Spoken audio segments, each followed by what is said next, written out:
Play is in our DNA.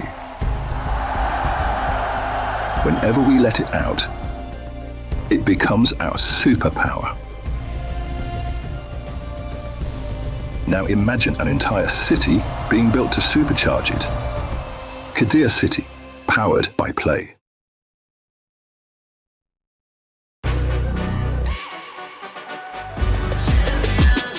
This ain't no regular thing. I came for the ring, you know what I mean. You see my name in the lights, better get right, I'm champion.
Play is in our DNA.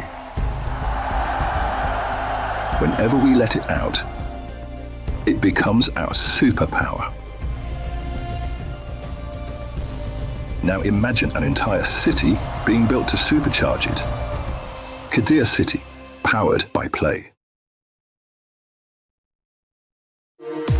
We were there. For every click, every clutch, every respawn. We were there for the years of grind. And we're here. Now.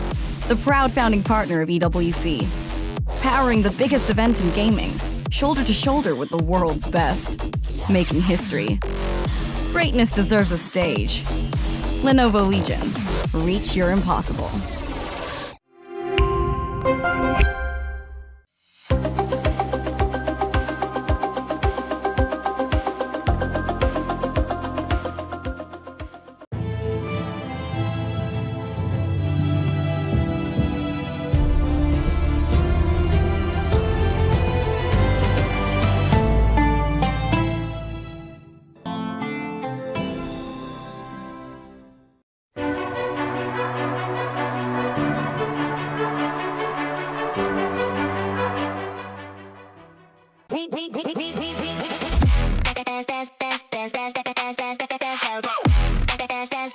We book Esports World Cup.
He can come in here and play my game.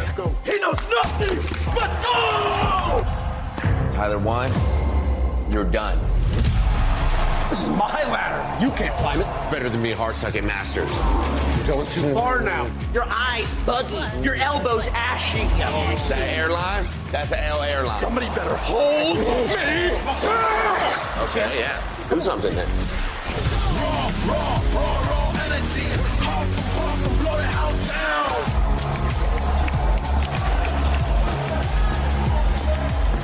You look nervous. You look short. Everything's good? Mm-hmm. Fight.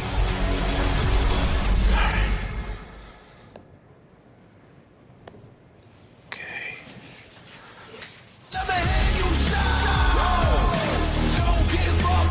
Do you really need the wraps? Yeah, that feels like overkill to me.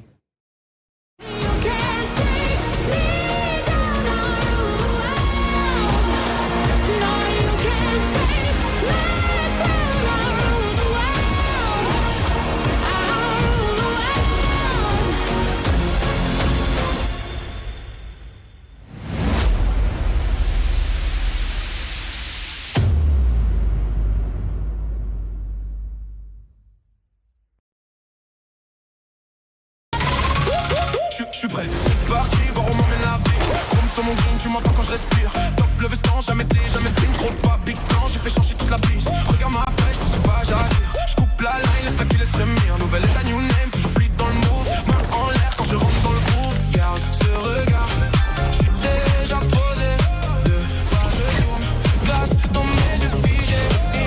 Beat encore, puis je prends tout ce qui est à moi. Trop vif, trop fort.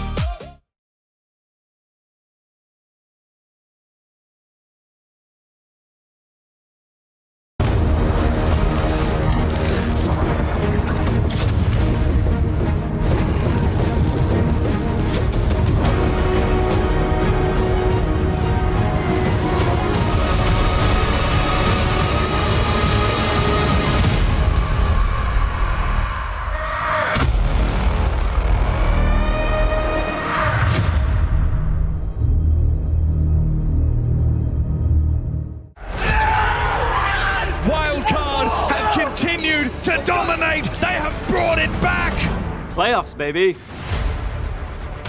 The Falcons' curse strikes again. Wildcard shows that they're on top of the world still. Falcons dropping into the lower bracket makes this extremely interesting with all these top teams being there. Falcons players were really animated when they were winning rounds, but at the end of the day, when they were losing, they stopped and we showed them who the real boss is. Are we playing for plan? Oh, we're playing for kills. Surely another one here. Bay with the 4K. Nako shield up. No, it's gone up, but then it's Gadiant. The pistol shot connects. Winner go home starts now. Elimination games up next. Team Liquid versus M80, gonna be one of the top dogs of Brazil versus one of the top dogs of North America. You can't miss this one.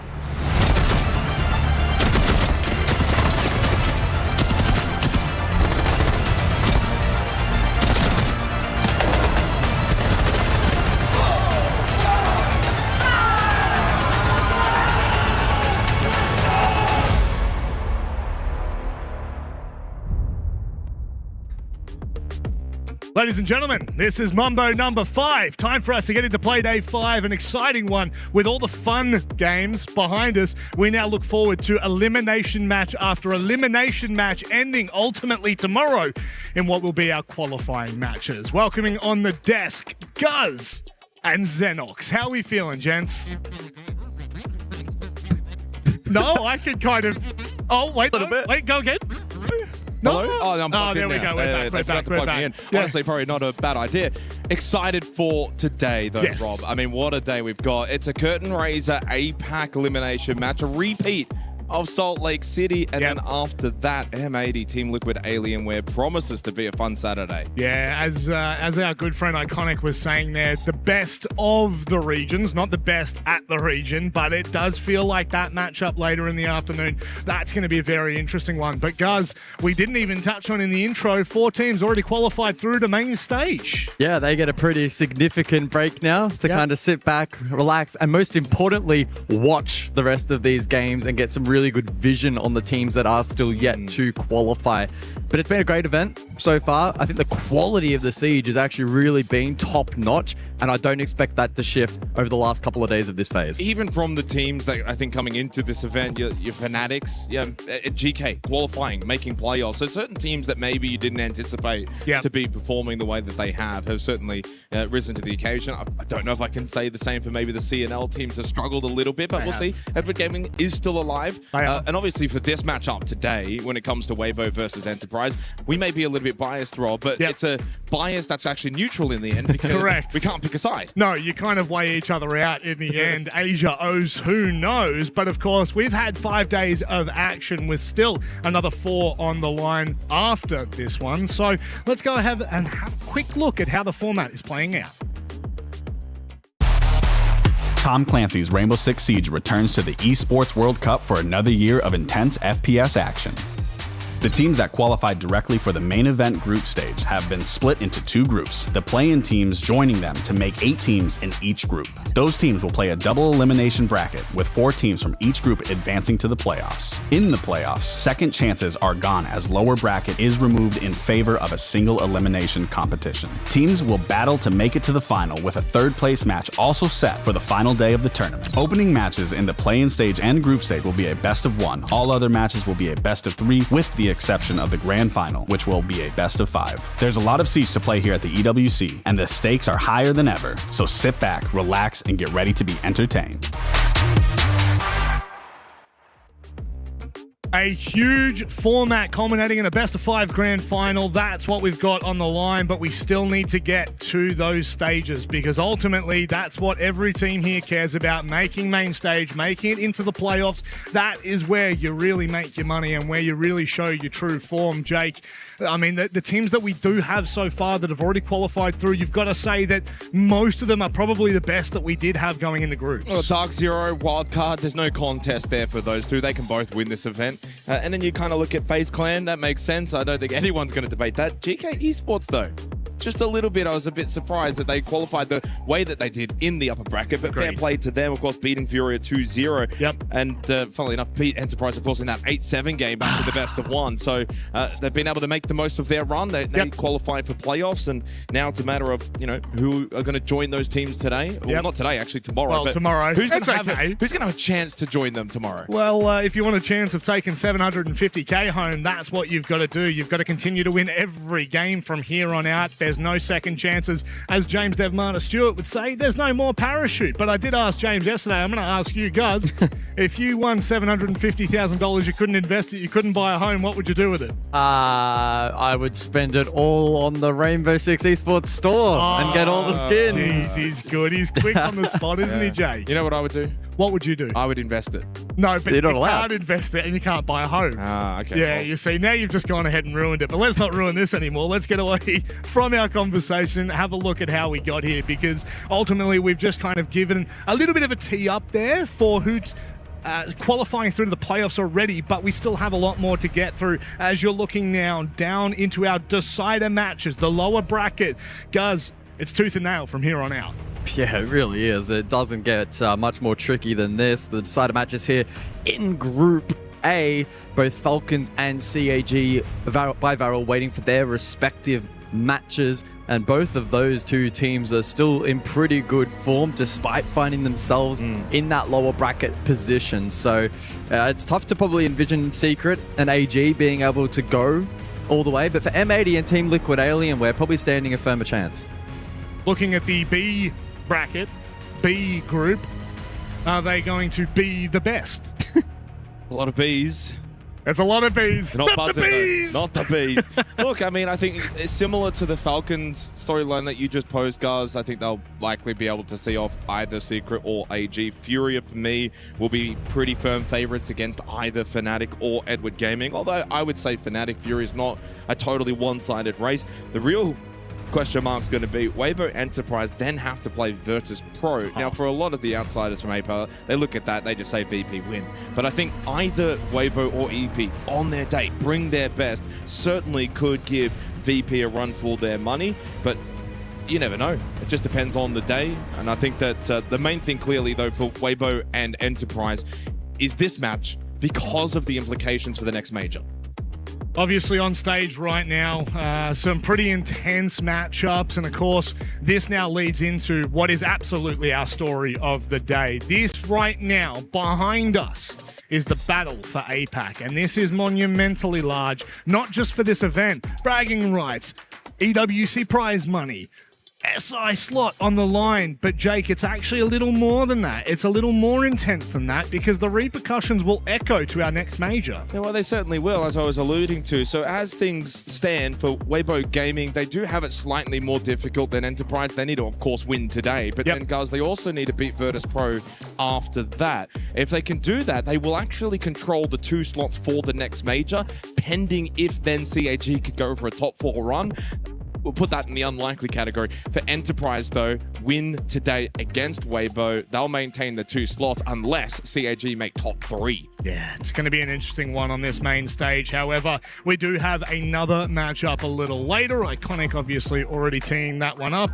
M80, Team Liquid Alienware, guys. That one should actually be pretty close. I think both of these games are complete bangers, to be completely frank. Match 1 should be incredibly tight. And whilst I think M80 might just have a slight edge going into that second matchup, I don't think it's definitive enough to say that they're firm favorites in that particular matchup, right? So expecting probably 6 maps and a long stream here over on the main channel. Yeah, looking back at yesterday, obviously a lot of action took place to get us to this point, and I feel as though, you know, it is important to look back because it is important to understand how some of these teams got here, how some of these teams really started to perform. Actually, no.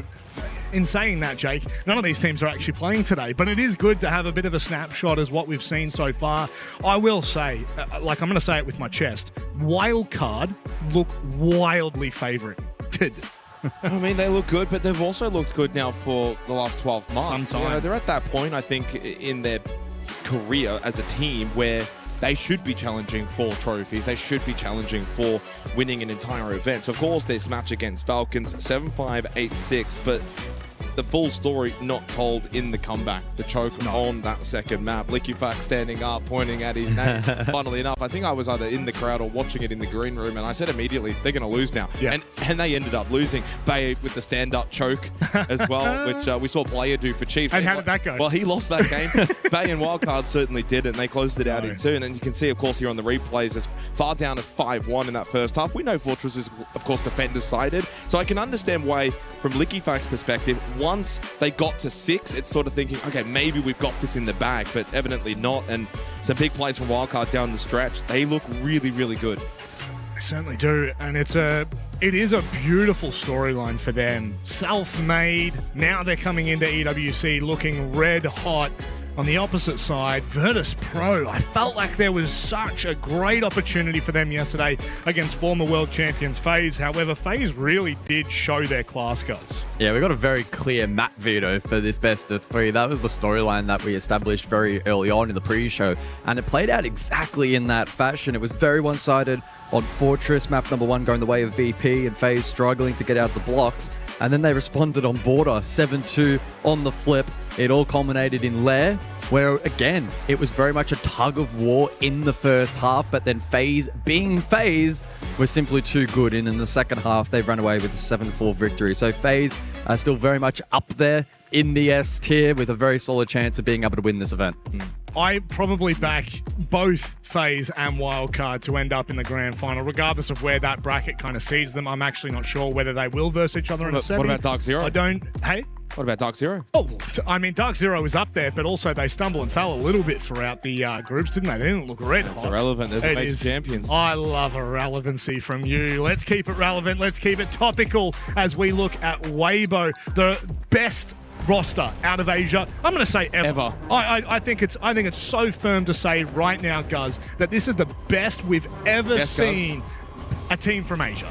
Yeah, it is. I can't disagree. I mean, you'd be crazy to disagree. These guys with so much pedigree, so much experience, and even with Gotti being injected in the squad at the beginning of this year, and maybe some doubts being cast as to whether or not that was going to be difficult for him to be a part of this project, I think he's slotted in really nicely and has proven that even at the international stage as well, that he can be influential, he can be impactful. He was top fragging one of the games, and his performance so far at the event has been incredible. So I had my reservations on Gotti. Admittedly, I did. And honestly, he's impressed me with what he's been able to do here on his first land with this team.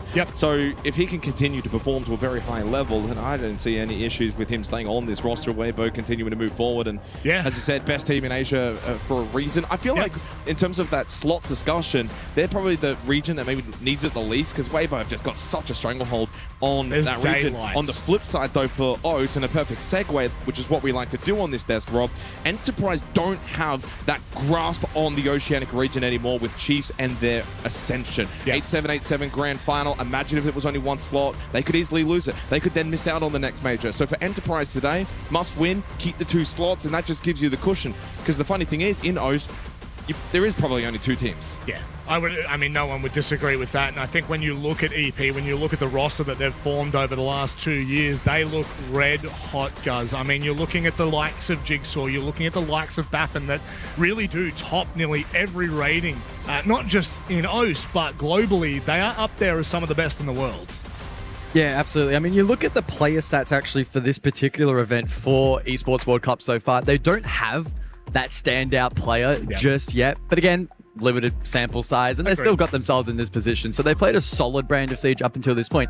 And we have that historical evidence to go off back at Salt Lake City, where we had a very similar matchup, very similar circumstances, and EP got a pretty solid 2-0 victory in that series. The kind of matchup where it would have been posed as a 50-50. It would have been expected to go 3 maps. It wasn't the case. Speaking of 3 maps, how about we have a look at which 3 maps may be needed for this series? Of course, a decider. The thing is, after that, after a 2-0 win in their most previous matchup, I think you actually have to just wash away Salt Lake City, because this matchup in particular, this goes deep. Over the last year and a half, these 2 teams have played each other 4 times, and it's split right down the middle, 4 maps to 4 maps, guys. But Clubhouse, Labs, Chalet, I feel like these maps echo through time with these 2 teams. It's just APAC, as Jake described it when we saw it before coming live. I don't think it's really going to move a needle in either direction. Both teams are going to be satisfied with how the veto does play out. In terms of the decider, which is likely expected to be required, it's the kind of map where, again, Weibo, perfect record, 6-0, EP, 4-1, perfect record. Skewed, of course, by local bias, but again, just making it clear that this isn't a veto like we saw for maybe VP and FaZe, right, where we had two very distinct maps to open, and it was very difficult to foresee the underdog winning out. On these 3 maps, it is anyone's for the taking. Well, don't forget, Nighthaven Labs actually played in that series, Salt Lake City Major, and Enterprise ended up winning that. So surprising that Weibo are going to go back to the well and see if they can improve on last time. As for the Chalet decider, that was also, funnily enough, the decider in that series. And so maybe will we get to see it today as a real decider? Fortress was the 3rd map. That, of course, won't feature today. Clubhouse instead. I will say, in terms of the veto, I will give the slight preference to Enterprise, considering the map pick of Weibo is the one that Enterprise beat them on not too long ago at Salt Lake City. So, yeah, I think EP are probably in the slightly better position at the moment. Yeah, I would agree with that, but I still think that, like, Weibo since Salt Lake City have continued to progress. They've continued to look better. They've continued to build upon what we've seen from them in the past and really maturing. I think from kickoff to Salt Lake City into Stage 1, guys, they do look like a very, very strong roster that, I mean, I think they're world beaters. I truly do. I'm going to be completely honest, Rob. I do not know what you said at all there, because I've been transfixed by our second monitor where we can look at the lobby and the trash talk has already begun between these two rosters, and that is a serious talking point. Both of them love being vocal inside of the server and will want ascendancy. Weibo not as much lately. They have not as much.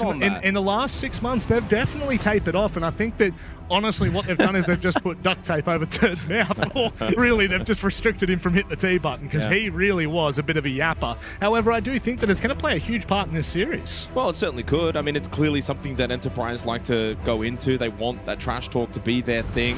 Whether it's good, bad is pretty much up to your own personal opinion. I think when you're playing well, you can do what you want, and when you're not playing as well, maybe best to leave the talking for another day. Well, that's the problem, isn't it? Because generally you trash talk when you're doing well, and as we've seen at this event, Jay, come back to bite you. It has come back to bite a number of players. We have a look at EP in their earlier match. You look at Falcons in their matchup yesterday. It truly does start to show. You can see the smirks. I would love just like a C stream where we could just get the old chat permanently fixed, because it's great content. It's great content. Might not be stream friendly. That are definitely not stream friendly.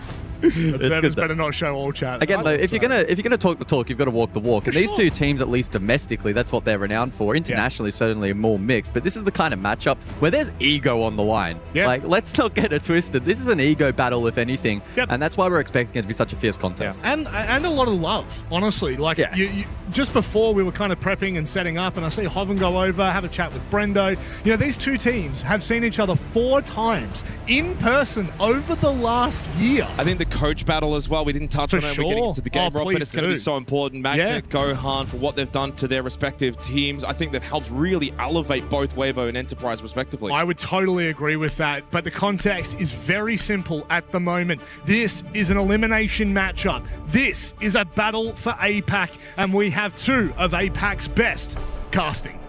Oh, thank you, Rob. I didn't know, Devin. No, he's going to say for jumping in. No, I'm excited for this, and as we should be. Weibo Enterprise, it's an elimination match at the Esports World Cup. You've got ramifications regarding the next major. The storylines write themselves. We don't have to do much of the heavy lifting in this one to make it interesting. Repeat from the Salt Lake City major. I'm sure Weibo would want revenge. They want a bit of a strike back at Enterprise after what EP did to them.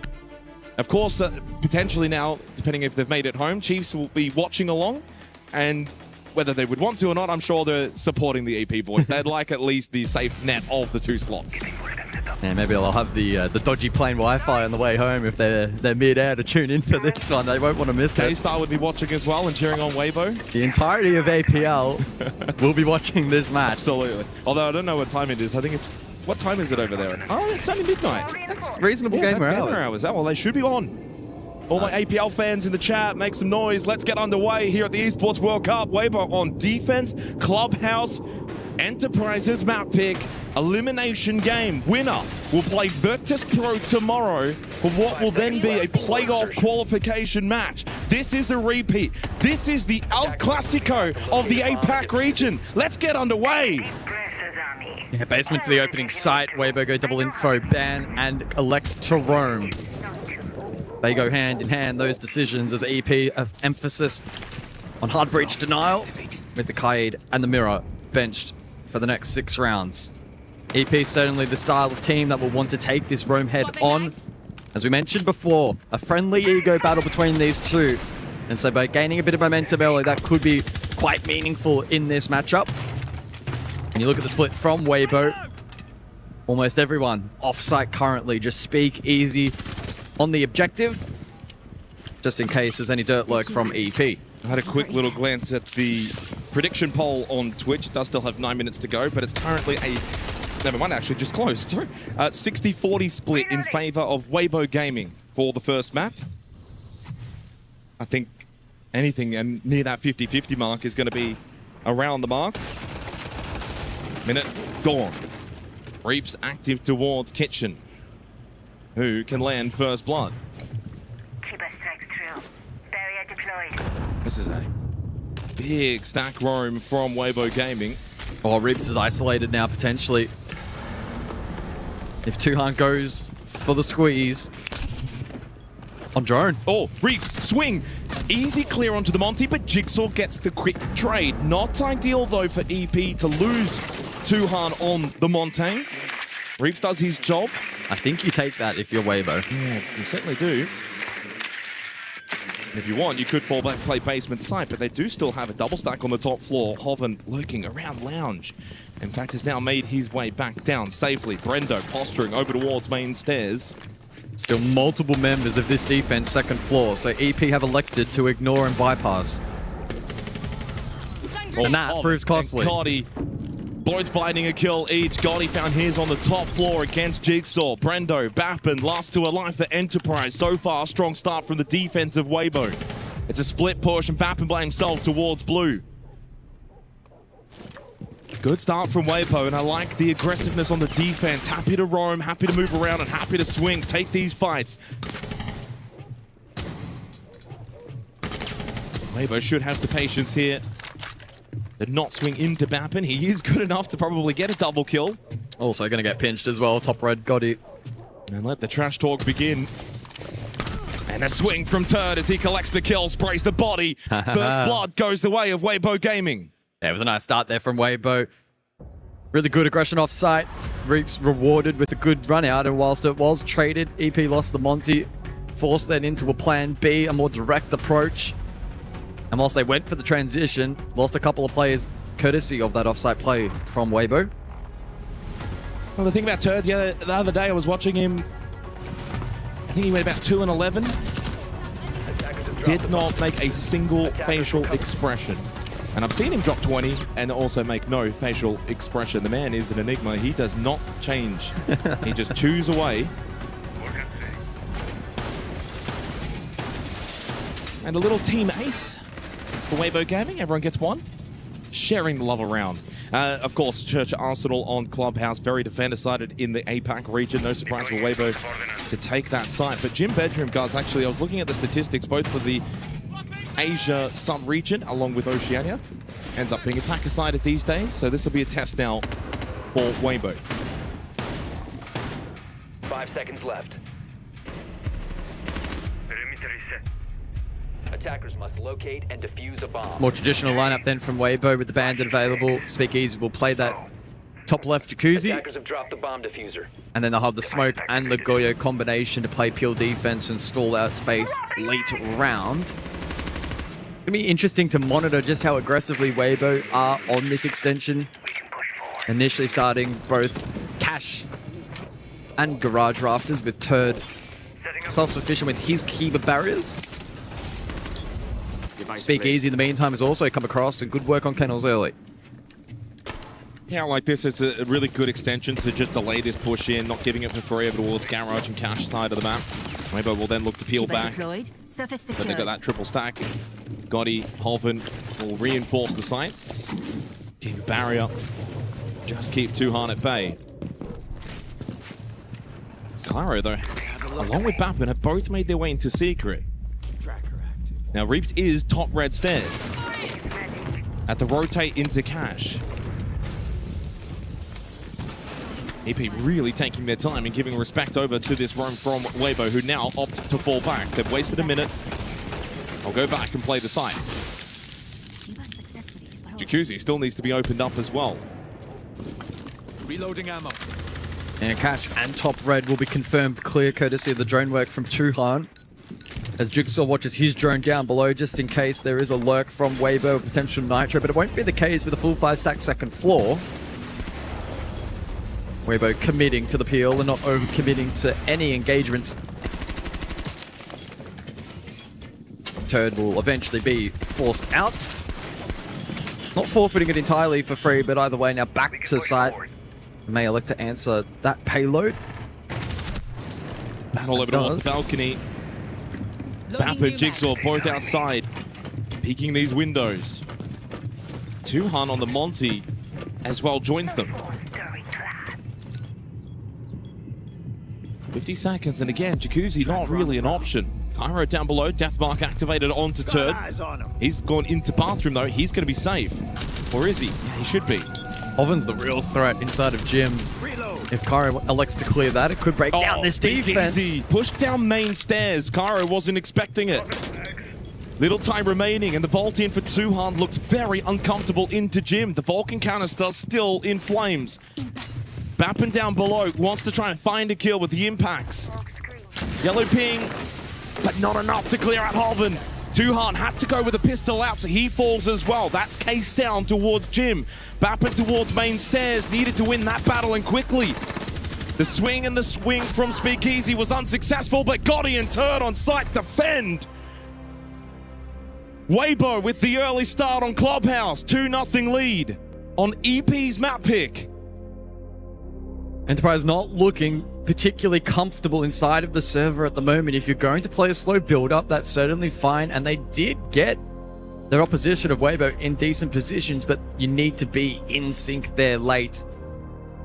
Fair play to Speakeasy and being able to disrupt early and catch Cairo, who didn't have a trade on offer. Hoffen was eventually dislodged, courtesy of Bappen's impact down below, but then the diffuser was dropped on the vault in towards site. Bappen then, as a result of having to play down below, wasn't in a position to then trade for main. Overall, a good start here from Weibo. Very good start from Weibo. Enterprise just looking a little bit flaccid on the attack in that round, but arguably when you're playing that Montang, of course, that's going to be a big part of your identity. It's going to be slow. You want to push back the defense, but the problem is you never opened up Jacuzzi. So that whole gym, corner side, top main, hallway is just completely in control from the defense. Bappen is a little too late to main stairs because he's still having to put pressure from below because of that push down from Speakeasy to clear out Cairo. So all of these things are going the way of Weibo. They're setting the tone. They're playing well. They're forcing EP to have to adapt on the fly. Let's see if they can have an easier time on Cash and CCTV as Cairo will bring the blowtorch out on the Maverick. Tuhan again on the Montang. Make that 3 straight rounds for him. His focus will be towards Rafters. Control. Turd playing that on the Azami. Reaps sitting in lounge at the moment on the Thorn. And it feels like we've entered a bit of a time machine, not frequent. We'll see the blowtorch brought out here on the Mav for this wall in APL. Cairo's taken a big chunk of damage and the wall's still yet to be confirmed, although now soft, and it should be pretty simple and straightforward for Jigsaw to impact that open. Or Brendo with a Reterra if they so choose. He's focused though on some of the on-site util, double shield in play here from Weibo, and so Brendo should be able to extract some really nice value. And there is that main breach now exposed. Yeah, not a heavy investment either for Weibo defending this Raptor position. It's basically Turd by himself. He's got company from Reaps. And they don't have catch. If anything, the Shamika launcher from Speakeasy can, of course, help from a long distance away as he sits inside a cache, can get a good lineup to help.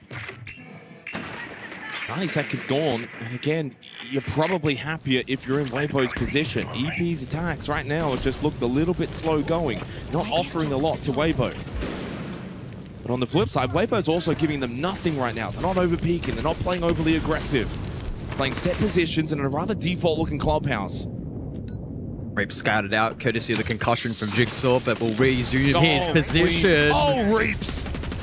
Almost got the third onto the Monty as well. Turned then over the shield, hits the headshot onto Bappin. Total control towards Garage for Weibo Gaming. They have started hot. Only two on Brendo. This one's surely over for the third round. Well, if Reaps is on today, he's going to be a difficult man to stop. As he finds his third in the round, Tuhan's going to sit outside. They'll call an impromptu tactical timeout over the next 40 seconds. Talk things over. Hands are off the keyboard. It's 3-0 Weibo. And let the talk continue to commence.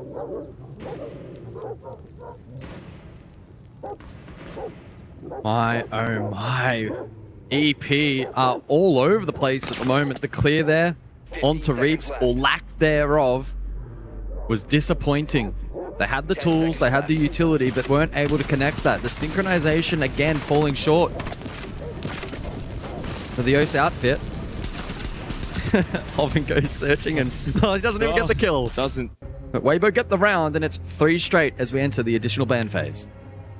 Well, if you go, Han, you're probably incredibly happy with that defensive first half of the half. 3 rounds gone, 3 sites. Very clinical. 3 opening kills straight. 4 alive, 3 alive, pretty much 4 alive as well at the end, but really 5. Amos, Bandit will be the bans. To me, that says, if I'm Weibo, we have no problem with your Monty at the moment, Tuhan. You want to keep bringing it, by all means. Slow yourselves down. You're not getting value out of it. Clearly, the Montague's not working. I think Enterprise, 3 rounds to go, need to try and find a way to just get some more energy, get some more aggressiveness with their attacks. I think it'll be interesting as well to see what the tactical timeout strategy will be here from MAG on the side of EP. Presumably, they lose one more round. You're forced into that tack. A 2-4 half is considered the benchmark. And I think that is a strength of Enterprise. Especially with MAG as coach, we heard it, especially at SLC, the impact that he can have on this team in adjusting errors and making up for shortfalls and mistakes and being able to call strats for future rounds. So, whilst it hasn't been the greatest of starts here for EP, still quite a ways from counting them out here on the opening map. But it is their selection, and they're not playing like it at the moment. I mean, I expect them to do better on the defense. If that makes a bit of sense, I think that goes without saying. But they do need to probably find at least 2 attacking rounds. This time they're going to double down on the shields. Blackbeard plus the Montaigne combination. Kyra is prone to playing shields as well. Rotate hole opened up from Turd to make his way back down Secret. Sensing that into the double shield, maybe the roam game isn't going to be the right play. And I'd say that is the correct decision here from Weibo Gaming, putting some respect into the shields to clear out these roamers, although Turd actually just drops below the secret window. Not the most respectful position ever seen. Very slow though with the entry again from Enterprise. You've got double shield, you're only just now getting into construction. Then for me, not quite alarm bells, but concerns. When you're struggling to synchronize late pushes, you want that extra cushion for just a bit of time. If a plan B is needed or you have to alter plans, and they're not really affording that right now. And Speakeasy, courtesy of this yokai inside of Logi, will call there's at least a couple top main, probably hearing the Monty specifically as well, and can relay that to the rest of the team. And I think Hoven might have pre-placed a Nitro main. We'll see if that lands. Not quite. No, but he does make this area a little bit unsafe. He just lets them know as he slips back into Moto. Hatch still closed for now being opened up. Well, it's going to be the push for EP. That's going to win them this round if they're going to do it. Oh, this is tricky. Alvin aggressive at the hatch. Has it been drone here? Oh no. Turd shoots it out anyway. Oh, he got out. You could see. Hoven can't believe he's gotten out of that position unscathed. To be fair, there was no one really there for Enterprise. It's just the timing. This is going to be very late into the round, though, for Enterprise if they don't go for a quick drop. Go for a push right about now. 45 seconds. And into the triple smoke of Reaps and potentially the util from Turd on Goyo. This looks pretty poor, plus the Yokais. Yokais need to be brought back, though. A lot of them are still around that first floor, so Speakeasy might not actually have the Yokais towards the site. I've only seen them on first floor. Drop into Moto, successful. Prone, up close, inside a church. Speakeasy's got his hands full, can't get on the Yokais anymore. Turd, though, lovely clear onto both the shields. Reaps then shuts down Bappin. It's Weibo that make the first move. They may not be on the attack, but they're doing all the attacking at the moment. Drop down desperately in the hatch will not work for Jigsaw. Down to Brendo, no time remaining. Make it 4 straight from Weibo. Well, Hoven says bad attack in the chat. Turd says something else I can't repeat. And to be fair, I think that it's completely justified. Enterprise, for lack of a better description, look pretty asleep right now. Enterprise, Mag has seen enough. Gohan would be ever pleased with the start here on Enterprise's map pick. I think for Weibo, it's just about more of the same and reinforcement. And I think on the side of EP, it's about waking the boys up. Because at the moment, their map takes a slow. Their executions are late in the rounds, and they're making glaring errors and allowing Weibo into positions that are completely decimating these pushes with no time left and no avenue back into the round. That's why we're at a 4-0 scoreline. Weibo dominant at the moment. This is where you earn your paycheck, Mag. Yeah, 100%. This is a tricky position to be in. You've got 2 rounds. And the beautiful part about this timeout at this moment from Mag, you win the next 2 rounds. It's a salvageable position. And you're fine. Yep. The half actually ends up not looking too bad. You only need the 2 attacking rounds on Clubhouse when you typically see in the APAC region, of which both of these teams are from, and they'll understand how that works. So, Gym Bedroom, and then after that, Cash and CCTV. Still salvageable for Enterprise. Can Mag rally the troops? 2 very crucial rounds to play out. They still insist on the Monty.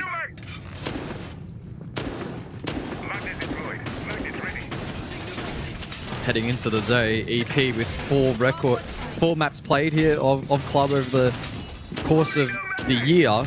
Their attacking win rate, only 35%. It has been a weakness for them, and surely was a focal point for their preparation in this matchup so far. They have not been able to benefit from that prep. Switch.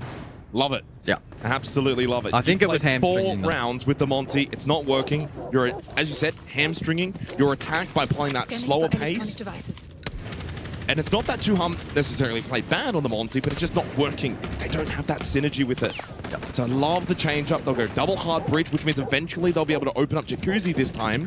It also opens up Cairo to flex onto IQ into the Echo. So overall, a positive change here, I think, for EP. This is a better looking attacking lineup for Enterprise. We'll see if it works. Hoven lurking towards blue. Now this is something they may not be aware of.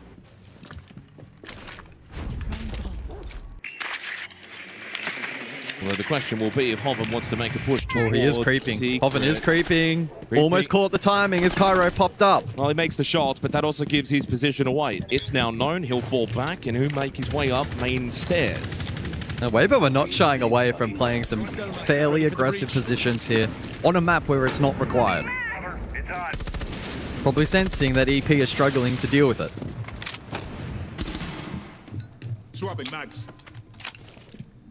Well, they have forced Weibo back to site now, except for Hoven still bottom of main stairs. And look at that, they've gone chasing. Kara's gone all the way basement. Trying to assume that maybe Hoven might think about going back down basement for a late flank, and if so, then maybe I've got him caught. Kara's just going to go for it. Will Hoven be expecting this? Will he be ready for this? It's a pinch. They got one at the window as well. Jigsaw's ready for him to come up. Hey, Cairo just turned around at the wrong moment, and Hoven gets the free kill. I need to reload. It's a calamity. Hoven hits him with the question mark as well, and the teabag. Another opening kill for Weibo. They make it 5 straight. 60 seconds left. Nothing is working for Enterprise. It really isn't at the moment. Weibo peel back to site. They've got shields to play into. Double Nitro. Reaps utility on the Thorn. And don't discount the impact of those yokais now bolstered with the IQ in the grave. This is a poor position for the attack. Time starts to dwindle again for the 5th straight round. Enterprise have left themselves with little room. Brendo searching desperately at the balcony. More aggressive angles being opened up from Enterprise. They've got no choice. They need to be a little bit more aggressive, take some risks, take some chances. Nitrocell gets Brendo low. Jigsaw, the Oceanic hero, will fall inside of construction. Tuhan is there, but do you even have time for the revive? Well, he does get the kill onto Turd. Brendo gets one as well. And Tuhan to push in and find a second. Speakeasy Hoven just need to survive for one more second. Time expires. It's 5 straight to Weibo. The tactical timeout is not converted by Enterprise. Weibo, honestly, at this point, are looking like they could pull off a flawless opening half. They look like they could pull off a flawless opening map the way things are going. 2 rounds to go, and they could steal this, go to Nighthaven Labs, their map pick. Well, that 10 seconds to go. personifies really, I think, the day so far for Enterprise. That singular moment from Cairo. If he gets that kill, you've got main stairs control. You can get the pinch. He dies like that. The round becomes so much more difficult. As much as Tuhan and Brendo did their best to try and salvage it, it was too little too late. It feels like we're watching a train crash in real time for Enterprise at the moment. Very difficult to envision them being able to salvage a result here on map 1, and whilst that doesn't rule them out from bringing back this best of 3, as we said in the pre-show, all 3 maps pretty favourable for both teams, and they'll be comfortable and ready for Labs and Chalet if needed. I think it's just the style in which they're playing at the moment, their inability to improve and chip away and iterate. And the failure to respond to the tactical timeout as well is only going to compound the mental anguish for Enterprise. This is a big match. There's a lot of pressure.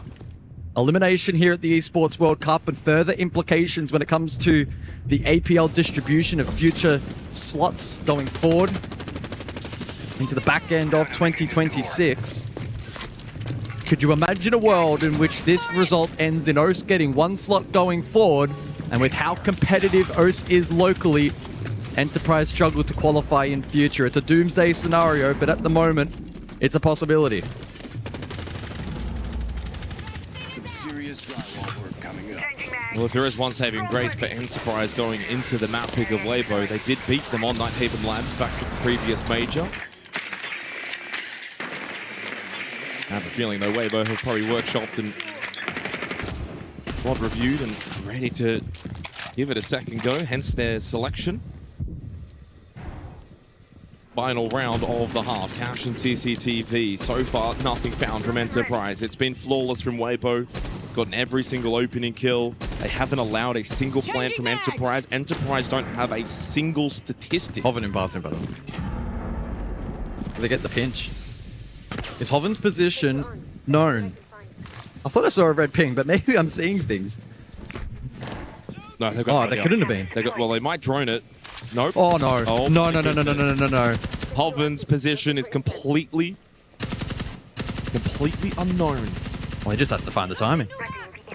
And they have no idea. The timing is found. Bye-bye, Jiggy. You're done. Headshot. Back of the head. Sit this one out. Air jab. Hoven surely dies here, right? No? Surely? Yes. Eventually. Tuhan finds his 5th kill. 1 for 1. Ends up being quite net neutral, but at least for Hoven to have found that kill from the bathroom position. And a battle. Gotti caught Cash.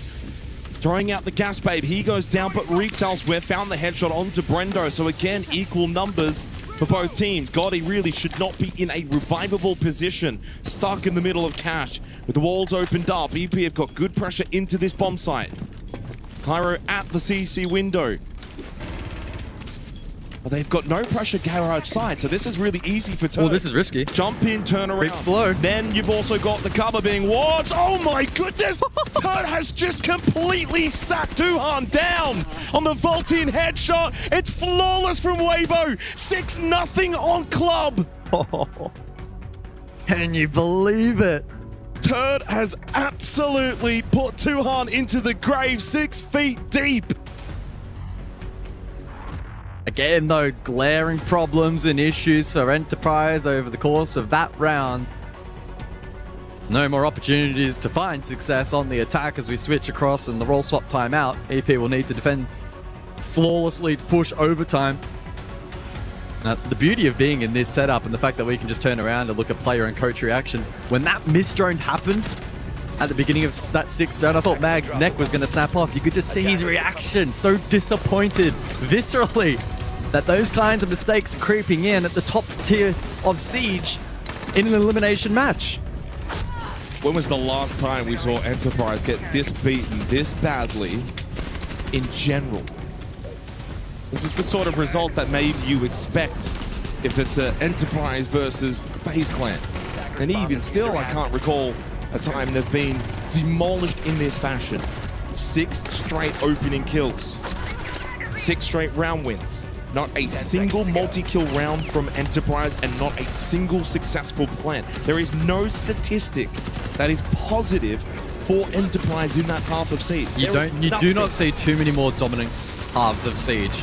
And for a matchup where two teams are the best in their respective sub-regions, and where we have history between these two rosters split down the middle, and history didn't expect this. Enterprise, of course, beating Weibo 2-0 at SLC. And it was a very convincing 2-0. And not just that, but you go APAC Finals last year, and prior to that, anything online, it's always been close. It's always been a contest.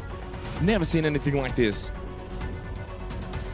So the halftime break coming to a close in the next 20 seconds. I don't even know what you say if you're Mag at this point. If you're Gohan, it's lock in for this one round, boys, and let's 7-0 them. Yep. Well, they've been playing a ruthless brand of Siege so far. And that has been a huge improvement in Weibo over the last 12 months, is their ability to just close out games. Not mess around, not make mistakes, reduce trolling. And so I'm expecting that here. 7-0. Can they get the job done? On the flip side for EP, that's a mental defeat too. It's a mental defeat. Yeah. As much as it is a defeat. You know, we talk about matches, if you think back earlier in the tournament, the Fnatic lost to FaZe Clan 7-2. And we were sitting there, oh, we can find the positives. Yeah. There is not a positive in this game. No. Hey, trust us. If there was anybody on this planet that could find a positive for an OS team, it would be you and I. And unfortunately, it has just been absolutely a demolition job from Weibo so far. I guess the one positive is the game's not over yet. You've got 6 rounds to try and find. But you have 2 more maps. There is a possibility EP rebound map too. You've got at least 1 more map. Yeah, at least.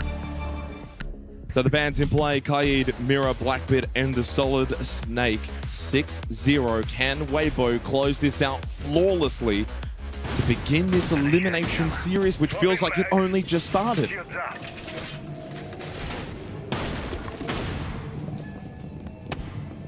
Now, to the best of my knowledge, we have had just the 1-7-0 so far here at the Esports World Cup. That was CAG over all gamers back in the upper bracket quarterfinal. It was a best of 1, mind you. Don't believe we've seen one in the best of 3 format so far. Would be astounding if that is to be the case. The basement we go. And a big roam to be deployed here from EP, courtesy of the Castle and Mute. And to highlight Turd a little bit, 7-3, mainly in relation to their game 2 days ago. Well, he didn't have a great game. He was like 2-11 until the very end. Maybe finished with 3 or 4 kills. But this is the sign again of a player that is so good with his mental. Yep. It doesn't affect him. He bounces back. Similar, actually, to a great example being Vidiking yesterday for FaZe Clan when he started 0-9 and then top fragged the next 2 maps. Yep. I think that's always the, thing that you've got to understand is you can have a bad game, but it's about the best players can bounce back and bounce back quickly. An update on the B stream as well, 3, 2, and 1 for those that are not watching both, but it is all gamers 7-1, and we've got a rush here on this round from Weibo, wanting to end it quickly. Jigsaw did get the first pick, but He does die. All game is 7-1 over Secret on the first map. Feels like we've been waiting for CNL to arrive here at Esports World Cup, and that could be potentially a big result for them. But as it stands here, between Weibo and EP4, alive for each. As the first minute comes to a completion, 2-2 split. Make that more now towards Spaceman as EP peel back. Final barricade deployed from Brendo. And space now afforded to Weibo with all 4 members of the defense, Spaceman.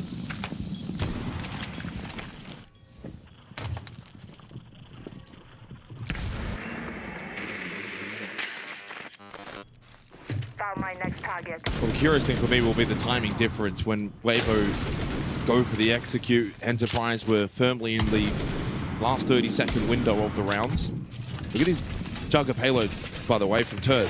Damage onto Cairo, Bappin, and Brendo. Just keeps everyone a little bit lower. And Tuhan will be next. 60 seconds remaining in the round as the Blitz of Speakeasy posturing towards bottom of main stairs. Gets rid of the mute jammer, allows that drone to go down. Weibo in days gone by really loved electing for the Ashwall rush here into B. I'm curious to see if they try and go for something similar here. Pretty challenging given the setup though from EP, so it's probably an unlikely outcome. Turd is pressuring outside of Dirt. But the creep down bot main is successful for Hoven. Cairo may not even know that he's tucked in.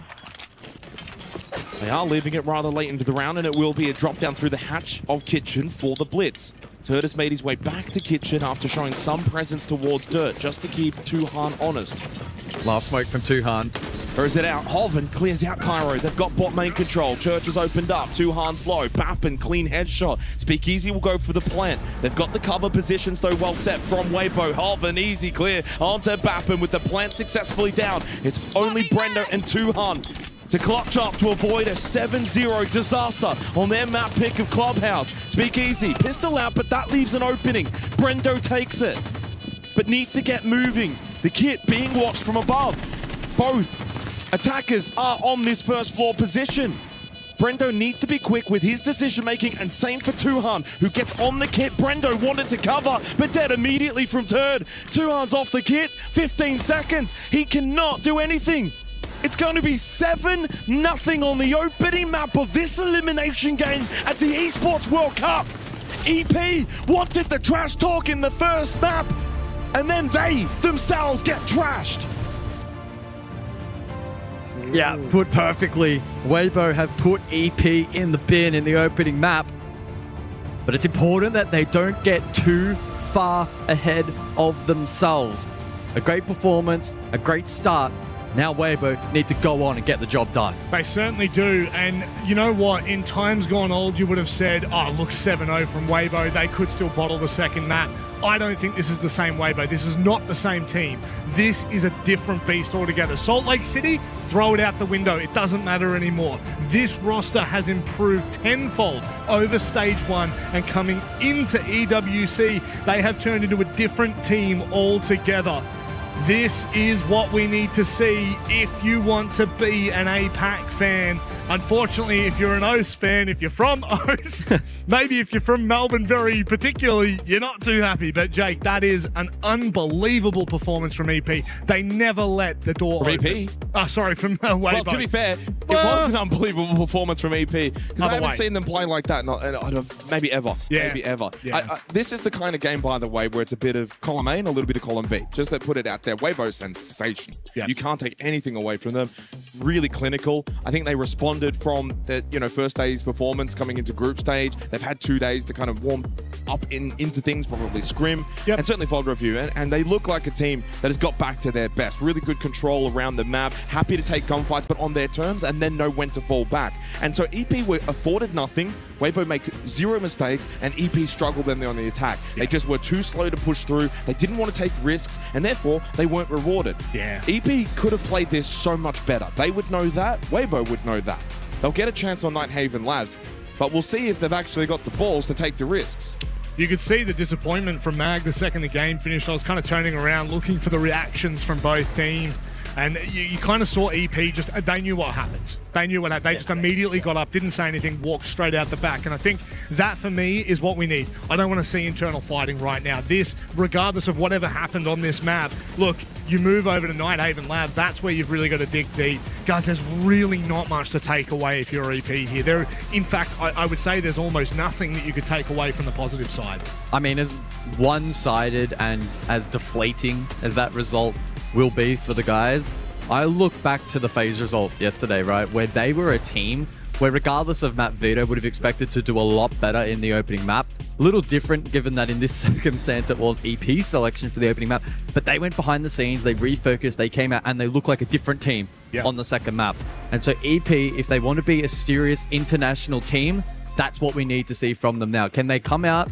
Can they play well from the opening round? Can they take more risk? And if they elect not to take more risk, can they be more refined? Because on Clubhouse, they played a very safe, very slow brand of Siege, the kind of map where it can work, but you need to be refined. And they made way too many errors to have ever won that map. They would have lost to a lot of teams if they played like that. It wasn't just Weibo playing well, although they did. And that's the concerning thing now. We're going to Weibo's map pick.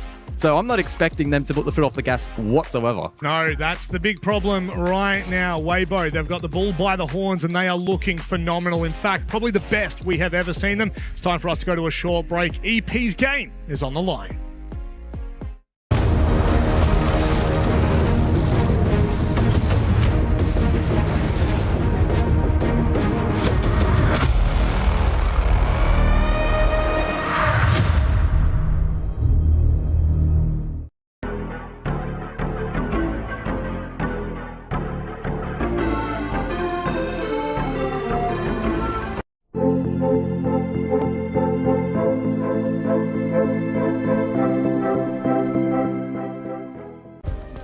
Play is in our DNA. Whenever we let it out, it becomes our superpower. Now imagine an entire city being built to supercharge it. Kadir City, powered by Play. We were there. For every click, every clutch, every respawn. We were there for the years of grind, and we're here. Now, the proud founding partner of EWC, powering the biggest event in gaming, shoulder to shoulder with the world's best, making history. Greatness deserves a stage. Lenovo Legion, reach your impossible.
It all comes down to this for EP. Their series, their EWC life is on the line.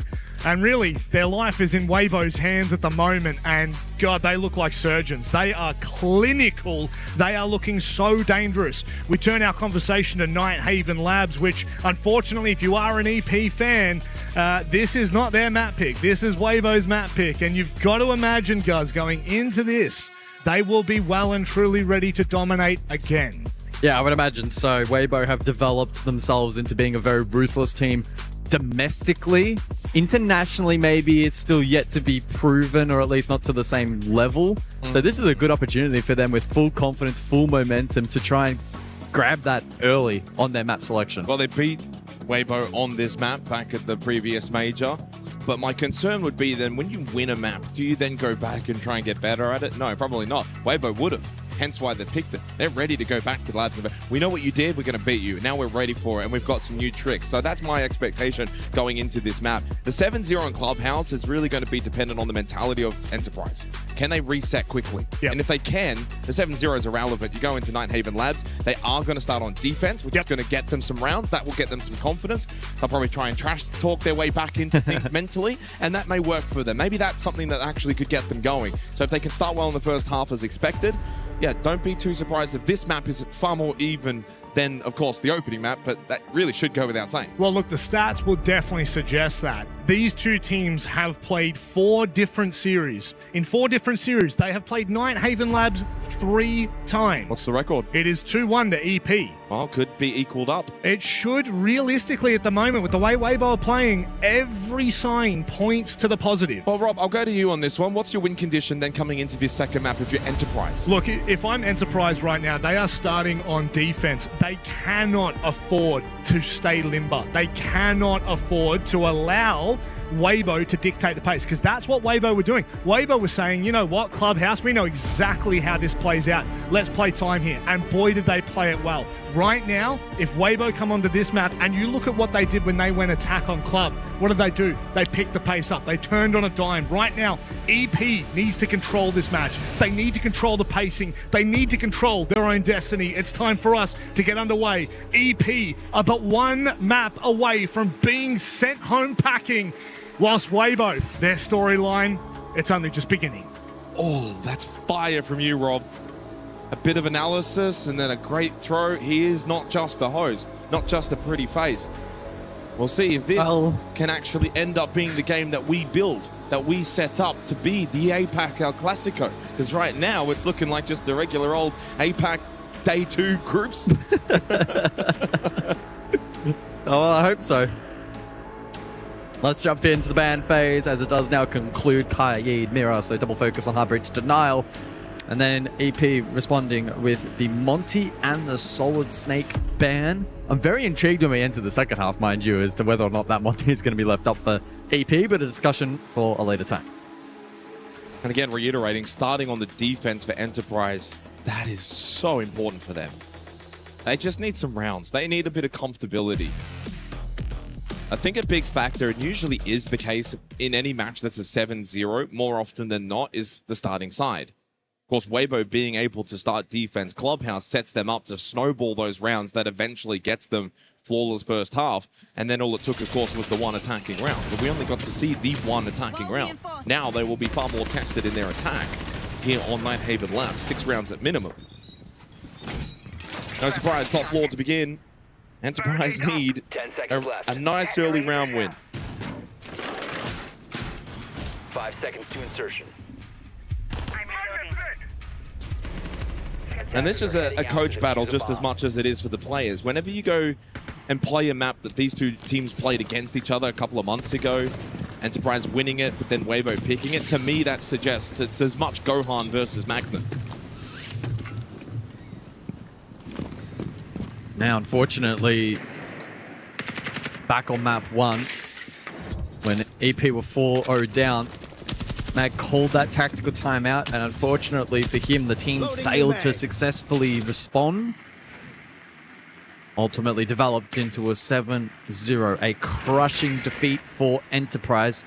But the beauty of the best of 3 format is it will remain irrelevant if they are to win out Labs. I saw Tuhan lounge early there, and I think that's a good sign. You want EP to be active. You don't want to just be sitting back. Of course, command server is going to largely play in that fashion, but I think what you want to see them is be on the front foot, be active, happy to swing, hold positions, fight for things like electrical and rafters. You play too passive against Weibo and give them space and the time of day. They will punish it. And the best thing is now you look up and it's 0-0. It's no longer 6-0, 7-0. Forget the first map. It's gone. Don't worry about it. Move on.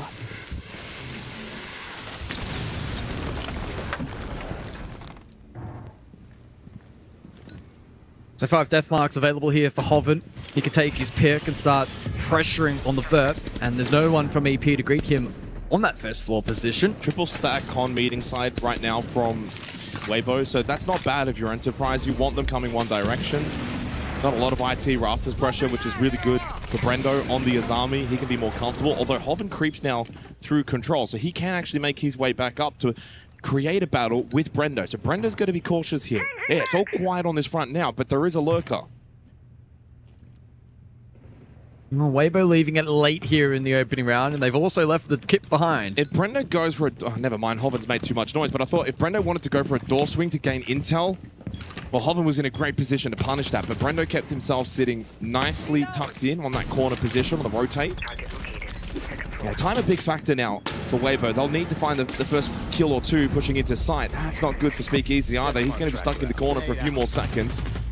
Deathmark activated from Hoven. Has Bappen dead to rights. Good follow-up from Speakeasy, but a massive Nitro Cell from Cairo. Shuts down Gotti. And a good swing onto Jigsaw from Speakeasy. Keeps the round alive for Weibo. He's not done yet, but the Vault team will not be successful. Cairo's found two, and a third from Cairo. Hoven needs all 3 kills. He doesn't have the kit, and the time is starting to expire. It's taken far too long, but Enterprise have got around in the series. Big round from Cairo, 0-7 on Clubhouse. Maybe doing his Vida King impression here on map 2 as he gets off to a very strong start. You guys can't see it at home, but the chatter resumes in the old chat as well. They're going at it. This is good. Maybe we have a contest on our hands. Speakeasy got crunched over towards Con. Hoven down below on the Deimos, not in a position to find a trade, and the rest of the team then also isolated. Reaps specifically caught out. And finally, some emotion on the side of EP. Well, that's what I was saying before. I think it's them starting on defense, get themselves pumped up, get themselves energetic. Clearly was the case after winning that opening round, which whenever you get 7-0, then you can win the first round of the next map. That's all that matters. Good round from Cairo. Very active. Hence 3 important kills. A little bit questionable, though, from Weibo in a lot of the decision-making in that round. Very one-dimensional push. It's very easy on that side to get kind of squeezed in if you're going singular in a way, either IT side or you're going con side. 2 harm, by the way. First pick inside 10 seconds. Spawn kill gets rid of the Maverick. With no secondary hard breach either. Hard breach is gone in this round for Weibo. Now, the importance of this, guys, is on control storage. You want IT opened up. It's not going to be possible now for Weibo. Do they go for a big pivot and think control might need to be the site of choice? That's a huge opening kill for Enterprise. Yeah, you would imagine they kick into gear for some horizontal play. Although still currently hovering on the buck here.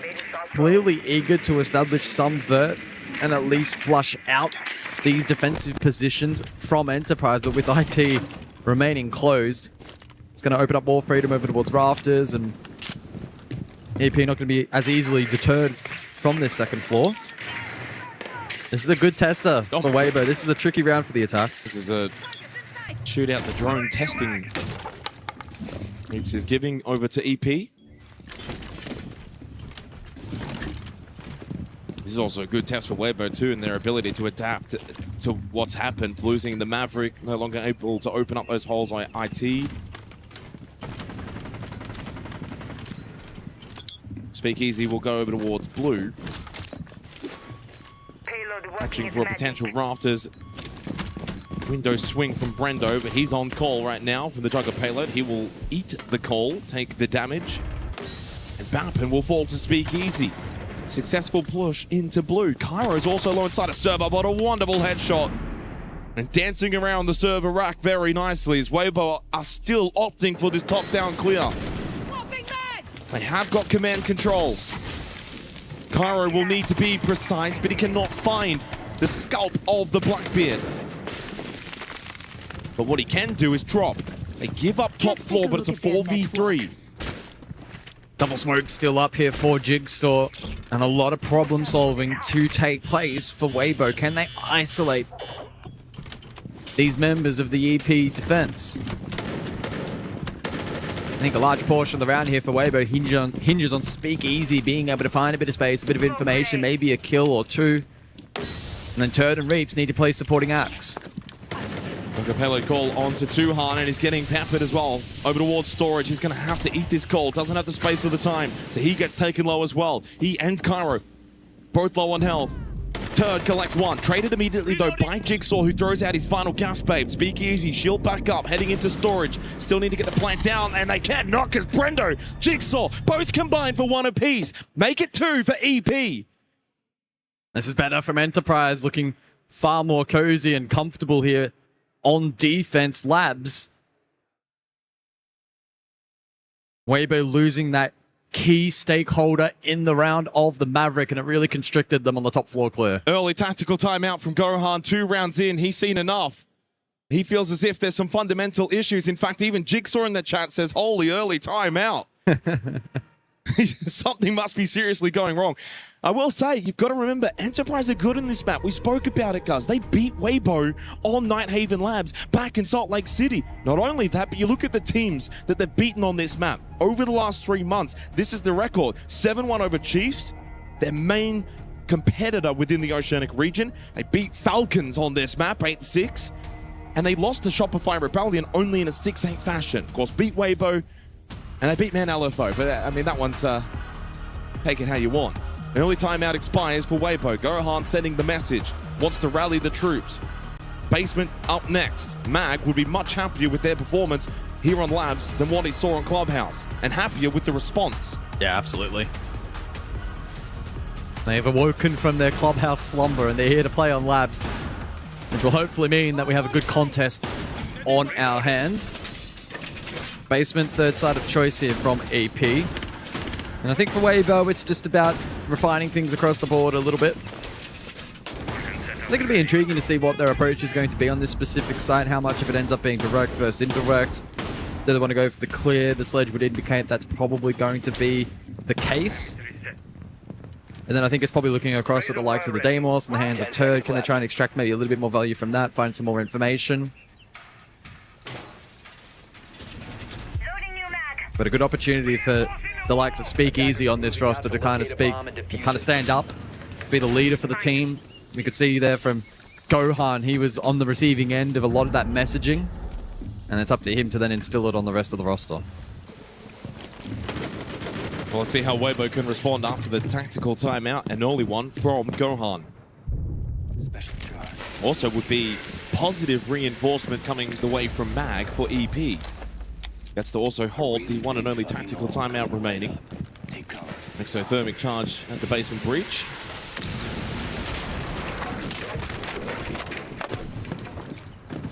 Not a big investment from Enterprise on this first floor. No one top floor. Deathmark on to Tuhan, but he sits basement. In fact, the only one basement at the moment. Weibo will get a very easy clear on the top floor. And Holman will be certainly the most impactful. Oh, never mind. Oh, put the biggest moz on him. What a shot from Jigsaw. And as I was about to say, the most impactful operator that they have on the board on this top-down clear with the sledge, it's no longer available. They keep losing too many key and crucial operators early round. In the previous round, now the sledge. And if you're Enterprise, you can fall back, play basement. The vert that can be created now is far more limited to what Weibo initially wanted. It's a second kill found from the lower vert position. Weibo just trying to open up the floorboards, and EP is shooting bullets. Feels like we're watching two entirely different teams inside of the server. Are we going to get back-to-back 7-0s? But in reverse. That would be something.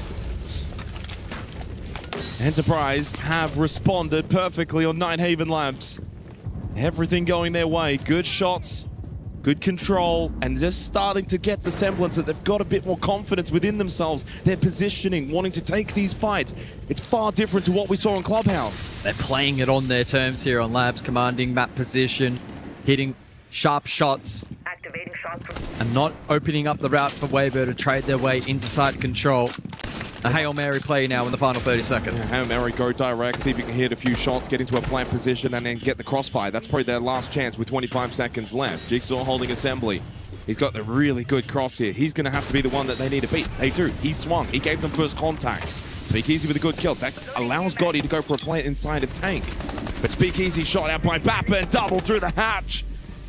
Reeves is all that's left, and while he does find the kill onto Brendo, he will not be afforded surely the chance to find Too-Hard. 3 seconds drop. He does get cased. There is absolutely no chance that Too-Hard is going to mess this one up. EP make it 3 straight, despite a little reprieve from Reeves at the end. It was far too late. And exit kills. It's a 3-0 start for Enterprise. And Weibo failing to convert that tactical timeout puts them in a very vulnerable, a very compromised position for the remainder of this map. We'll see what the additional bans end up being and what each team is sensing is the best foot forward. Weibo will triple down with hard breach denial. And EP taking the ace off the board. Maybe trying to force Weibo into that Thermite, which has been a selection for them over the course of the half so far. Well, back to command server, and the way that this story goes, guys, is this site is very difficult to attack. 4-0 is more likely right now than 3-1. We did not get the chalet decided between these two teams back in Salt Lake, as it was a 2-0 to Enterprise. Right now, at this very moment, it feels very, very likely, but this is defender side at Nighthaven Labs. Although I said the same for Clubhouse back in the opening map, and it didn't matter in the end.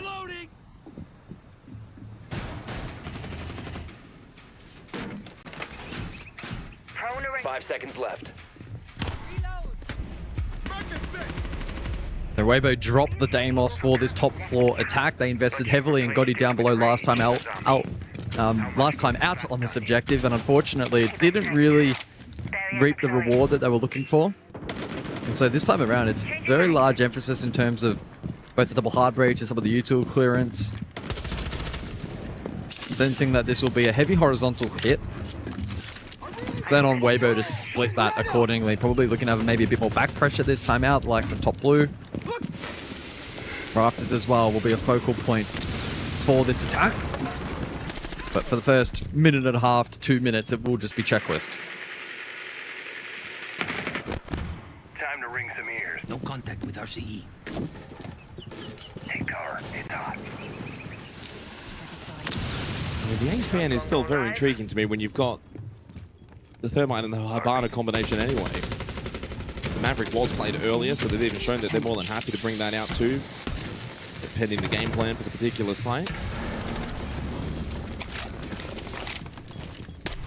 Oh my god, I heard just a one tap, and I see that Reeves is dead. Jigsaw with another question mark. Jigsaw with back-to-back opening kills. And again, it's another isolated entry fight. Weibo have gotten nothing from that, and there was no trade attempt allowed. Information from Cairo. It's all going the way of Enterprise. Doing to Weibo what Weibo did to them on Clubhouse. I'm getting flashbacks of FaZe and virtus.pro yesterday, guys. This is so similar.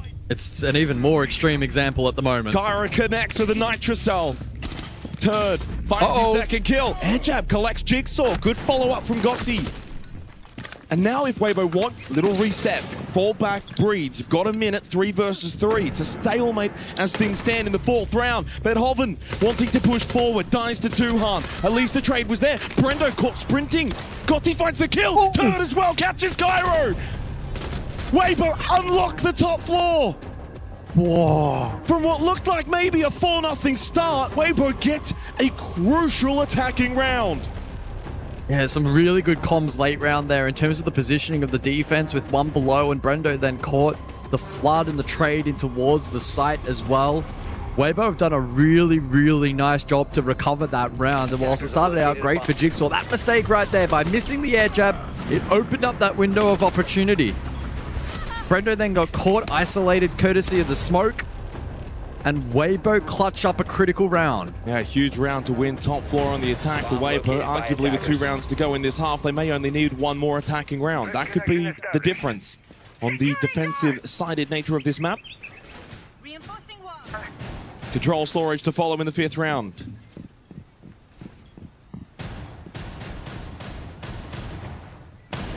Really does feel like a missed opportunity for Enterprise to solidify a 4-0 lead.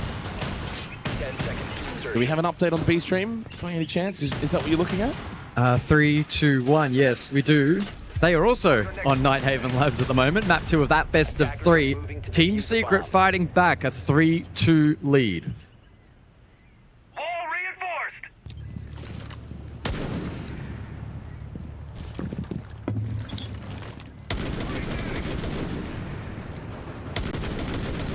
Reminder, the winner of this series will play virtus.pro. The winner of the B stream match between All Gamers and Secret will play Furia. Those matches will be tomorrow.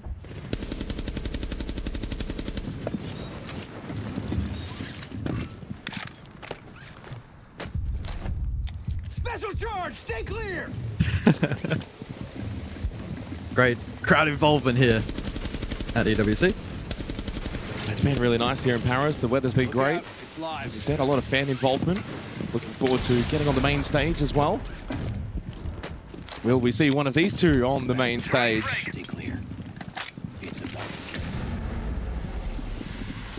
So checklist work from Weibo here for control storage. 1 Hive Watcher sent in towards storage with the bees. Durham will just navigate his way towards the warehouse breach. Doesn't find anything on the initial peek. This is a risky talk. Very, very risky and exposed position. Oh, on drone as well. Oh my goodness, big play from Turd. The impact trick down below on the Sophia and expecting a follow-up. He absolutely rinses Gyro.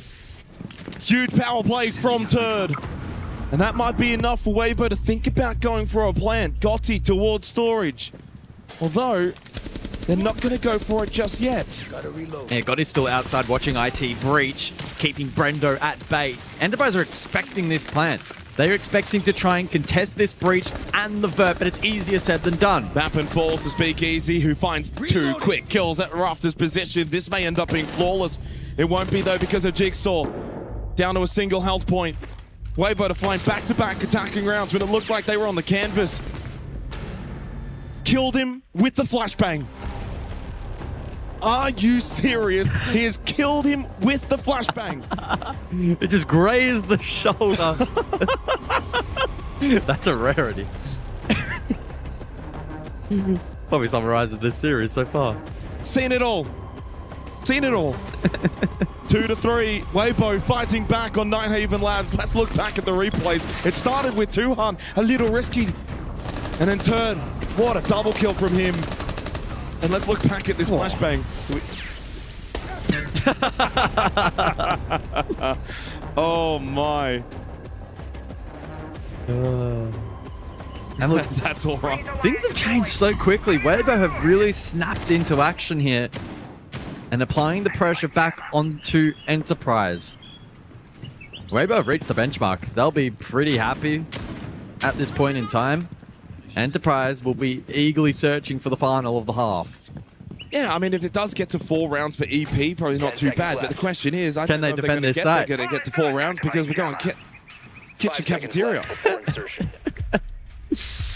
Oh boy. We saw it earlier in the tournament, though. Was it Shopify Rebellion from memory that played it? And they won it on the defense. It is possible, but probably best described as improbable. We'll see what they've cooked up. I'm eager to see. Well, yeah, again, this is the most attack-decided site on this map, and it's not even close. This is a brazen call from Enterprise, but let's see what they've worked strategically on to try and make this a difficult site for Weibo. It looks like they'll go for the lobby stairs stack with the clash and then the catch from Tuhan. Trying to absorb a ton of utility, and it actually works out early. Reaps gets caught on the overpeak, or maybe trying to lodge some util into this position. Cairo ready and waiting. So 4-2 split on the entry battle for EP in their favor this half. Will they be able to close out the half with a round win that feels now very much needed?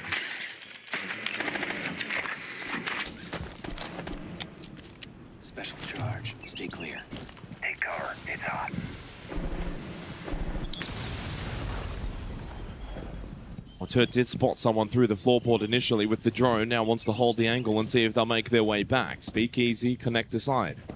Pyro still with the shield down on the clash. Doesn't opt to pick it up, instead opted for the swing while full white. Turd beaten out by Jigsaw. He finds his 6th kill of the half. Cairo still alive. He's done a really good job to just stay alive. I don't know if he can stay alive much longer, but he almost catches Oven and still able to escape. Despite the pressure and despite his health, Cairo has gotten away. A big moment here for Enterprise, 5 versus 3. Oh, all the big moments in this round going the way of the defense. Weibo well and truly on the back foot. 60 seconds, so time to work with. And an Exo that can expose the objective. Still a very, very difficult prospect.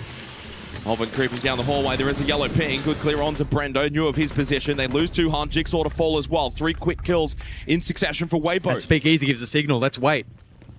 Hand up. Well, there's plenty of time still left. Bappin also losing out in that battle, so low on health along with Cairo. Cairo's found another one. Bappin can't win his though, and then Gotti shuts down the clash. That looked so ominous at the beginning of the round. We are tied though at the end of this half. It started with 3 to EP, and Weibo just go whack. 3 straight themselves. We are tied. Yes, we are. And it looked good for Enterprise at the tail end of the round with a 2-player advantage and a successful peel onto the site. But a great push 90 and really good leadership there from Speakeasy. Like quite literally hand off the keyboard, telling the guys, let's slow down, let's stop. And with Cairo low on HP.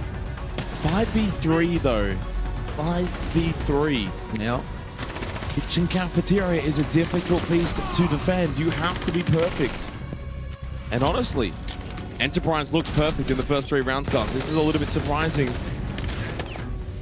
They had all the momentum. Started to get the trash talk going again. They had some good form built up. Go back to a mistake such as that. That was a 4v3 moment with the air jab. That opens up the site on that top floor. And the rest of the half crumbled after it.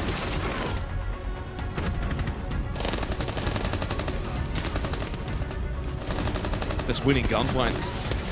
Yeah, a lot of the flashbang fights. A lot of the straight up 50-50 fights ended up being pretty favorable. Another really good example there with Bappin dying in the final round of the half as well. Just a little more clutch around the board at the moment for Weibo. A 3-3 scoreline. 8 kills for Speakeasy. He is the kill leader at the moment here on Nighthaven Labs. You do not say that sentence every day of the week not for these Weibo. days. A couple of years ago, certainly. 7 for Cairo. We're looking at the series between the 2 maps now. 13-7 for Speakeasy, 14-7 for Turd. Both of them are actually 2-0 on the entry.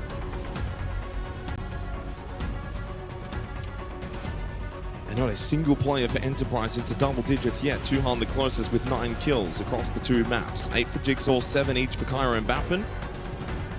6 for Brendo. But the halftime scheduled timeout will expire. We head into the bands. Weibo 4 rounds away from knocking out Enterprise. And as per the story of the day here for the Battle of APAC, the 2 slots for the next major.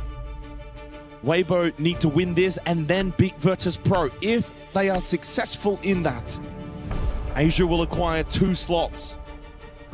Enterprise need to hold on and try and get themselves back into this series. Otherwise, there is some world that they could lose the 2 slots. Of course, virtus.pro is going to be a difficult prospect for either of these 2 teams.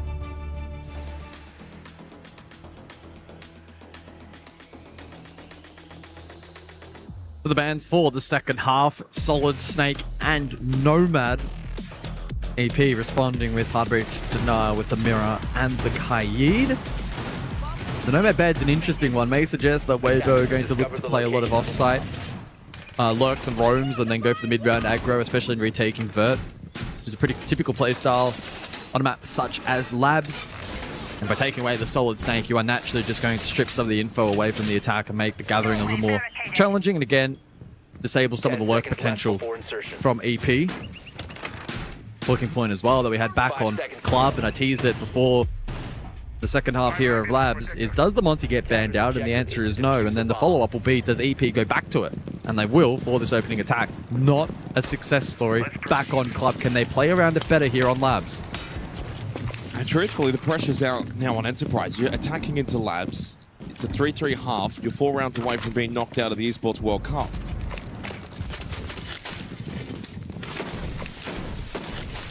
Hasn't really been a great campaign for the Oceanic teams. Chiefs were unable to win a map. Oh, sorry, a series, I should say. They did. Oh, straight into the clash. Hold on. Oh, Tuhan, fortunate. Oh! Never mind. Turd just kept spraying. You're kidding me. And the prayers are answered. Oh, might get traded though. I mean, it's not the worst result. Indeed, the clash will fall. Both shields have been eliminated. What a strange start to the round. You don't often see an all-in like that in the first minute of the round, where both teams get something out of it. And we're equal 4 versus 4, neither with their shield player. Things will settle for a little while now, you would imagine, as both teams reset and go back to regular programming.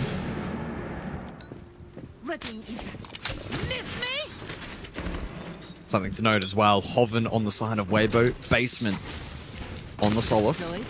Rest of the team committed second floor. Turns out to keep a barrier, so I don't think Holy Rafters is going to be as simple for him now, especially with IT opened up, no clash. Probably best to fall back, play command, force them to push through IT, hold the angle. There is a con-side player in Cairo, so Enterprise do have multiple avenues of attack. Tundra's next.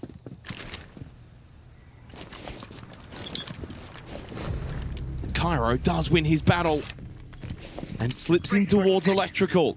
Well, this would be super impactful for Enterprise if they too can attack into this command server site. Advantage 4 versus 3. Into the final minute, Brendo searching from IT. Cairo's found another one. He's been their best.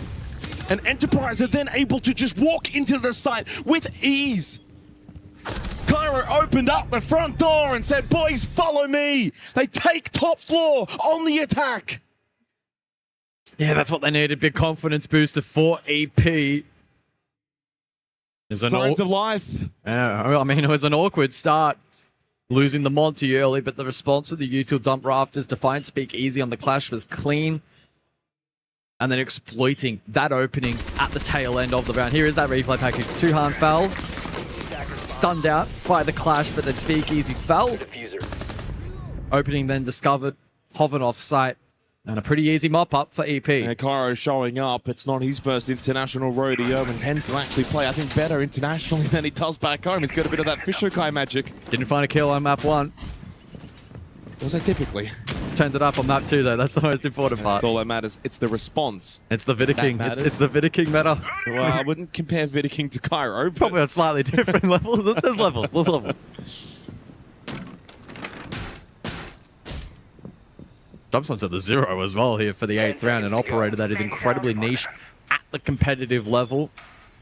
5 seconds to go. And it will remain niche as he jumps onto the sledge. So there'll be an emphasis on the vert with both Brendo and Cairo resuming those roles. As for the side of Weibo, you can see the split. You can see their positions on player cards. Hoven will start alongside Reaps on the second floor. Speak Easy to support third first floor, and Gotti will hold down the fort on basement. So a full map extension from Weibo.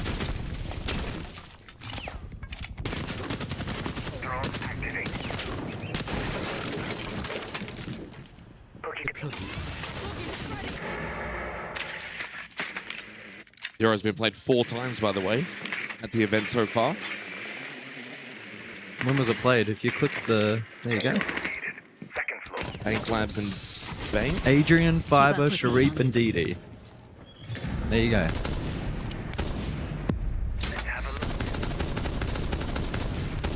Mark activated from Bappin onto Hoven. Turd open a kill onto Tuhan. Turd has now made it 3 consecutive opening kills for himself for Weibo.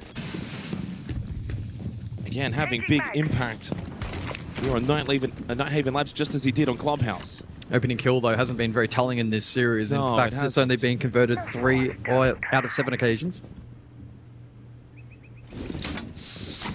Which is far lower than the usual standard conversion rate, which I think sits at around that 77 to 80% mark. Especially the teams of these caliber, especially domestically with lesser opposition, very strong in their ability to convert, but far more even here on Labs thus far as time continues to tick down. Yeah, still got to deal with this clash as well. Good hold towards Cargo.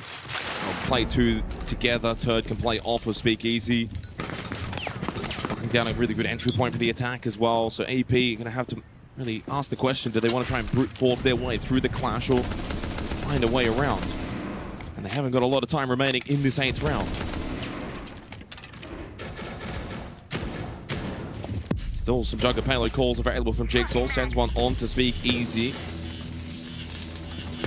Speakeasy's probably going to just eat this call so he doesn't have to really deal with it.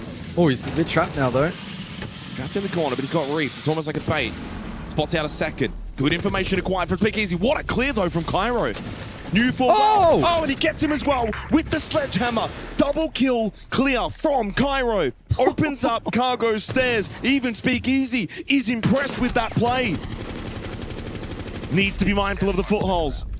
Needs to be mindful of the time. 10 seconds remaining. Brendo with Kit, now in basement. Through Animus and into tank and in towards the default plant spot. They lose Jigsaw to begin this post plant if it will even be successful. It will not be successful. Where's the coverage? Swing, kill, no coverage. Round goes the way of Weibo. Oh, they've let that one slide. Oh, that was a huge opportunity for Enterprise. Cairo did everything he could to get them in a winnable position. My, oh my. Tied once again. 4-4 now. Great clear, though, from Cairo. Huge double to give EP every shot in that round, but then time was low. They had to cover the swing. There was no denial utility from Weibo. No nitros, no impacts, but a gun up and a failure to cover the cross. Just be covering that nano swing with your life if you have to. Get the plant successfully down, but the problem is if you die while covering that, the round probably is done anyway. But at least you have a chance to stop that, get a kill, plant goes down, winnable then for Enterprise. By not doing that, holding the worst angle, it's an easy clear from Halvin, and Weibo tie it up, 4-4. Yeah, tough pill to swallow there for EP in that round, and some fundamental breakdowns proving costly. It is fine margins, it happens fast, but at this level of siege, you need to be precise. No room for error.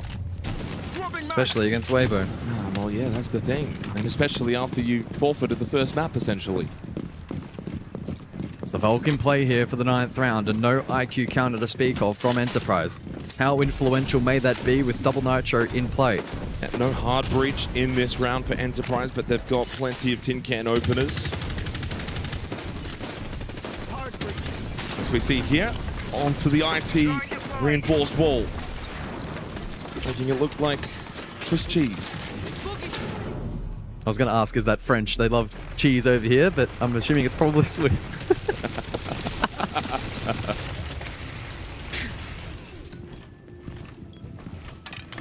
Speakeasy not too blinded by, of course, the vert being opened up, as they've still got storage control.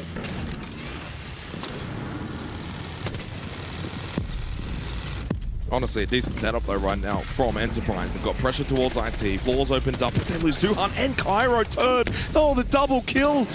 When he was the one that was getting double swung, he gets rid of them both. Oh. And Baplin as well for good measure. Go on. Turd's just better.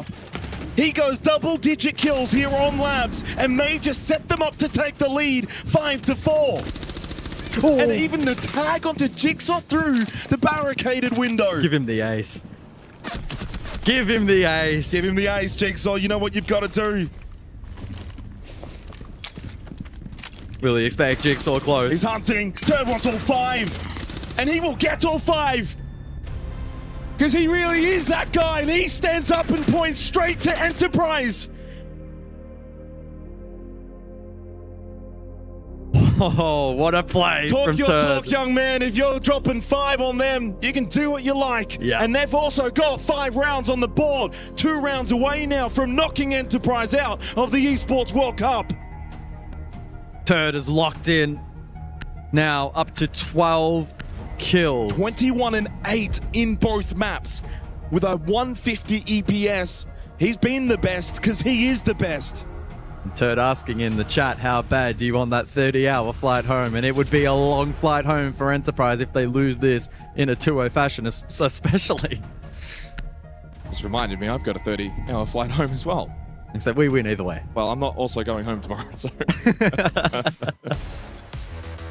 Oh, no timeout, by the way. No, it is the Deimos and the Clash as well banned out.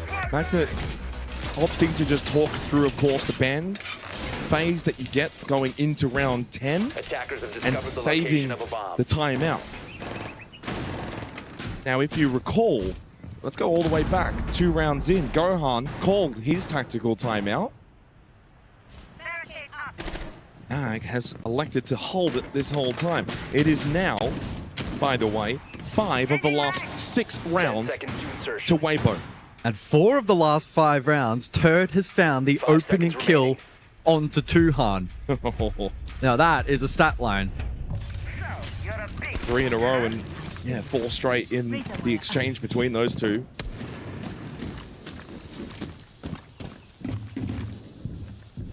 And you look at the operators that Tuhan is playing in those rounds as well. Blackbeard, Monty, like he's getting shield player kills as the entry. The shields just have not been working out for Tuhan today. Saw it on Clubhouse and it rears its ugly head once again here on Labs. They'll pivot though, they'll switch it up, they'll look to formulate something different here for round 10. The introduction of the Vehora as well here, maybe looking to facilitate a set play. Well, this is where if you're EP, you can't start to have bad downs, can't start to hang your head. 5-4, close game. Win this next round, things are still fine. But dare I say, here on Command Server, it's going to prove to be quite difficult. They need someone to help out Cairo. Needs someone else to stand up.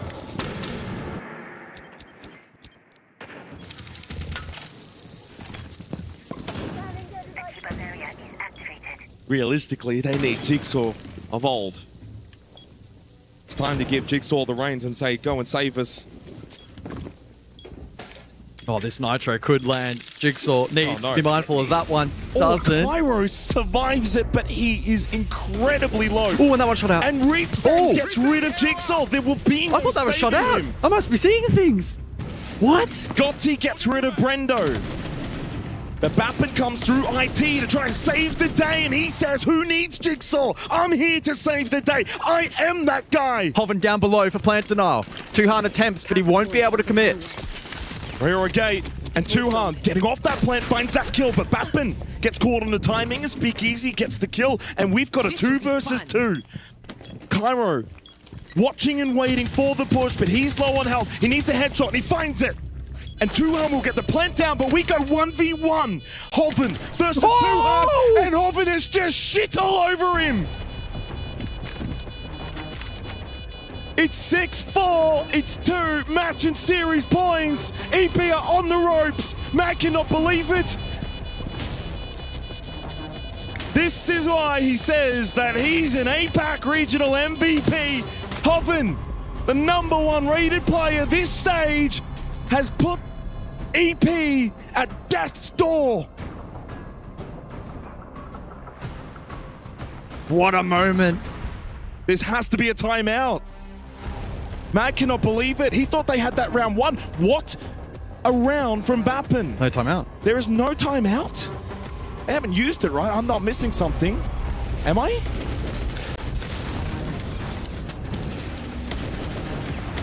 How can you not call a tactical timeout down 6-4 facing elimination?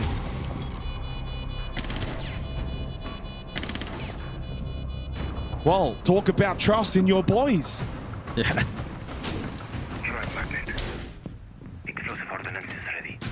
Well, command server's locked away.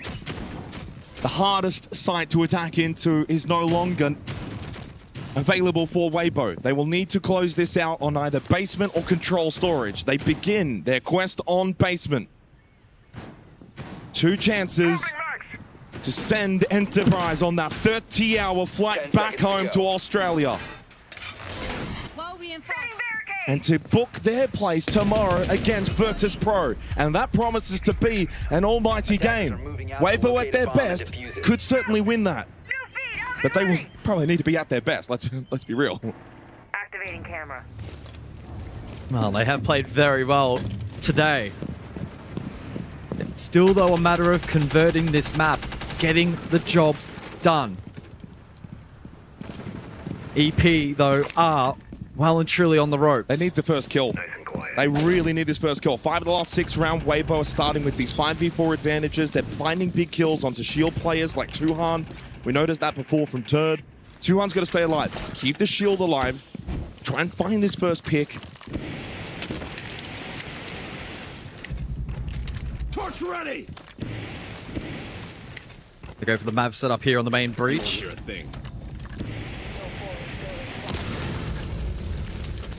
And Bapid being peppered and pressured immediately from that limited on-site hold from Weibo. And Vulcan canister pop, that's fine, nice and early into the round. In the meantime, the rest of EP shaping up over towards kitchen side. Maybe thinking about an eventual Exo finish here with that shield. You think about the default plan position. You can then cover the cross from main breach. Hoven, by the way, is connector. Top floor, lurk defender. And playing a rather intriguing vert hole towards the hatch. He has been droned down, so clearly Enterprise are aware of this. A Nitrocell was thrown from Turd. Doesn't do a lot. Tuhan stays alive. Trying to fight from down below is Turd. Hoven finds the opening kill onto Jigsaw. He will not save the day. Another early kill for Weibo and Hoven to shut down Cairo. Well, it's happening, isn't it? EP are going to walk away from this event without a map win after top 8 at the previous major? Surely. Surely not. Bapin, Brendo, Tuhan, you must clutch this. But Tuhan falls, it's 3 to Hoven, and the MVP says hello and goodbye in the same sentence. Massive moment from Hoven. EP, can they fight themselves back into the map? 40 seconds, Brendo Exo, Bapin still isolated on that main breach. Well, if you're going to talk the talk, you've got to walk the walk. And Hoven still has eyes on the kit. And right now, it seems like the only walking that EP will do is home and to the airport, because it's flawless. They have been decimated, crushed, and embarrassed here at the Esports World Cup. That is sweet old revenge from Weibo Gaming. The Demons of Salt Lake City Major have been expelled as they 2-0 Enterprise and book their place in a match tomorrow against Virtus.pro. Tell you what, to be or not to be, that was the question going into this match. And we got a very, very firm answer. Weibo are to be versing Virtus.pro tomorrow. I tell you whilst EP are unfortunately on their way home. If you're Virtus.pro, you've got probably the harder matchup, let's be real. Weibo at their best, they've got international experience, they've got quality. Hoven back to his best, Turd back to his best. Reaps, what if he's back to his best tomorrow? That's dangerous. If you're Virtus.pro, Weibo at their very best are more than capable. And if they can pull it off, Rob, 2 slots for the next major will go to Asia.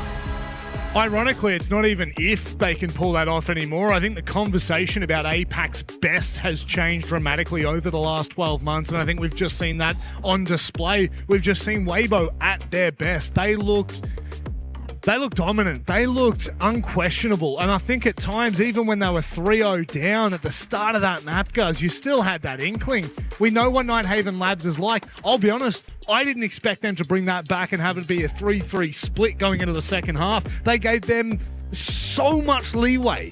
They really dug in to this match, and Weibo show us why they are the best that Asia has to offer. Yeah, EP got off to the best of starts, right? 3 rounds straight, but you throw the tactical timeout in there from Gohan, and eventually they were able to reset, find their footing. 3-3 at the halftime break. If anything, in a slight lead heading on to defense. And again, EP off to a decent start. Second floor, you think about that successful attack. They looked good. They looked like they were in this match. But then Weibo put the foot down. In that second half, they won every single entry duel. The vast majority of those onto Tuhan, who was playing key operators. And that's not to call him out specifically. It is always team-wide when you discuss those entry duels and the fact that he was left exposed. But it meant that they were fighting from behind, round after round after round. And when Weibo were playing this well, they will not forfeit those advantages easily, and they simply just didn't over the course of that second half. Truly deserving the victory here today, and a 2-0 very much reflective of where these two teams were at on the day. Well, very dominant as well, Rob. Extremely dominant, and I think that goes to showcase the bipolar attitude of teams in APAC. Little less than 2-3 months ago, this was flipped. This was a different discussion altogether. Mambo number 5. Mambo number 5. Mambo number ace for third. And honestly, seeing him stand up and point, like that, he is the epitome of trash talk, but he does it at the right time. And that's the lesson maybe that EP have to take, because pre-match, guys, you were talking about it. We were seeing all the trash talk that was going on. It's easy to talk when it's 0-0. It's a lot harder to talk when you get 7-0'd. And then you get completely torn apart on Nighthaven Labs. Like, it's a defender-sided map. They got the 3 defensive rounds, so that's not enough. And you saw that in the second half when Weibo won 4 straight defensive rounds themselves. Yeah, look, we'll take away the positives that we can for EP here. They came back and refreshed this map. They were, I'll say the skeletons in the closet for the first map were gone in the first 3 rounds, guys, and they looked really good. We were talking about what we saw with FaZe yesterday. We kind of got a little bit from that out of EP in the first half, and then very quickly, Weibo just...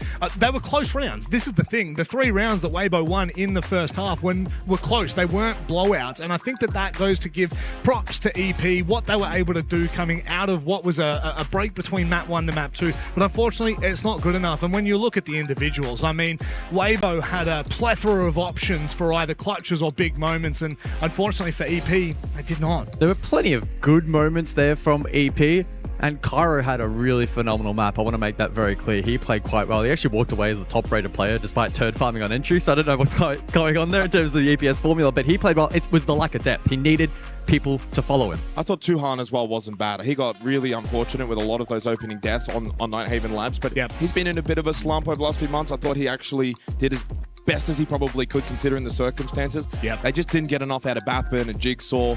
For sure. Yeah, and that's why they just didn't have the firepower in the end of the day. Unfortunately not. Once rejected from the OS region, now rejects the OS team out. It's Turd and Lax.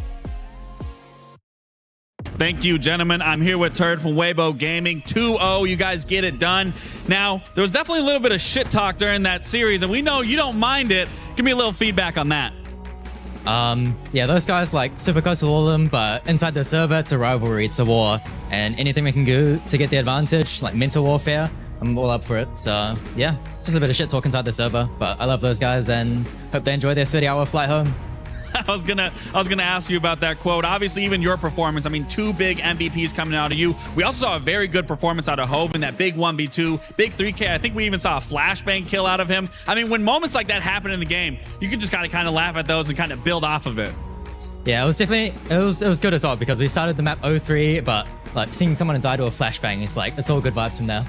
Absolutely. Now, it kind of seems like a little bit of a revenge tour from Salt Lake City. EP 2-0'd you guys. Now you knock them out. You're able to crush their key, as you said. 30-hour flight home. Your next opponent is VP. That is another opponent you lost to in Salt Lake City, 4-7. Is there anything you want to say to those guys before we get ahead of that match? Might be a revenge tour on paper, but for us, like, we have a new player, so we're a new team, fresh new mindset. So it's 1-0 for us to EP and 0-0 for us to VP. So they should be ready for us. Well, sounds good. Before I let you go celebrate with your team and crush that key, is there anything you want to say to your fans back at home watching? Thank you to my family and my girlfriend for watching. It's super early in the morning, I think, right now. Yeah, thank you for the support, and yeah, I love you guys. Shout out to the families, the girlfriends, and the fans for supporting Weibo. We'll see them tomorrow in a do or die to make top 8 main stage. That's it for us here. Send you guys back to our desk. I think that interview in particular epitomizes what Turd has gone through in terms of his maturity arc, his arc as a player, guys. We see him, he still enjoys the trash talk, but there is such a humble nature about him, about Weibo, about the Asian region in general. But really, this team is just looking on fire. Look, I think it's fair to say that the Turd that we saw in that interview is actually pretty closely aligned with the Turd you actually kind of see behind the curtain. He's a very courteous, very mature player behind the scenes. But as you said, he knows when to turn it up inside of the server. He knows when it's appropriate to go in on the old chat, and he backs it up with strong performances. He did that today. I have a question for you specifically, Rob. Please. Who is the happiest team with this result? Who is the happiest team? What, sorry? With this result, who's happiest right now? Poor CAG. No, it's Daystar. Oh, it is Because Daystar. right now, if tomorrow Weibo can beat Virtus.pro, the Asia sub-region will get 2 slots. So that's going to be really the most important thing going into tomorrow, that matchup. And the team that's probably the least happy with this potentially is Chiefs. Because of the 2 slots that Oceania had coming into this, it could create a world in which we go into the next stage, the battle for the next major. OS might only have the 1 slot. There is a void of unknown entities here for the APAC region, but obviously, you know, Weibo, I think they really do deserve this victory. I think they've shown since Salt Lake City, since they were knocked out by EP, that they've really gone back to the drawing board. You heard there, a new team, a new player. Gotti has been, let's just take a second to talk about Gotti, because when he moved across to Weibo, when Arpe left, there felt like there was a void there, guys. And we were questioning so much, was Gotti the player to fill it? I think we've got our answer across just the course of EWC. He's turned out massively. That's one of the big challenges when it comes to the APL region, right? If you have a player that either voluntarily wishes to leave for retirement or maybe not up to the task, and you're forced to make a change, finding that depth and finding a replacement, we have seen it so many times, finding the right fit can be such a challenge. It's still early days, I think, for Gotti at the international level, but so far what we've seen has been good. You know what's funny is that I remember when it was announced, and then it was like the same day or the next day were the ENC qualifiers. And for Team Korea, Gotti was playing and he went 0-7. And I was a little bit like, oh, they made the right choice here. But in terms of his performances and the way he slotted in on the team of Weibo, sensational. He slotted in really, really nicely, and his performances so far have meant I don't think there's any doubt in terms of the core 5, because I did have some doubts thinking, could they have maybe gone in a different direction? I think they're pretty happy. Well, as Speakeasy said in the server, it's time to crush your key, and crush their key he will. A player that is probably the longest standing veteran, I think, of APAC at the moment. It would be him, maybe Anaton, maybe I9, but this is just a real display, I guess, of what it means to compete here at EWC. Again, I know I've said it before, and I know I'll say it again. This has got to be my favorite system I think I've ever seen. Again, I get to enjoy it. He's having a blast. Again, why do we need the key crush machine? Just give it to Gohan. I'm sure he could crush it. It goes bang. I have to say it. That was just far too easy for Speakeasy. Still, we're still on that. Bye-bye. Bye-bye. 30-hour flight home. Enjoy. Here's a question for you, boys. If there's a world in which Weibo go on to claim the trophy, will the EP key be put in? Oh, absolutely. Has to be. I don't care who you crush out of this tournament. That absolutely has to go in the trophy. In fact, if I were them, I'd go ahead and put all of the APAC keys underneath them. Oh, no, he's not happy. You know, there is just something so beautiful about watching this, about watching the moment, the soul. It really is such a visceral image of soul-crushing defeats. And for Speakeasy, he's been here for such a long time. He's been to so many international events, and it feels like maybe, just maybe, Jake, this could be the team that really takes them. Well, let's just kind of take a little step back. Weibo over the last probably 12 months, we've been saying top 8 minimum, top 8 minimum. Can they even go further? Can they go top 4? And I think, well, they obviously in Salt Lake City, it was a disappointing finish that they couldn't beat Enterprise of all teams to get top 8 and fight for top 4. So I think for them, Virtus.pro is a really good challenge. As Turd put it best, new team, technically, it's only the one player difference, but clearly it has made a difference. And if they can beat Virtus.pro, there is that top 8. But the realistic situation is we've been seeing, can they go top 4? They've got that quality. Now it's just a matter of can they put it all together tomorrow. I think they are putting it together, guys. I think truthfully speaking, Weibo are putting it together, but is this the tournament? I think they're a very, very serious shout in that matchup. I hesitate to say that they're favorites because VP are incredibly dangerous and really did take it up to the likes of FaZe. So Weibo need to put in some hard work, and they need all 5 players to step up in that game. And that game is going to be played tomorrow. However, what game is going to be played right now?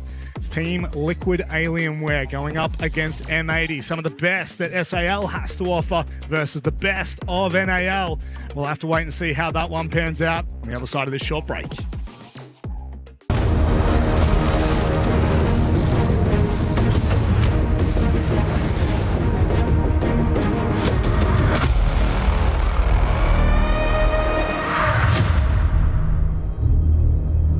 There on Nighthaven Labs, now here on Chalet. That's the best round we've seen from them, but it still wasn't enough. No, it was not. And even they did a great job trying to break that initial push, but just very unlucky in the end round right there. In the trade, in the snowball, anything could happen.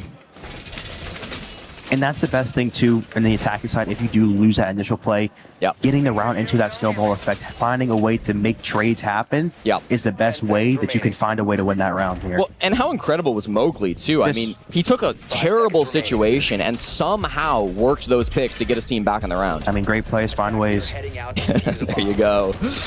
Well, we're going to go back now on towards the top floor. All gamers desperate to win a couple of rounds here. You said 4-2 would be enough for Secret to win this half and then spiral into the game. That's the bare minimum at this point. A 5-1 or even a 6-0 seem possible. Of course. Whatever they get now is just icing on the cake here. It's all gravy this point forward from Team Secret, but they're going to get all of it that they can. Bring in the ace here for the soul side pressure, which is see him get the soul wall open. Lurking below Moonlight, 2 thorns in pocket for the shield play. No shield play coming out this round. Looking to get aggressive. No, he's going to call it off right now. Rotating up, going for a soul side, clear the Grim. Not too many nades for the soul stairs position. Let's see if they have the info on him on Trophy right now. Like these long angles. Yeah, find out those players inside the top floor, but inside a Trophy as well. Moonlight takes a lot of damage. He's gonna die here, Jesse. Get caught by a Grimby too, so the positions might be known pretty quickly here. They are holding his angle, but he's smart enough to know that he doesn't need to jump in and take this fight. Now he will do just that. Walks right in front of Drills. That's going to be Drills with an easy pickup onto the Star Fragger on AG. Now 1 in 5. Moonlight's not going to have much value. Oscar holding the cut too on this owl position.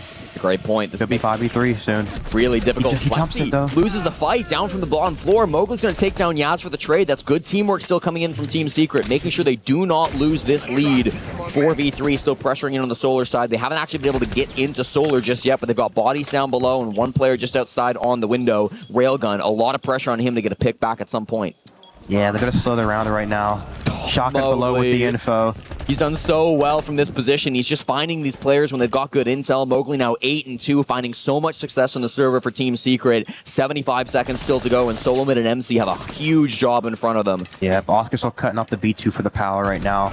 Yeah, they're just punishing them here. They're going for plays. They have to, Dave. It's their only hope in this round, but they're not working out for all gamers. So Solomon doesn't want to be 4 on site. Walking on in. Mowgli for a triple. They make it look so easy for Team Secret, and they have still yet to drop a map on Chalet. Mowgli just looks relaxed right now. He's fragging hard here.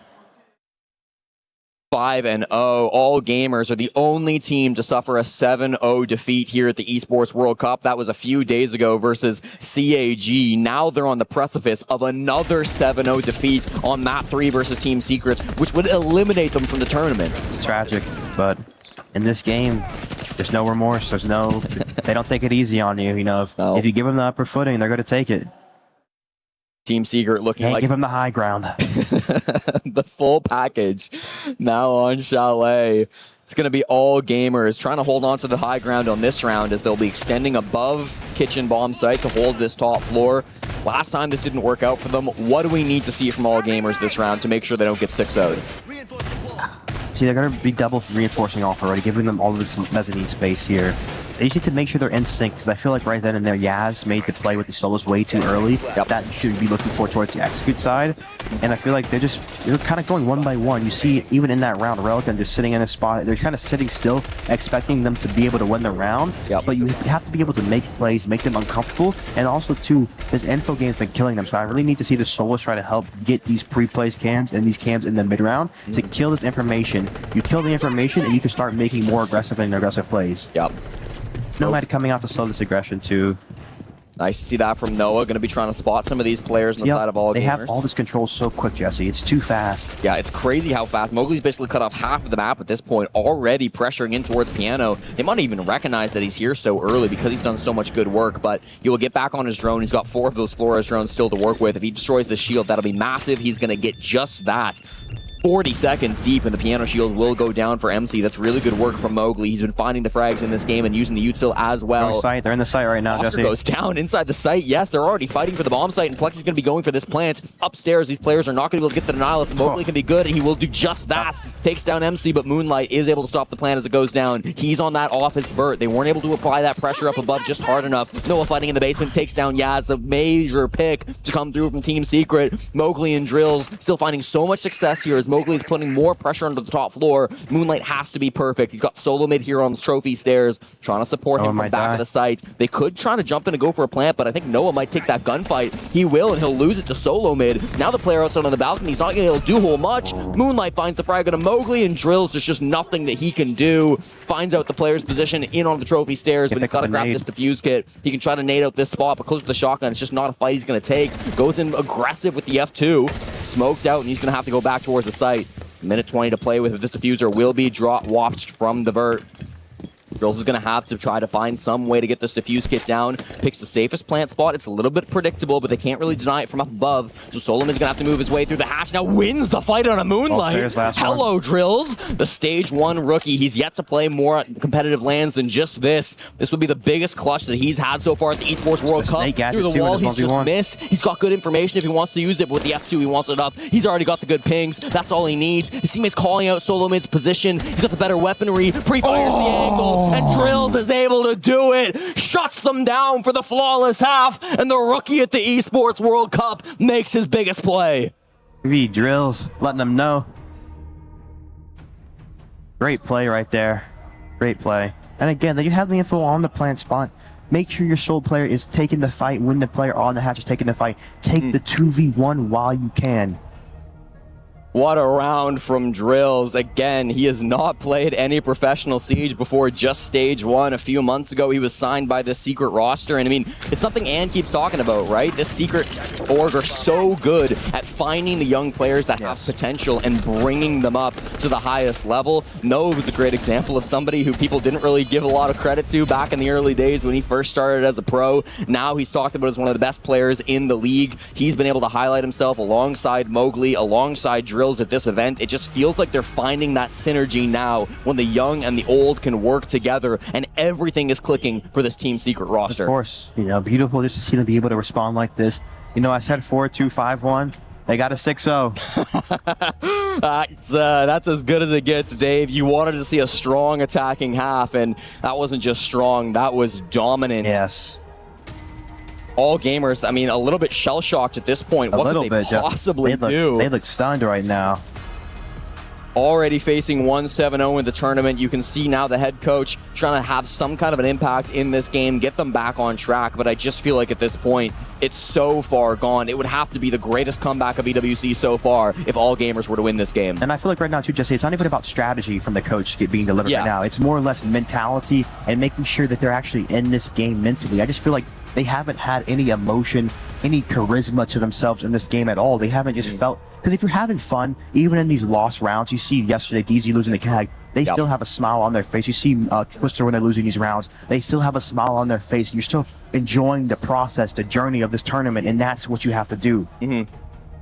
It's been incredible to watch so far here at the Esports World Cup. Even just over the last couple of hours, the change from Team Secret, going from getting blown out on their own map pick, from looking down and out defeated back on map number 1 versus all gamers, to now here where we see them finally putting the pieces together, working as a unit, hitting the shots that they need to. Drills and Mowgli have just been an absolute unit here in the server, but it's everybody working together with that coordination, the calling from Flexi, the 3-2-1s, the positions being held by Noah and Oscar.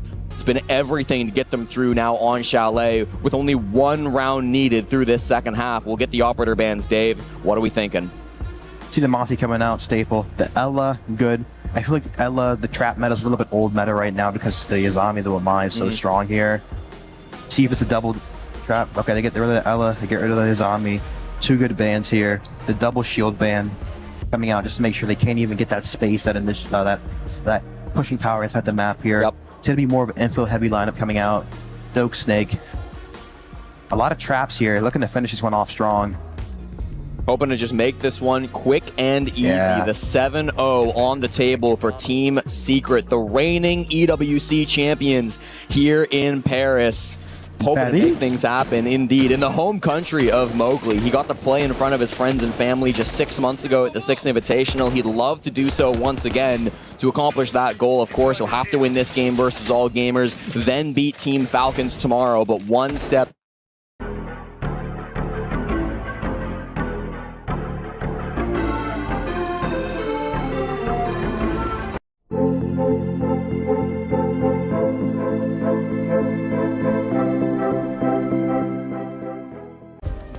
Play is in our DNA.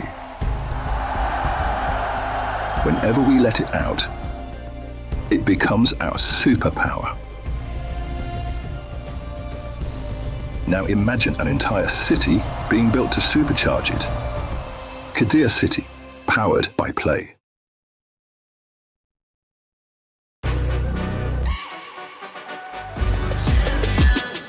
This ain't no regular thing. I came for the ring, you know what I mean. You see my name in the lights, better get right, I'm champion.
Let's run it back. Version 2. Welcome back. It's time for us to get underway with our second best of 3 of the day. Unfortunately, EP can't get it done against Weibo as they show their supremacy.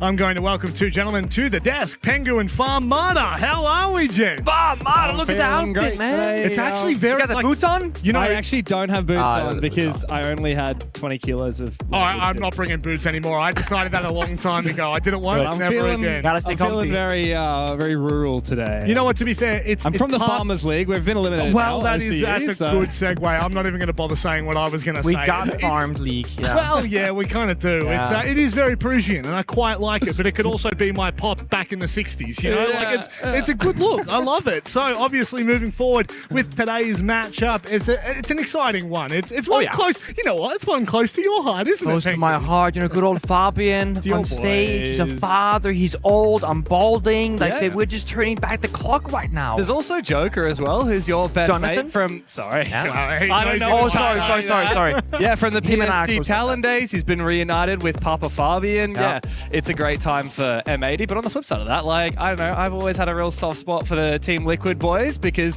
back when they were W7M, their rise to power was right when I was casting them a lot, especially their first big hitting event in the Berlin Major. I've been speaking to Igor and the boys plenty over the years, and they're on the verge of elimination, just like Fabian and the M80 boys are. Yeah, it's a bit of a scary prospect, but also a scary team. When you look at this lineup, you just think what they've achieved in Siege. Everything. And look, it's obviously, you know, you could kind of look at individual players, you could look at the whole roster, but right now, do we really think that they should be an elimination matchup? No, they shouldn't be here. That's a scary opinion. I think both teams, M80 and Team Liquid Alienware, should be in upper bracket probably, but bit of a funky tournament, if you will. Speaking to the different players, I said, we're feeling great going to the tournament. You know, we're probably going to go very far. One of them will be eliminated in only a couple of hours from now, and that shouldn't have been the case from either team. Yeah, I mean, the way I see it for Team Liquid is that this is the most dominant streaking team of all time, winning everything for an entire year straight, including 2 majors for the first time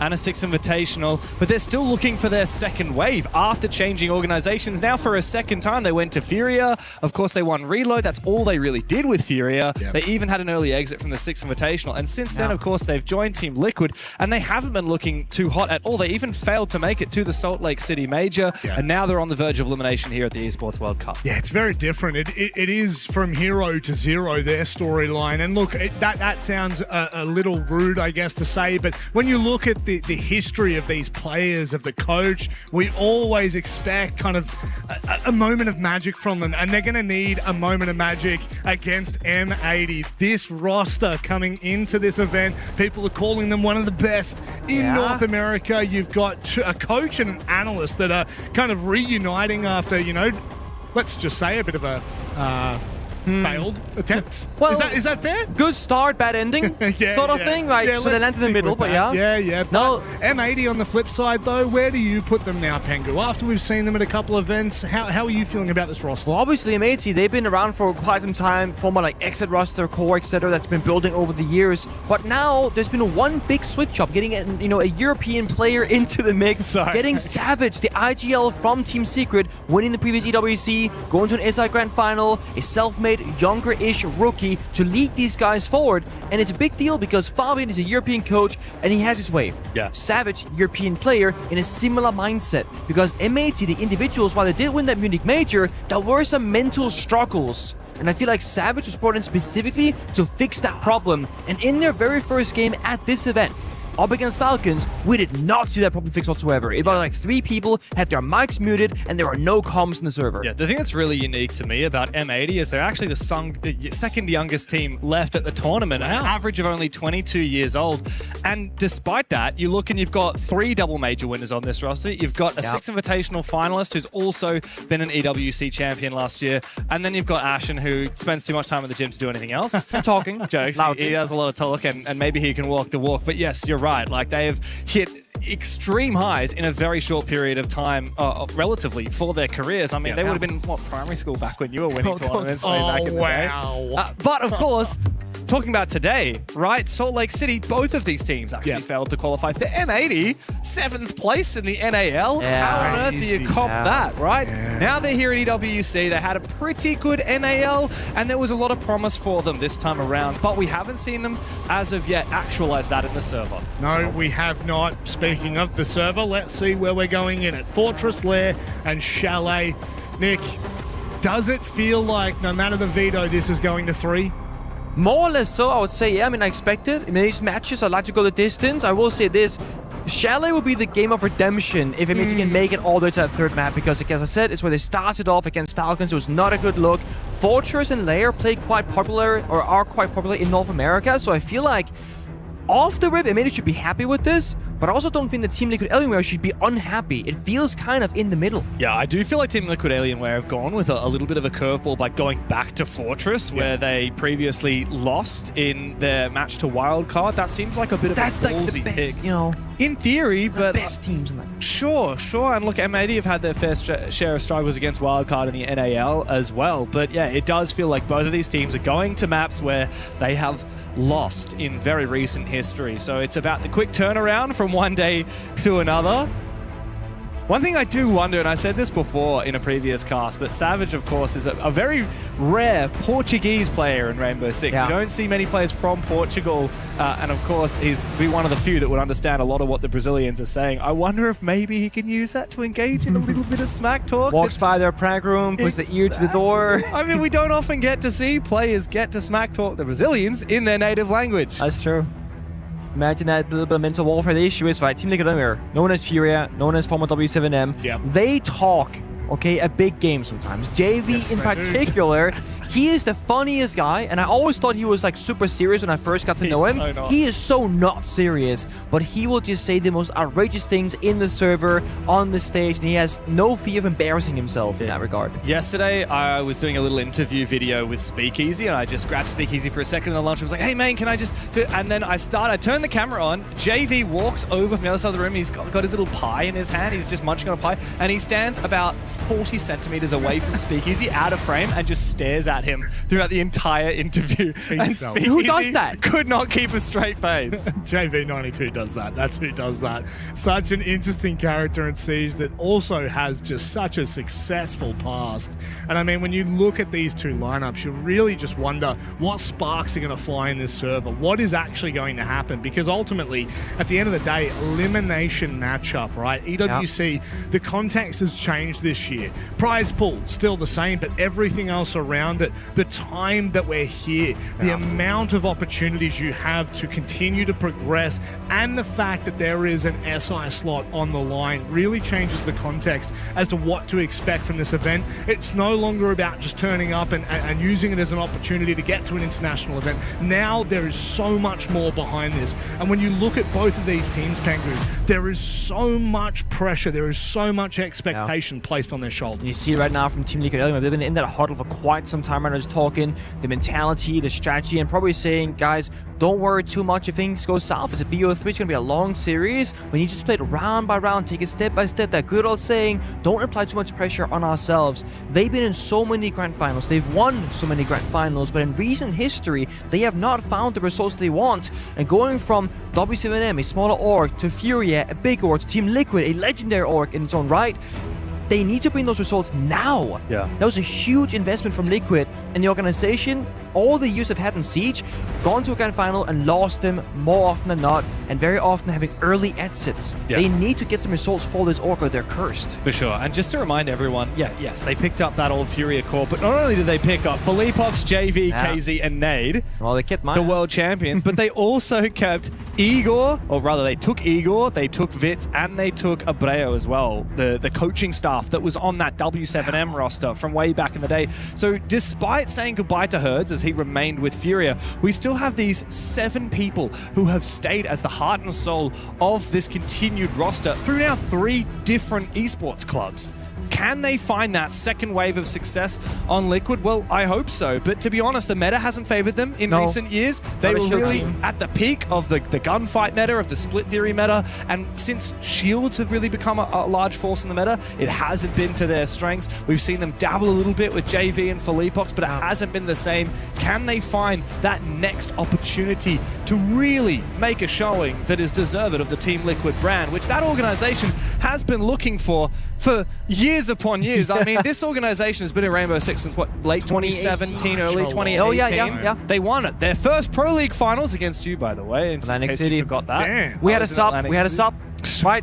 We had Kanto subbing in for like 2 weeks. Oh man, poor you. You had Pete Kanto. I got a second parachute. So sorry. They played line Togepi every round. Okay. No betting of operators back then. Okay, second parachute.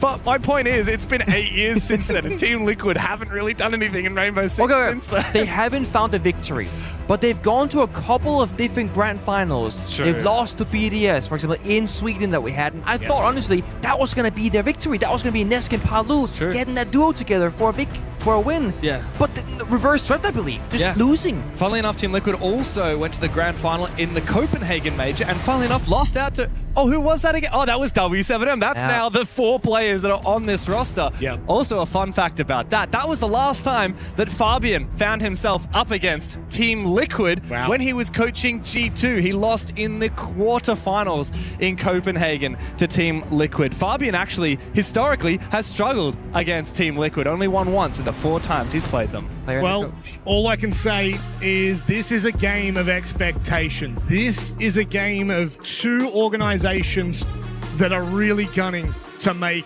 a main stage and go even deeper than that. But it does come down to a best-of-3 elimination matchup on the line here. M80 take on Team Liquid Alienware in what is going to be, and I can say this with all my heart, let's hear it, an absolute classico. Enjoy. Lovely. Thank you, Rob. Speaking to Fabian going to this, doesn't seem nervous, but certainly has that probably deep within him and saying, guys, we had to show up today. And like I alluded to earlier, the very first opening match here for M80 that happened against Falcons, it seemed like 3 players had their microphones muted, that they weren't on the same page. And I honestly will always go back to saying, playing in play-ins, the beginning of the tournament, low-key is a benefit. I think it's great to go in, a little bit weaker opponents, double elimination, you're kind of chilling, get some reps in on stage. For example, like what happened with Shopify Rebellion. They had a nice little warm-up, and then they just... Okay, you went that way. I was going to say, look at CAG, because they had a struggle to stop, but then they came back. Yeah, okay. Well, for Shopify, they should have won. They shouldn't have lost. That's their problem. Fnatic's also copped their first loss since playing. So, look, I get the theory, but the results just don't back you up right. Well, it's 50-50, because half the teams will win, half the teams will lose, right? That's how it goes. God, I guess that's how maths works. I personally love a good warm-up. Imagine if you started with the grand finals with your way backwards. Wouldn't that be just weird? Yeah. Look, I certainly feel that way, even casting. Like, I've said this to you before, but I feel like the first couple of days, there's a bit of brain fog in there.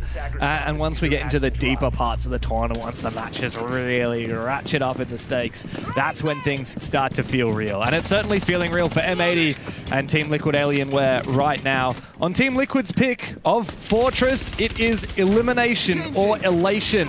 One for each of these teams.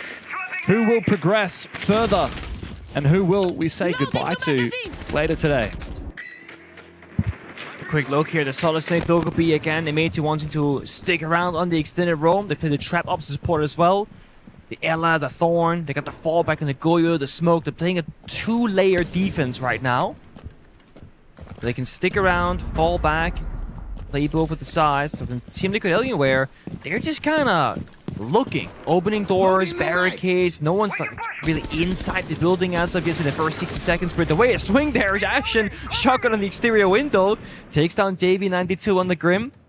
Still got some power-ups though. They got the Glass, they got the Munty. They can still progress this round. But like James was saying earlier, they're not really a shield team. And despite having the Munty, they only just entered the building and are making very slow progress despite the roamers actually falling back and surrendering their map control first. Yeah, I mean, even regardless of whether JV had lived or died, M80 are in the advantage with the amount of time they've delayed. Now KZ, with no info, no flash, as Dry Peaks jumps in the window, he'll go down a diffuser. Very easy. Wow, what is that? Philippebox gets baited out in the crossfire, has to turn away, and diffuser takes him down. Maya finally finds the first pick for Team Liquid Alienware, but it is simply not enough. M80, oh wow, pre-fire through the smoke. Ballsy from Gunner. And now Nade in a 1 versus 4. No util to his name. They know exactly where he is as well. In the renovated tower. Just waiting for his moment to find a free kill. Gunner attempted to peek it, but of course we know fair well that M80 have nothing to do here. They just sit back and wait. Ballman crossfire. Who's gonna get the kill? That's the only question left for this round. Nade might try and go for an exit frag, but Shouldn't be able to find that many. Finds 0. Savage, nice headshot. And the Made in full control, looking a lot sharper than their start against Falcons. Of course, we knew that Team Liquid Alienware struggled on Fortress just the other day against Wildcard. They only found 2 rounds of attack in the entire game, and only 2 rounds of defense as well when they played 5 rounds on their defensive half. I've seen a lot of very defender-sided Fortress recently, and of course it does count down to the specific teams and the specific matchup and the operator bans as to whether it'll be defender-sided or not. But M80 chose to start on that side. Team Liquid Alienware need to be gunning for 2 to 3 rounds here. I think 2 rounds is really the bare minimum, especially considering this is their map pick as well. M80 are looking very prepared here for Fortress. There's a lot of pressure applied here from Team Liquid Alienware on the Glass/Ying player when we see them being brought into action. A Warden ban going out, super rare, and it just means you have to play into those flashbangs, the smoke grenades kind of operators. The Warden ban as well kind of doubles down the same way. You can't protect yourself from those gadgets as easily either. While you can play the Jaeger, you don't get that secondary shotgun, no C4 deployable shield. You don't have the ability to toss out a disc middle of the round to relocate the protection. So maybe also with that, probably playing a little bit more on the offense than they would like to from the get-go. Because they recognize that, guys, if we let them get to side 5v5 and they get the Ying Glass in there, we're not going to be favored in that position. And one of the only counter operators outside of that, something like a Maestro, gets heavily countered by the Brava, which they still have space for. So I think fighting is going to be the name of the game for M80, but fighting in the correct areas and correct timings in a round. Yeah, that's right. If the team has good execute utility, don't let them execute. Yeah. Of course, Team Liquid Alienware, like I said, they played Fortress against Wildcard just 2 days ago, but M80 on the flip side, they actually haven't played it for a very long time. The last time they played it was in NAL. They beat Outlast on this map, and they went 5-1 on their defense. That's a miss on the first Electric Claw with the EMP, but eventually it does get taken down. Oh yeah, so as I was saying, M80, historically, they don't play a lot of this map. When they have played it, though, very, very good on the defensive side. Decent progress, getting the wall downstairs. Ashen good for 2 kills, good for a 3rd as well. Savage trades to help with him. Again, window jump-ins, falling apart from Team Liquid Alienware. Despite having the blind pits, one of Demo's information operators, is the wrong people going in first, but KZ finds one to Ashen. Yeah, good shot from KZ. Big late reinforcement there. Side of the bomb side from M80. And once again, Team Liquid Alienware struggling with those entry kills. Though KZ has solo taken quite a lot of ground. Also gets rid of that Vulcan canister. The drone will go ahead, suss out what's happening on the bomb side. They reinforced the wall. It's like, there's no more hard destruction. Maya is dead, even if he was alive. Only one single spare Selma charge as well would be up for him. The Mady can now play that second layer. Fall back, stay closer towards the bomb site. They've already reinforced off the walls, established the crosses, play on the Goyos. Just don't give them anything for free. And they won't. What can I say? Oh, and they will not. Unreal. Such a hard clear of Hammam when the roamers are sneaking around. In the bathhouse, M80 washes Team Liquid Alienware away. Up in the most confidence-inspiring 2 attacking rounds here. A miss Selma EMP losing free utility, and 2 separate rounds where a player will jump in a window without drone information right here. Into a thorn trap, into a guy holding the angle. Even if you were to win the gunfight, I think he just gets injured by the thorn, so like there's not really any win play there.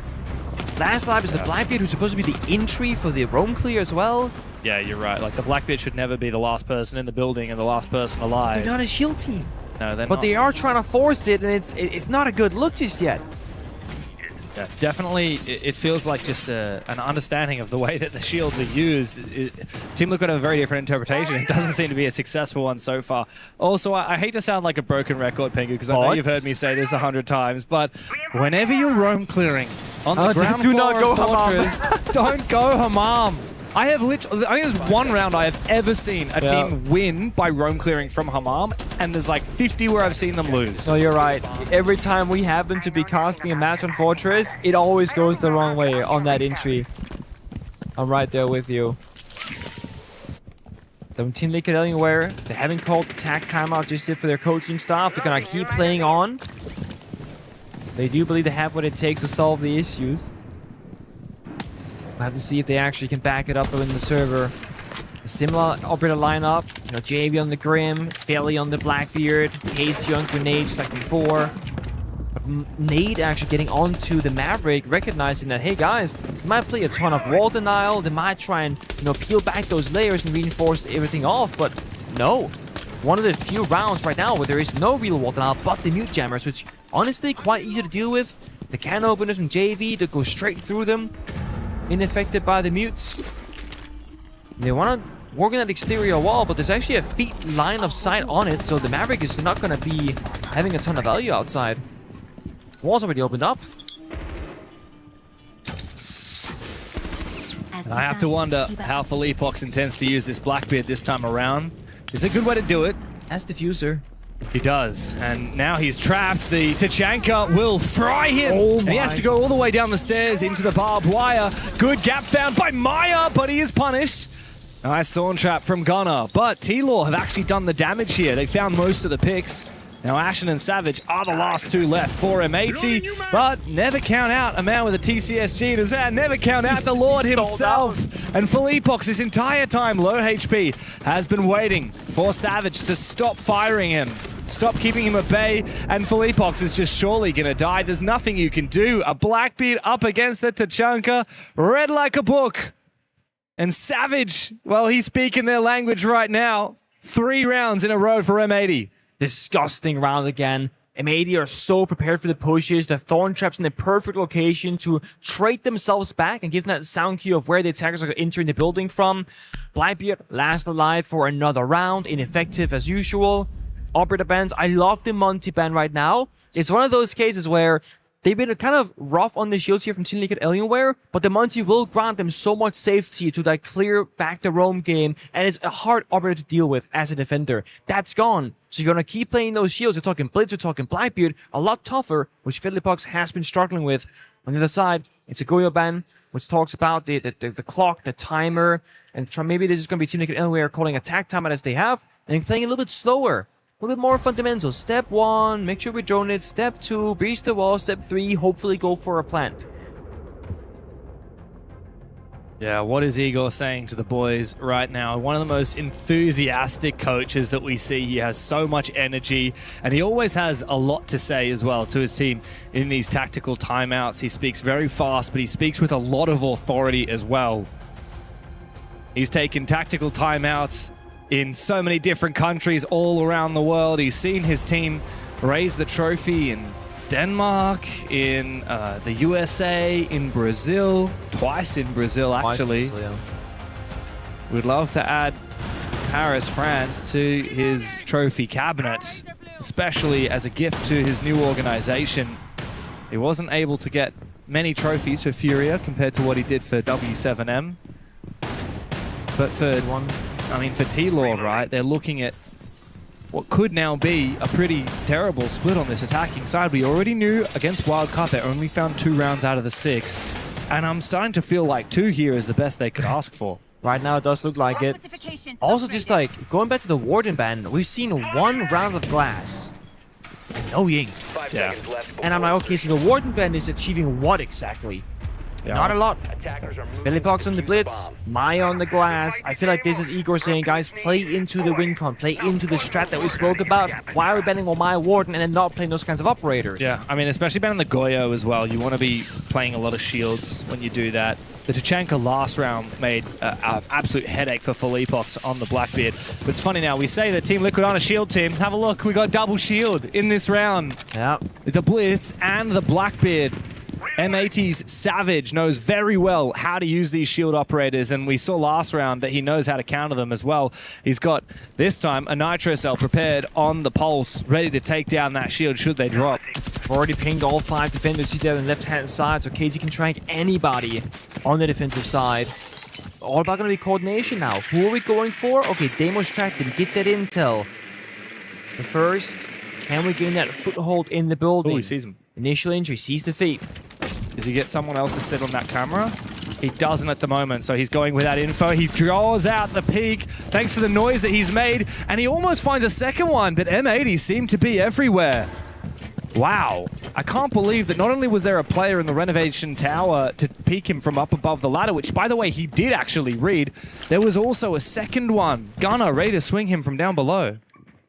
Gonna try and think about this. Was it a worthwhile peak? I mean, yes, because you took down the smoke. That's going to give more freedom here for JV and Phillyfox playing those shield operators. So the smoke is dead. Goyo's banned away. A lot of freedom. But who's going to do the entry job? Who's going to enter the building? The two people right here. The shield and the glass. Oh, wow. Big peek there from JV. Wants to try and take the gunfight. Surely there's no way that Gunner survives here. The nade will injure him. JV will finish him off. Great usage of the smoke as well to give a little bit of cover. Well played now from T-Law. They're starting to use these shields properly, and they've got the glass to support as well. By the bomb site walls right now, let's keep it off for a second. There's going to be a double shield push with the glass, so limited ways of taking those gunfights. DMR, low fire rate, and just pistols. No one's watching the breach. Savage wants to make a play here. Both of these players from T-Law are looking different directions. Now Savage has found his gap thanks to Gavin taking down Maya. It's two shields up for T-Law, but Diffuser on the floor. And Savage and Gavin help on out. It's Nade now on a 1v2 with Diffuser still injured. Nade with the flash, but Gavin peeks directly into it. Such a critical win for M80. Team Liquid Alienware were the closest they've been so far to a round win. And the North Americans say not just yet. A great swing there at the end. Gavin recognized that, hey, either I run to my right-hand side when he can cut off my runner when I'll just die while I'm blinded, or I stay in the corner, he can push me for free. So saying, you know what, I'm gonna go for the swing, get the pre-fire through while he's sprinting towards me. Again, M80, the right players in the right location peeking together, making that 1 versus 1 against a shield, a 2 versus 1 in their favor. Yeah. Two shields dying while ADSing, by the way. Yeah, that's the thing. When you have double shield and glass, taking those fights is so uncomfortable. It looks like a solid position to be in, but it's not. You have awful weaponry. No smoke grenades to peek through. The shields are both flowing HP from the earlier battle. And I mean, if you want to play this heavily into the shields and not the Ying glass, maybe some trap ops should have been banned and not the Warden Wamai. Because again, I want to see the Ying like every round. Yeah. I want to see the Blitz get in there and get active, which they have tried, but again, super unsuccessfully. 0-4 for Phillyfox. Shield almost every round. JV 1-4, playing some shield, some guns. I mean, you know, only one guy is finding kills, that's KZ. He's sitting on 4-4 right now. Yeah, no, you're right. I think Team Liquid Alienware just really have struggled in this half to try and figure out the best way to crack in to this map, and I think the solid snake ban is also a large part of that. Oh, almost a chance there for Ashen. Does go for the re-peek, and JV goes down 1-5 for JV today. Gunner is just laughing and smiling at the player kill. He's holding his grin in right now. What? I really do feel like Team Liquid Alienware want to go for these lurks. We saw it last round from KZ, but that's why the solid snake ban has been so impactful. Instead, they're running that Deimos. Now they're not even running any at all. They're really just going into, as you said, the win con of that Warden ban, getting nade on the Ying. Yeah, but when you keep losing an early member like this, an influential one, last round there was going to be Casey on the Deimos, the roam clearer. Now it's JV, the plant protector, that can help enable the push, right? You can actually EMP, you know, the Thorn Razor Blooms, the Ella Mines, the Smoke Cannons, the Mid-Air, the Nari Lasers, so much value. And it's again JV who dies on the Thatcher. So it leaves up even more pressure now for Nade as the Ying to be the difference maker. For Casey and Phillyfox to make the push happen off that flashbang later on in this round. But the first question I guess that we have to raise, can they even break the bomb site apart to begin with? They're using Nade's shotgun to try and do that at the moment. No vert operator dedicated for what is usually a very vert-centric site.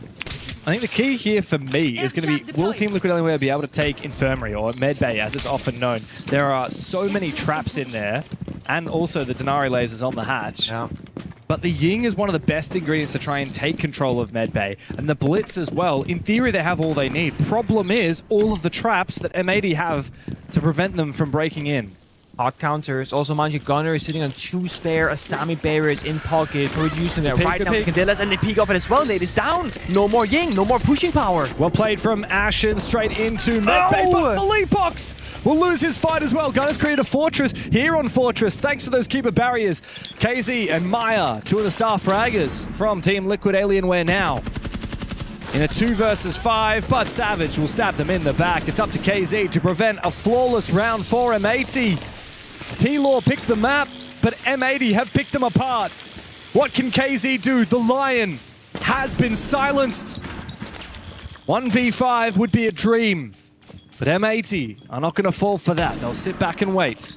Gavin, hungry for a 6th kill in this game, peeks at the right moment. He's toying with him. KZ finally takes him down. One of the last bullets in the magazine. There's plenty more to be done now. No defuse. It's locked down inside of medbay. As M80 just sit and hold their positions. They will not feed him whatsoever. Meanwhile, Ashen is taunting him from outside the building. KZ is going to bait and wait for his chance. He will find nothing. M80, on the other hand, they found a 5th round. Ridiculous. Again, all the small areas of this game right now, M80 just winning. Candela goes out, they get the swing, they get the kill, and in case they don't get the kill, gonna start at popping, keep barriers left and right to protect himself from getting pushed on those doorways. On the other side though, Team Liquid Anywhere getting spawn peak 2 rounds now, losing crucial operators, and the push was not synchronized. Pogs was deep in medbay, while Ying is dying outside the building, while they have 2 players upstairs shotgunning the floor apart. Because like you said, there's no sledge, there's no ram, there's no bug, there's a Ying shotgun. Yeah. Who was also the enabler of the push downstairs after. It's actually a very hard bomb site to clear, even once you have the vert, because the vert doesn't actually cover the whole bomb site. And funnily enough, medbay, which isn't the bomb site by the way, but is the most important room, there's no vert to get in there. So we needed a Flores, or we needed, even the Thatcher I don't think would have been enough. Like we needed explosives, some real explosives from T-Law to take down the Azami, flush him out of that position, and it certainly didn't help that the Ying immediately died to a peek from Gavin when he was trying to take in Courtyard.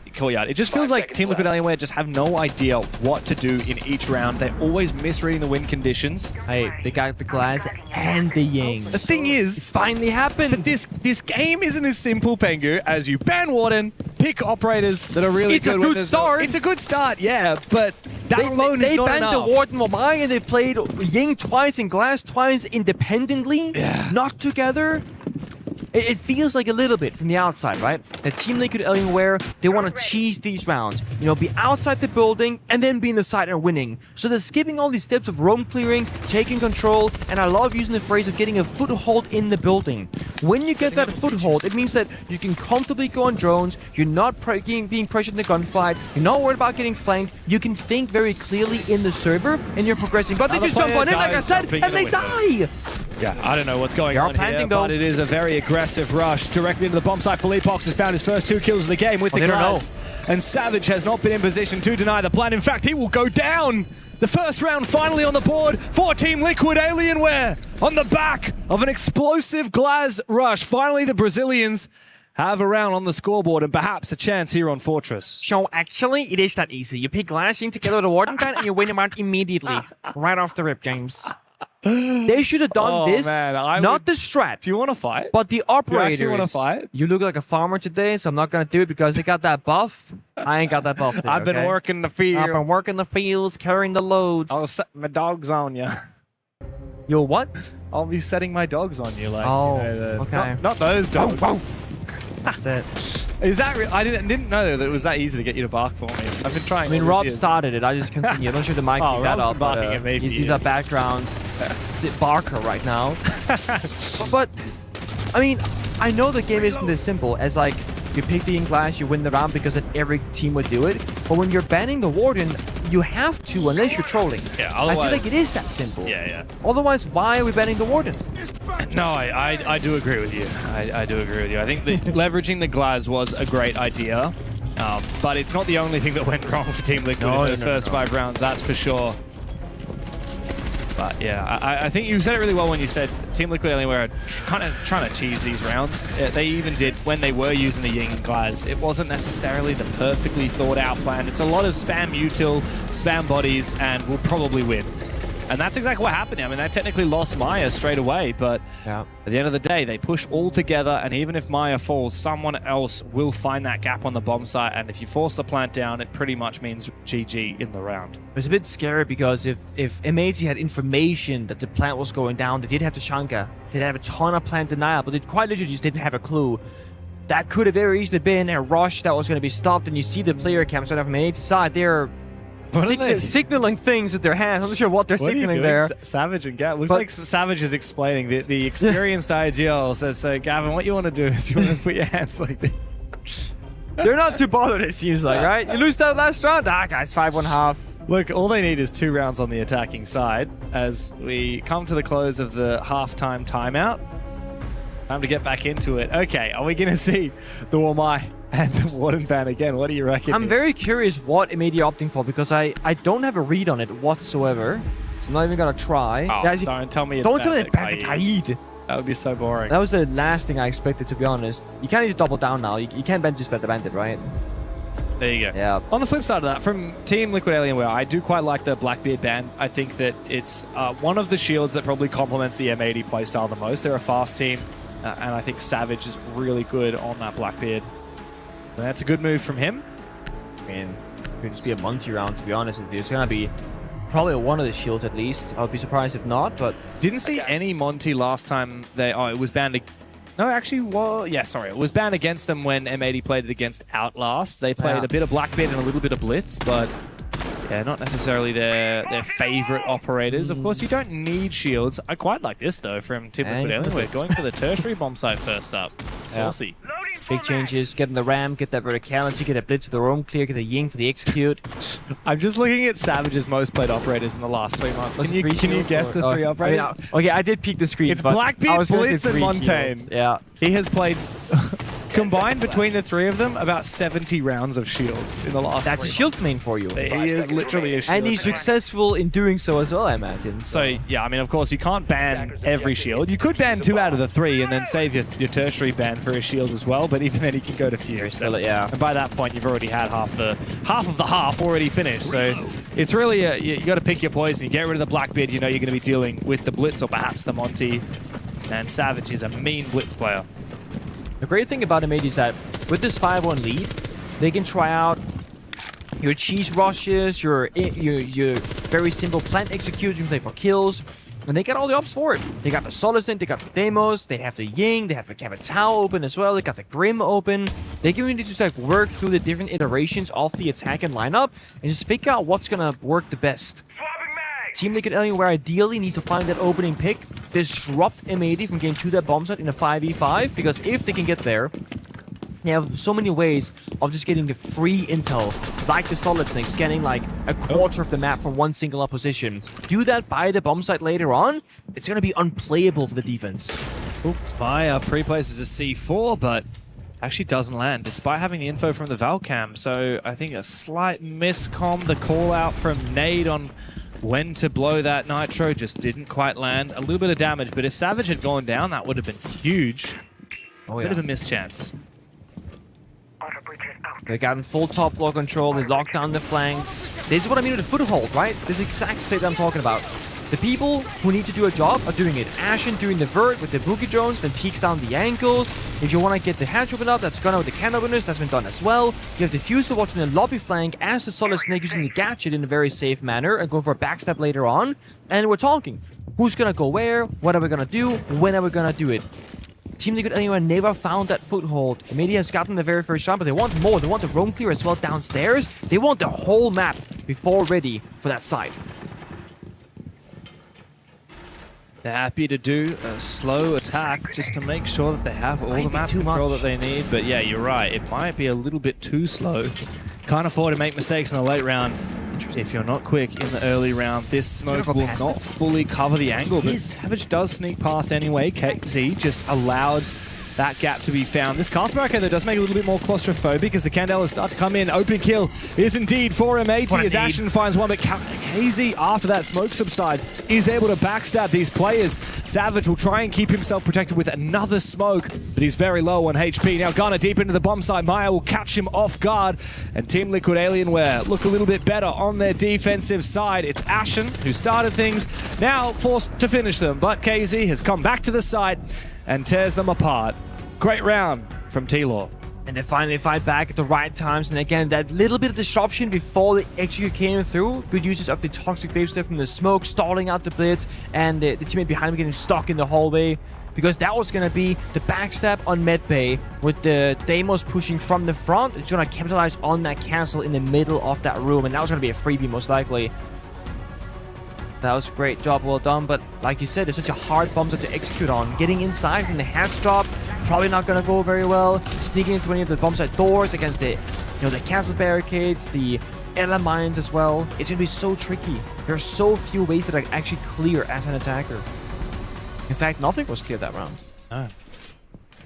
Oh, yeah. I mean, that's the thing. This map is actually quite big, quite claustrophobic on the ground floor. The top floor is a little bit easier to handle in a way, just because... I'll say so, yeah. I feel like there are fewer rooms. And technically, the top floor is actually smaller than the ground floor, because this entire balcony on the left-hand side of your screen doesn't obviously exist as interiors on the top floor, but it does on the bottom floor. So the bottom floor is technically a much larger part of the map. There's a lot more to deal with. And that's why roam clearing can be a little bit of a fickle affair, especially if you're prioritizing Vert. There's a problem with that medbay bomb site. Rather, it's not technically medbay. Cafeteria bomb site. It feels like the bomb site because it relies so much on that area of the map. Yeah, it's technically waiting room and cafeteria. It's not even kitchen. Yeah. The kitchen isn't technically part of the bomb site. Neither is, I think it's called furnace. You know that room that everyone I remember we had a class class that we did where a team kept trying. It looked like they're trying to plant in there. That was quite funny. I'm not sure that was APL or where that was, but it was a funny one. I think it was Chiefs actually. Yeah, that sounds about right. But as I said before, for Métis, they have so many strong operators open on the attack. They can flick between them. This time it's gonna be the Grim, obviously. We also have Sophia, who is looking to drone downstairs. So we're gonna try and get the big booms from below. Seen a lot of kills with that gadget this event so far. We have. Shot in the main staircase. Red ping is there. I like the idea here from Savage. A shotgun versus shotgun, and he will win the fight against Nate. Beautiful. Love to see that. Quickly taking down the camera as well. The Nitro Cell looked to try and trade, but no, that was Gavin outside. Yeah. Savage will be traded regardless by KZ. Down below, but Gav swipes his head clean off to reply. M80 restabilizing after losing a single player. Now they're back onto it. Now they just have to play slowly because Team Liquid Alienware are more than likely to try and lash out. You see exactly right. Hop on Jones, make sure the flanks are safe, and now watch the angles. If Philibox has the incorrect read right now, here somehow just here's the drone. It wasn't even moving, but has that 6 stents. Getting a good bit of value. Mind you, Ashen, who dropped into tower construction right here, cannot move forward because of the angle and soft wall. And the big booms came from below from Gavin, but didn't find almost any damage there onto Philibox. Now the Zoph is all out. He will use the concussions to try and put some extra pressure on Philippox, who just shoots another drone. JV, though, uses the space to try and peek on up. Gav must have heard him, though. Takes him down. Philippox now desperate to try and find at least one kill, just like Maya has done onto Diffuser from behind. Pox, though, rounding the next corner. Oh my god. He's now in a 1v3. Gavin will surely finally find that kill. It's M80 on to match point. Dance, Gavin, dance right there. He was getting freaky with it. With the pistol, getting past the angle, swinging off the reinforcement, and finding so much value. Also using that concussion mines onto Philipox, who's doing a great job himself, actually. He tanked the Sophia, concussions, the soft from below, killed like 4 or 5 drones in the round. Did a bit of damage, but not to be. Yeah, I think that a big part of that round was just M80 finding that initial kill with the Deimos shotgun. It's so valuable there. Main control is hard to get, so for sure. It is. I mean, you invest a lot of your defense into this single position at the top of the main stairs, and we saw what happened as soon as M80 had control of that top main stairs, right? There was very little to be done for Team Liquid Alienware.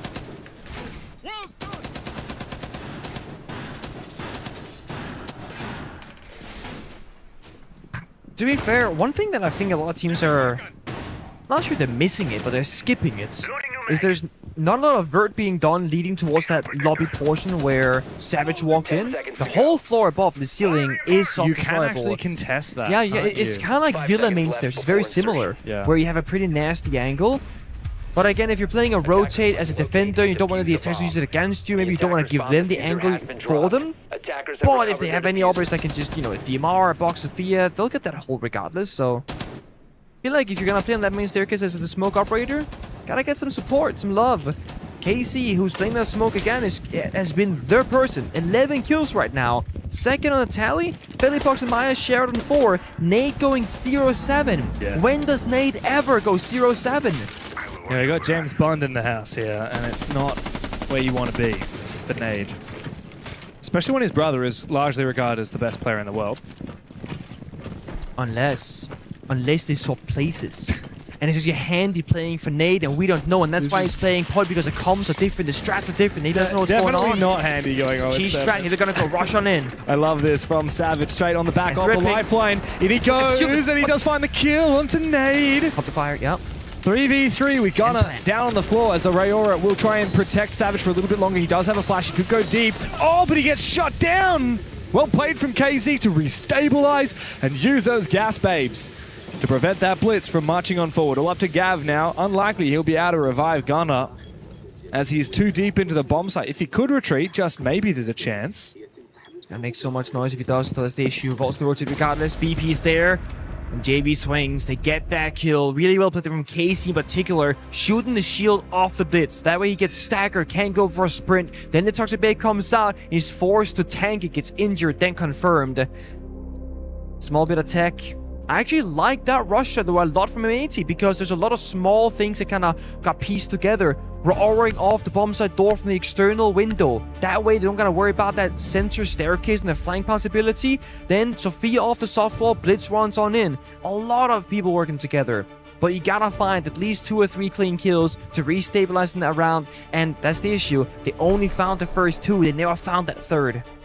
Yeah, of course. And now we've had the final operator bands come on through. The Goyo banned out by M80, which tells me one thing. It tells me that they want to go fast. They want to get into the bomb site and force that map control without Team Liquid Alienware having the ability to delay it. On the flip side, T-Law got rid of a second shield operator in the Blitz. I mean, look, Blackbeard is Savage's most played operator. Blitz is his second most played operator. Monty is his third most played operator. And really, if M80 want to play another shield, they will. I don't think that you're going to lose much just because it's the Monty instead of the Blitz. But I do like this, right? The Nara comes into action as well. It's a huge shield counter.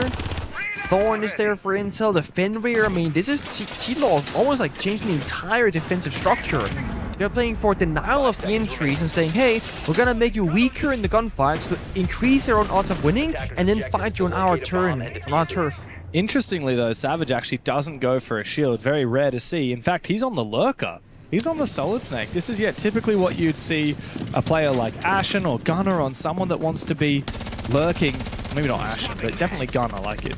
It's a KZ type role, right? Yeah, but I kind of dig it. I like it. Because if you look at the defensive lineup, it's miserable playing a shield against the Denari, the Fenrir, the Thorn. It's just so many things to juggle, and you are giving yourself less guns, but Gunnar goes down early. Speaking of guns... That's a huge kill, by the way, because that's your Twitch. Gunnar is one of the only counters to all of those trap operators that you mentioned. The Thorn, the Denari, and the Fenrir. You got the Flores, but this doesn't work the same. Rarely finds as much value. And it's just, again, for Team Liquid Alienware, starting on the right foot in the round. And getting opening pick, that is definitely the best foot to start on. This really has felt like a drastically M80 favored game, but this round is the first time I'm looking at Team Liquid Alienware and thinking, damn, this is actually, they got hands. This is looking like if they are to make a comeback happen, I could see it starting from here. Still progressing slowly here for M80. You can definitely tell they lost the player early. Someone's got to replace those drones. Someone's got to find the intel. They're kind of just... I'm not sure they're flipping the entire attack, but...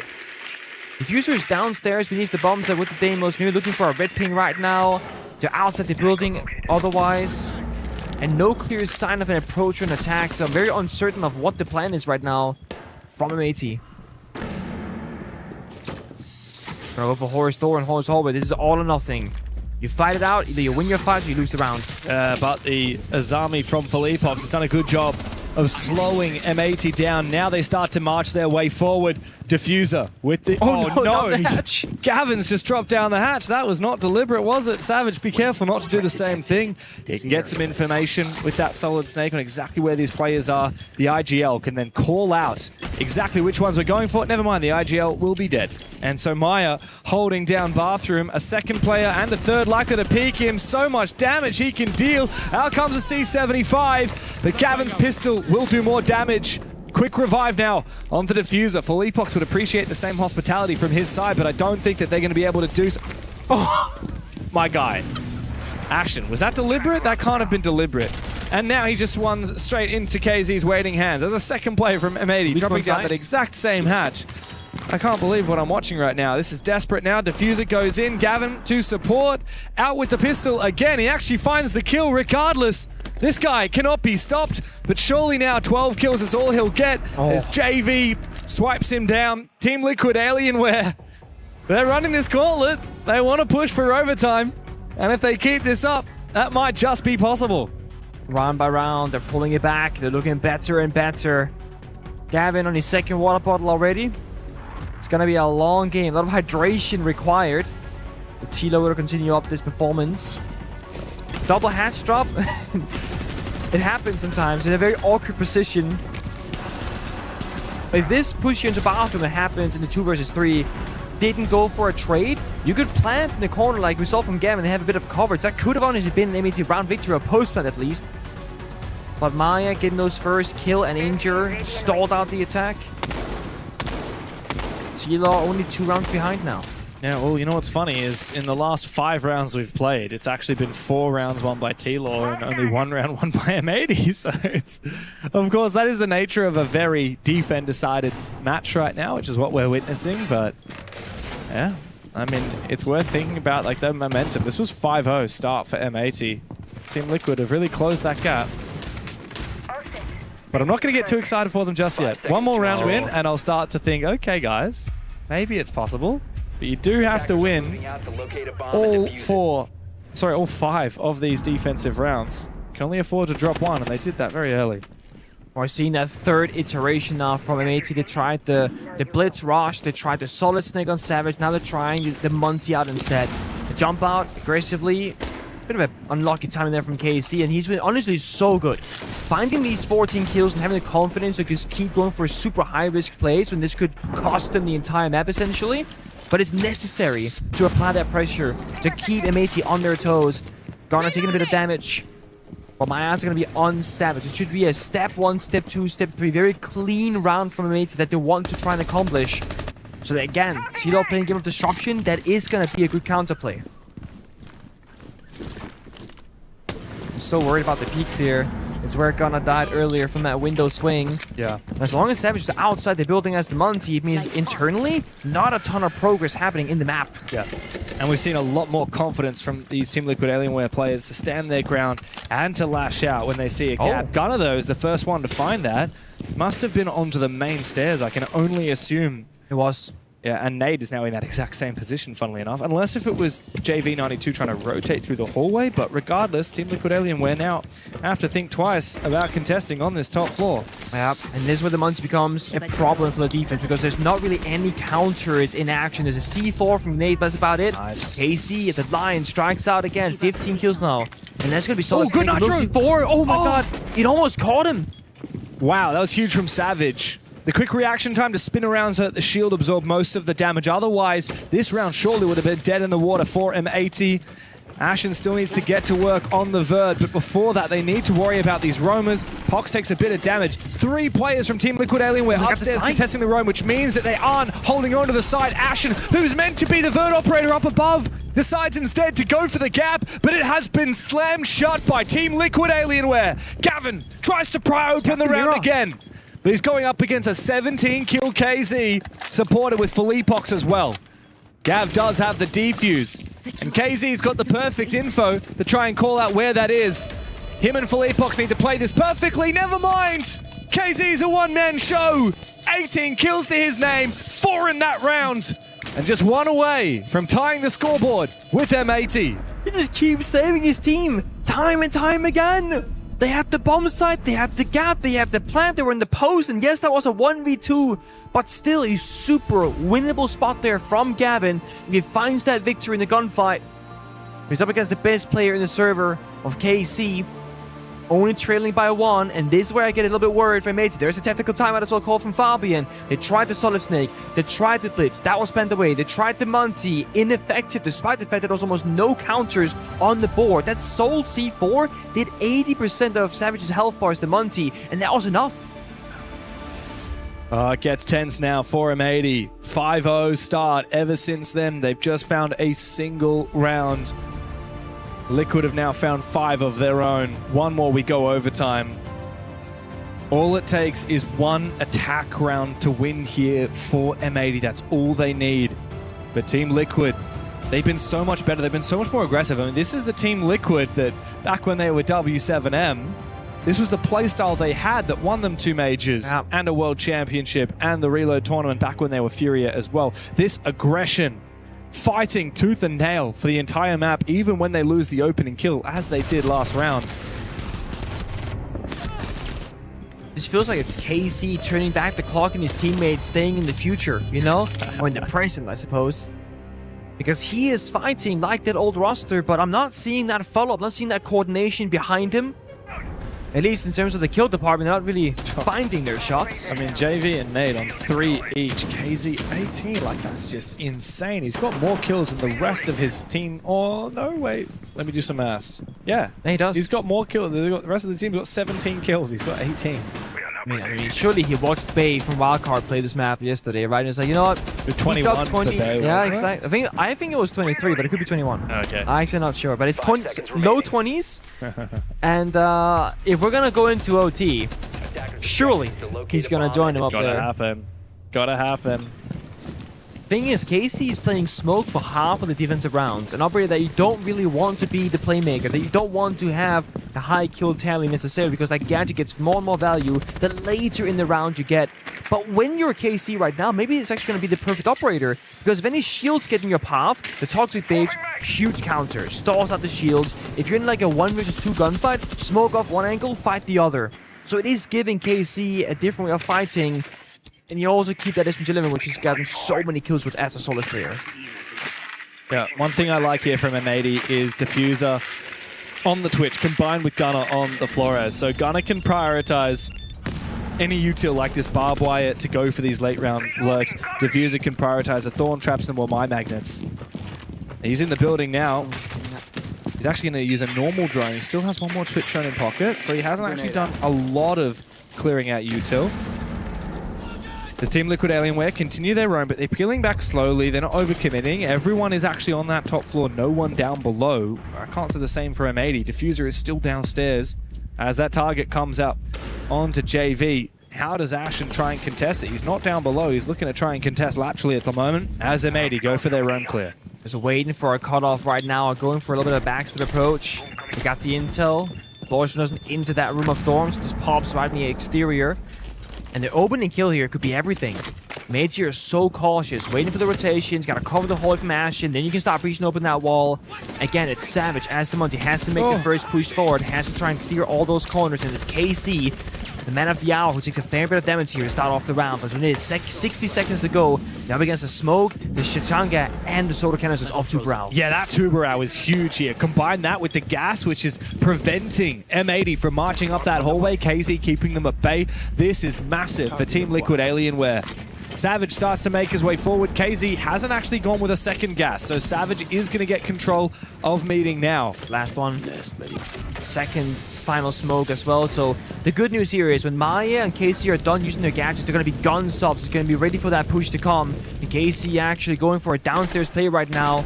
Maybe looking for a flank late in this round, but that means that final Toxic Babe is not on site. It's not in the site, but Nade's fire is, as Team Liquid are doing everything they can to slow down M80. Maya traded back after he finds a big kill onto Ashen. The Deimos finished off, but M80 still have this Monty. He might be able to go for a plant, especially if Gavin finds that gap on a JV. I don't know. To start forcing that plant down, but KZ could 19, well be the man of the hour. 20. Make that 20 for KZ. It's now just Diffuser and Gunner, but they've got the injure onto Felipox. 21! Gunner needs to clutch up for M80, there's no time. But the Lion is roaring. He is stalking his prey. And the King of the Jungle has sent Team Liquid to overtime. With 40 seconds left in the round, down 5-6, the most important round to win for T-Law, he leaves the bomb site open in a 4v5, saying, guys, I need 20 seconds. He sprints downstairs, through infirmary, to office, to lobby. He climbs the ladder, he gets into master bedroom, and he just has to trigger discipline. Waiting, only having 17 bullets, has to get a clean headshot, then denies the plant, and that final Toxic Baby kept in pocket the entire time gets tossed. Panic from M80. They vault in, they rotate, he gets shot in the back once more. and the seconds, only 2 left now. There's not enough time for Gunnar or anybody else to win the round for M80. We are now in overtime. The comeback, it was started and it's been successful, and now T-Law, they have the momentum. Yeah, and KZ 21 kills. You said it, Bay had 23 on this map just yesterday with Wildcard. Yeah, and he's not gonna slow down, James. That's the issue with KZ. He may well be on his way.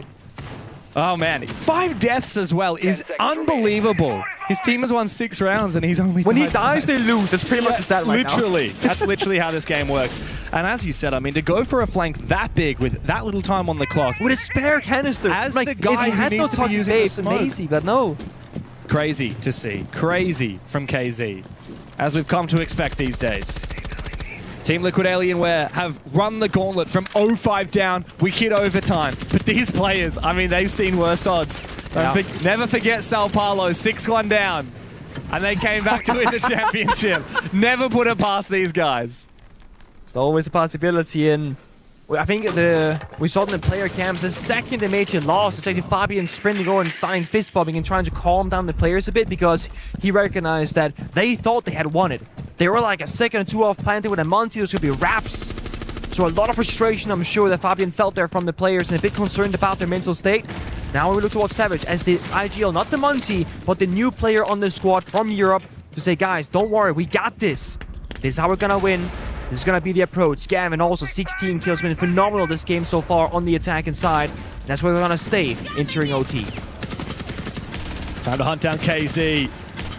I gotta say, he's put the fear of God into M80. And yet still they have to contest him. He will fall back towards that bomb site. It is that classic cafeteria waiting room bomb site on the ground floor that we've talked about so much. And we don't have the ram this time from M80, so less of a leverage onto the vertical game. Still some options in the late round if you want to use the Flores for vert, maybe even the ace, but it's not ideal. They're instead forming up behind their captain, Savage. A year ago, he raised the trophy in Riyadh, and now he tries to raise M80's hopes after losing from such an advantage. It's another attack attempt, and KZ's gone for 22. Ashen's finished off. Goodbye to the Solid Snake. He's Liquid now. 4v5 from M80 as they continue battling. KZ just spawned in top main. He was by the side 20 seconds ago. Now we see Savage approaching that side, but the issue is Gunner's outside the building, so he has to back off right now and wait for reinforcements. 60 seconds, and Meteor sprinting through everything. Castle barricades not destroyed. Top floor control not theirs. No verticality. It's a very linear attack. Super predictable. Gavin's been trying to chase KZ with that Vendetta. He's been chasing him in the kill department as well, but he needs to have a big impact. Little bit of damage, but no kill as of yet onto Maya. Savage cannot plant in this position. He needs to march forward into waiting room or into cafeteria, and Full Epoch has taken down Gunner. In for the backstab, it's Gav with the Vendetta as he revolves the pistol. He needs to have more impact than that. In Infirmary, JV tries to survive. That's KZ, actually the man of the hour. He's pushed down into the corner as Savage devilishly trying to battle out, but the team kill from Diffuser, and that means the defuse is on the ground. No one from M80 to salvage the round. It's time to lay down and die. Team Liquid Alienware have been running this gauntlet, and now all they need to do is deny the plan from Gavin. Who else but KZ to do it? 0-5 down to now have map point on Fortress. It's another round where M80 should be winning. They're in the side, they found the gap, they found the kills, and Savage gets the bonk onto Mira. That should be another one for M80. He gets one tap by his teammate right before he can confirm the kill. So Savage goes down, his team is in a bad spot. Diffuser, the case on the ground. And they're panicking, sprinting through the side again because the timer, 10 seconds, 9 seconds. So when they play slow methodical and they get into a good position, it still falls apart. That's now 2 rounds in a row where they should have just closed it, but they're so unable to because KC exists and T-Law, they're so back. There's nobody that fires up like the Brazilians. We've seen them do it all over the world. And now they're looking to do it here in Paris. After a very disappointing finish to the last time they were in Paris this February at the 6th Invitational, where they were bested by their Brazilian brothers on Fluxo W7M. They had an early exit to that tournament, And it looks like, with the way this game started, they might also have an early exit this time here at EWC. This is an elimination game, and Team Liquid were the ones that wanted to take us to Fortress. If they had gone down on this map, especially in a 7-0-7-1, like it was looking to be, the series. That's probably the series, and that would mean Team Liquid's tournament done and dusted. M80 now are the ones who are getting a real run for their money. They have to dig deep, but they're back on the defensive side where they want to be. But they have not won a round of defense for the last quick maps. 9 rounds, I'm going to say. Yep. It's been a long time since that fever dream of the first 5 rounds in the first half of this game. And mind you, the mentality right now, right? We've seen Gavin so eager to fight, so confident in the server. But even he right now, probably feeling that little bit of nerves. That, oh my god, if I make the wrong mistake, now we're gonna lose another round, and it's not looking good for us. They need to just mentally recover, get this round, and then just see what happens on 7-7 once they get to their attacking side. I mean, the good thing for M80 is that Philippox is back on the Blackbeard, which didn't really find him much previously during regulation. And he's out of the building, going for drones as well, so T-Law struggling to enter the building comfortably. Just opening different doors, different windows. Bit of a stall out. I'm gonna be a little bit worried here for T-Law in terms of the clock, the timer. It's possible that KZ could be on for the kill record. It is 27 kills. Maya, though, to find the first in this round for Team Liquid Alienware. Ashen has gone down. M80 lost the opening pick. The single map kill record is currently held by Onigiri, Joom, and Palu. Could KZ be one to join them? He just needs 4 more kills in this map. It's also a best of 3 record. We'll get there later, but it's KC having it with Dan Tide on 50. So KC already has one of those records. Looking to break and set another, or maybe tie up those Titans that are above him in the BO1 category. Down to 23. Not right now taking the fight. That's Nate instantly, Habana. But a timer, I said I was worried about it. I'm still worried about it. 50 seconds, and finally Philippox in the building. Grimby spots out Gavin, who's looking for a fight, actually not falling back from his position. I have to admit, I'm always scared when I see a team go for a roam clear on the Samam side of the map. But Philippox might be the one to make this moment. He gets the dash, but it's a trade directly, and he loses a second battle, but KZ will steal the kill. It's number 24. And Team Liquid Alienware retain the numbers advantage thanks to that early 25. kill on Ashen at the start of the round. But now we're deep into the end of the round. 20 seconds and ticking away. M80, sit back and wait. KZ looks for one more. He knows Diffuser is right around that corner. He knows Gunner's peeking him as well. He'll find one before he's traded back. And now Diffuser on his last legs. But he strikes true. We're going the distance. Pengu, unless Maya can come up with this miracle, it ain't happening. It's a 15-round game here for M80. Every single second matters right now between these two teams. It's a 3rd or 4th round now shared between them, where if they just had a second longer, Maya might get that kill. Had M80 had a second longer earlier, Gutter might have found KC. So every time they're stalling out, every time they're waiting for a drone, every time they're waiting for a swing together, it has to happen immediately. Maybe they find that final bit of magic to get back onto the attacking side on the 7-7. Fabian's found a chair. He's sitting down because the old man needs. They can't carry him for much longer in this series. I mean, he's sitting down right now, but I tell you what, we often sit down while we cast, and we stood up and put our chairs away about 7 rounds. Got a chair. About 7 rounds ago, because we thought it was over. We thought we would come back to cameras. We thought that we would be moving on to map number 2, but no. Team Liquid Alienware had a very different idea of what was going to go down today. M80, 5-0. And now find themselves on the attacking side once again, which has been the home of all of their woes today on Fortress. We've only had 2 rounds of attack 1 in this entire 14-round game so far. 10 seconds left before insertion. I'm waiting for those final attacking operators to be locked in. I'm seeing that raw aura, and Garner's gonna stick it. Usually with the Aura in action, it's going to be a bit of a niche attacking round because there's only so many areas where those are going to get high value. They can only go on a door. not a window. So you can kind of become a flank watcher with the aura by closing off what's behind you, or when you're tagging by that bomb site or clearing a certain part of the map, you can deny the crossfires by closing the doors. But they are vulnerable. They can be destroyed with any self-destruction, be it explosive fire, canister, be it impact grenade, a C4, a Rooney Scopeless punch. But for this particular round, there's none of that 4 T-Law. So these aura gates are gonna stay true. They're not gonna be destroyed whatsoever. So if they can get to that point of the round, where that aura gadget comes into fruition, right? Oh my, he gets shot through the door from JV. So he's not gonna get it. The aura is done. It's dusted. Gavin trades back to nade. M80 need every kill they can get. Gavin is taking that responsibility very seriously. He's about to break 20 kills himself. And Ashen has worked a miracle with his SMG-12. He's taken down Nate and JV both. Savage forcing that defuse down. It's KZ's moment. You can't go 25 kills and then lose the game. He needs to sneak on through, but Ashen finally shuts him down. The animal has been caged, and Philippox and Maya now desperately need a way to win this 2v3. But guess who?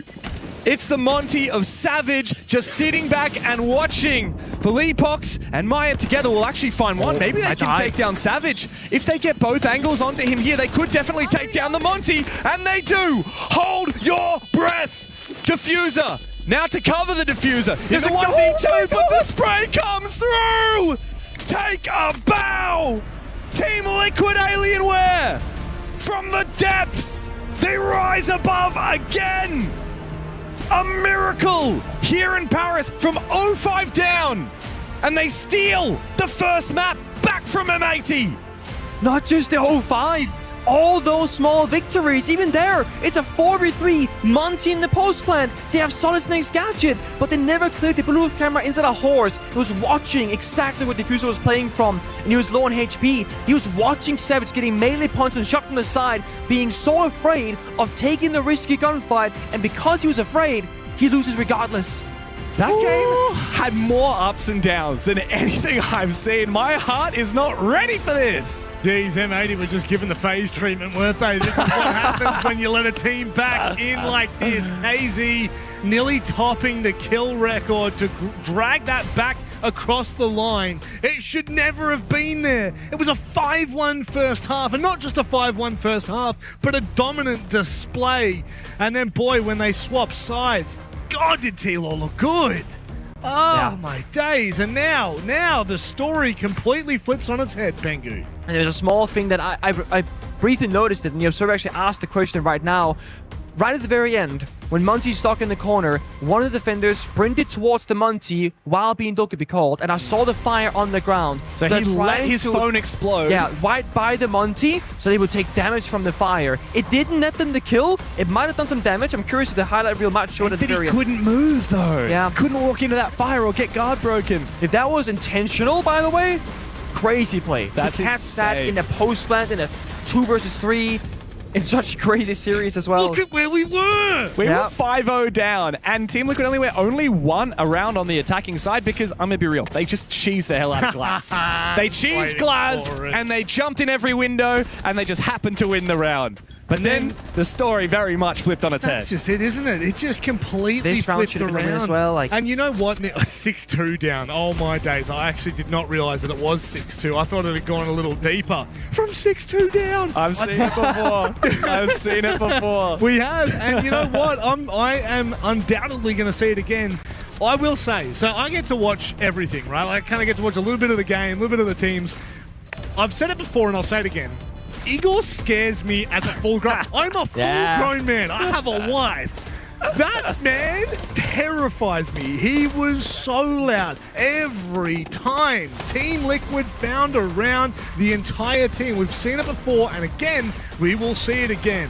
It's just ridiculous from this roster being able to pull back such a close matchup.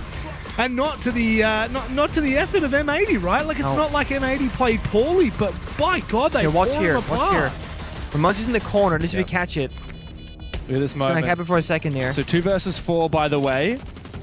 That happens when you see that fire right there. That's him running towards the Monty. The fire popped in the rotate before it turned the corner. Had that call gone off like a second, half a second later, that's going to be burning the Monty. Yeah, amazing. Great call as well from the observers. I didn't even notice that during the round. I saw noticed that the fire yeah. exploded. I didn't think that it could possibly have been deliberate, but insane. I just cannot believe that they won that. 2v3 post-plant against a Monty. 3.57 KD. They were losing the entire time. And we're nerfing KZ with the scoreboard because this scoreboard doesn't even show how many kills he actually got, which, by the way, if you forgot, was 25 kills. Yeah, and like 6 deaths or something like that. Like, he didn't die. That's why his KD is so goddamn high. I just can't believe they did that. I genuinely can't believe they shouldn't have. I was like, okay, I'm starting to believe. Oh my god, they're gonna do it. They've got match point. They're gonna do it. Oh, the plant's gone down. The Monty is still up. Never mind. And like it going through in my head, I'm like, okay, what am I gonna say for M80 here? Like, how am I gonna position this? Because to be honest, like they almost let this. Wait, they didn't almost. Oh my god!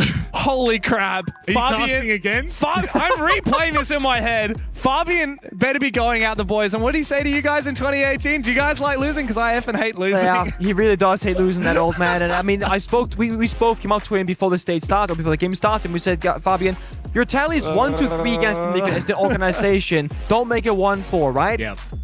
It could be looking like a 1-4. It certainly could, and I'm glad you're talking about Fabian because he is the most coveted player that we have in Siege at the moment. He's done it all as a player, as a coach, even as a talent member. But there is one thing that eludes him, an EWC trophy, and he is hunting for it with a lot of goodwill. Hey. Hey. I'm here. What is it? It's your file. I'm just going through it. Yeah. What does it say?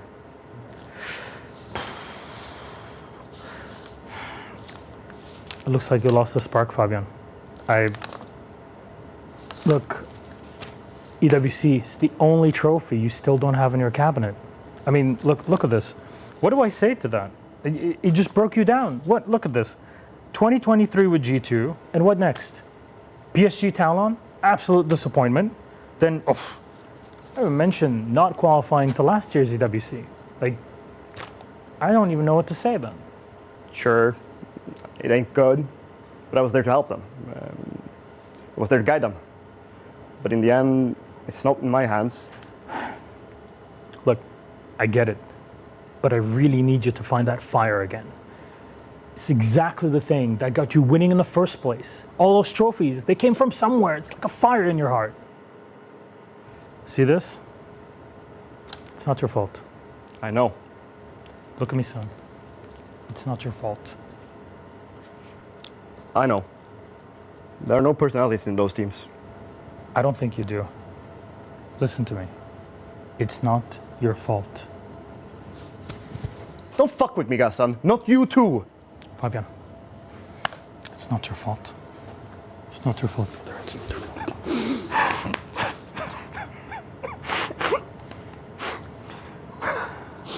I just want more. It's that simple, Gassan. I just want more. I want to fucking win. I want to remember what it is to be the best in the world again. No, it's not your fault. It's not your fault. Hello, Fabian. Nice to see you. Oh, I wish I could say the same, Parker. Thank you, Fabian. You're welcome. Well, the trophy fit good in my hand last season. It might as well do this one too. I mean, I do all the work because I'm the best player in the world. Tjenare, Commander General, whatever you want to be called this time. God Emperor. God Emperor. God Emperor Fabian.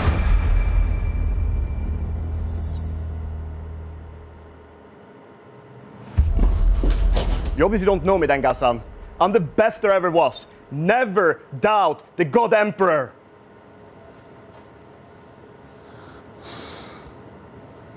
What have I done? He's back. This is easy. Do you know how easy this is for him? It is ridiculous. He doesn't even have to think about it. Although right now, maybe he does. He's down 1-0 in the series. Team Liquid Alienware took control of that in the second half, and all of a sudden, the script is completely changed here, Dev. But we do go to their map pick. Yeah, look, all I can say is Paul Atreides lost a few battles before he became the Lisan Al-Gaib, and I feel like Fabian's on his path to become the God Emperor again. He's been there once before, but look, yeah, that was a pretty embarrassing loss to go from 5-0 down, 6-2 down, 3 versus 2 post-plant with a Monty. I don't know, like, this is very much an old and the new. I mean, yeah, Fabian's from a 2018, 2019 kind of era, but the boys on the other side are the best team from 2023 to 2024. Now we're 2 years since their dynasty was forged. Yep. Who's going to survive and who's going to go home? I mean, how do you stop a player like KZ, right? Yeah, it's tough, okay, but the content piece works either way. And Fabian won that match dominantly 7-0. That's going to be him already starting that reign back to being a winner. Like you said, he hates effing losing, right? Now, they start down the map. What's not to love? The comeback begins. Gonna go slowly get back to that position. Starting down one map, that's all. Just one map down? I feel like he's done it from 2 maps worse down before. Exactly, right? It's been a lot worse before. No, the fire is there for me too. I think the fire is there for Fabian. They want the trophy. They want to keep it for them. That's why they got Savage, why they got Gavin, why they have this roster they have right now. They brought Ashen in as well, by the way, right? So they have these like 3 people that I think are really worth talking about. The Ashen, the Gavin, the Savage, and they're all so influential on that map. But despite that, Casey outdid all of them. There's a lot of parallels between both of these teams, and one thing that we often talk about for people who have won it all, right? Fabian's won it all. He's still hungry for it. You know, all of the boys on an M80, 3 of them have won 2 majors now, both with the Beast Coast days and then with M80, of course. You know, Savage just won an EWC. Same with the Team Liquid guys. You know, most of them have won 2 majors and a 6 Invitational. But of course, one thing that is in common between both of these teams is sometimes you fall into a little bit of a false sense of security. You get a little bit of complacency. But now they both have players on their teams that have never won a championship before. We got Ashen, we got Maya, and now, of course, that fire, that desire to win, that passion, it has seeped back into the rest of the team, and they are so hungry to stay alive here. But one of them we will bid farewell to today. We certainly will. And right now, M80 are down. They're down the mat. It doesn't mean they're out for the count, not by any means. We've seen this happen before, and we will certainly see it happen again. They will dig their heels into this matchup, but they are going against what was an immovable object in that second half. Hopefully, they might be able to find a little bit of grit. Kickstart there. Let's get this underway. A very different map to Fortress. One thing's for sure, right? Casey can't go 25 kills back to back. Surely not. Well, we talked about the best of 1 kill record. The best of 3 kill record is 50, is 50 kills on land. On land, that is. Yeah. It's actually held by KZ and Dan, tied. So KZ, look, if he gets 25 kills again, he would... match his own record. It's only 12.5 kills per map required. Yeah, totally. Not sure how he finds the half, but it's there. I think, 12 to 13 kills per map for the next 2 maps is extremely doable. Yeah. Like, I would be extremely surprised. If this goes like 7-5, 7-5, or if it goes overtime on one or both of these maps, I'd be surprised if KZ doesn't break the kill record. Of course, a big thing is when you're going from a map like Fortress onto Lair onto Chalet, very different maps, different way of, different win condition. On some of those maps, hard destruction doesn't matter a whole lot. On Fortress, we almost never spoke about the hard destruction operators because it's like can openers galore. That was all that happened. On Chalet, if you can't break certain walls, you can't win the round. On Lair, if you can't break certain walls, you can't win the round. So it's a bit of a switch up. Mady on the attack, T-Law on defense. And just like before in Fortress, they've banned the Electro Bros, both the Bandit and the Kaid, because they want to ensure that the very first step of Harvest, like I mentioned before, will be successful. They're not going to get stuck outside the building. Yeah, a lot of work to be done for M80 to bounce back from what was a very disappointing end to that first map. But this is where they want to be. This is their map pick. Oh, well, Casey goes down early. That's a good start there if you're an M80 fan, but this is how it started off in Fortress as well. Early dominance. It's all about consistency. Gunners on the A's on the roof, looking to get that wall popped open, just taking the Skybridge drone for safety. But we also have a couple of players in the windows of Museum and Bathroom. This could maybe a split take, but Philbox finds Gavin and Lion instead. With Lion being dead, you can't stop those defenders in their tracks with that Lion scanner anymore. Yeah, almost gets traded as well. He went for a very ambitious peek, abandoning his safe position. JV and Philippox both having taken a lot of damage, extra vulnerable in the latter parts of this round, especially to the Vendetta from Ashen. One bullet will mean the end of JV. Now it's up to Gunner to take control of Ops. He's done so, gets the hard breach to work. Next step will be breaching onto the bomb site itself. I believe the external breach has already been made as well by Savage. Been opened up indeed. So as I said, like step 1 is accomplished. You got the opening pig, you got the foothold inside the ops room. Step 2 is almost there, but the issue is the Toxic Pipsy and Philippox on the main staircase could be a problem. Barbed wire as well. JV finds Ashen. This round is going from decent to worse for M80. Yeah, how long is Pox going to be allowed to survive here? He's all getting day long, pinged out by the Grimbees. He still has one gas bay. He also still has barbed wire. This shotgun is deadly. Diffuser from down below opens up a line of sight. This is so awkward. And it looks like the contest is going to come out from JV. That is very cheeky. Problem is now Philippox can't realistically escape without Diffuser being able to see him. So we need to see commitment here from Philippox. Rotating. They're not going to go for him. A big rotate here from Savage. And I don't know if Team Liquid Alienware are aware of it. They should have heard that. A rotate now. Diffuser can actually go for the 2 big booms. He's so close. There is enough damage from 2 shots to get a kill. Calculating.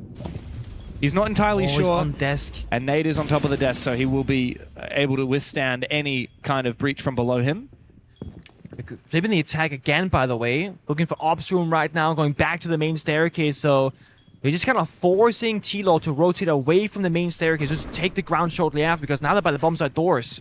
Oh, he ran on the bomb here. If Diffuser gets this read right, this will be huge. A quick double tap. Oh, he gets it!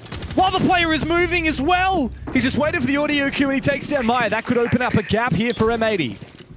Looking for the walk-in, though. That's the issue right now. Philippox there again to stop them.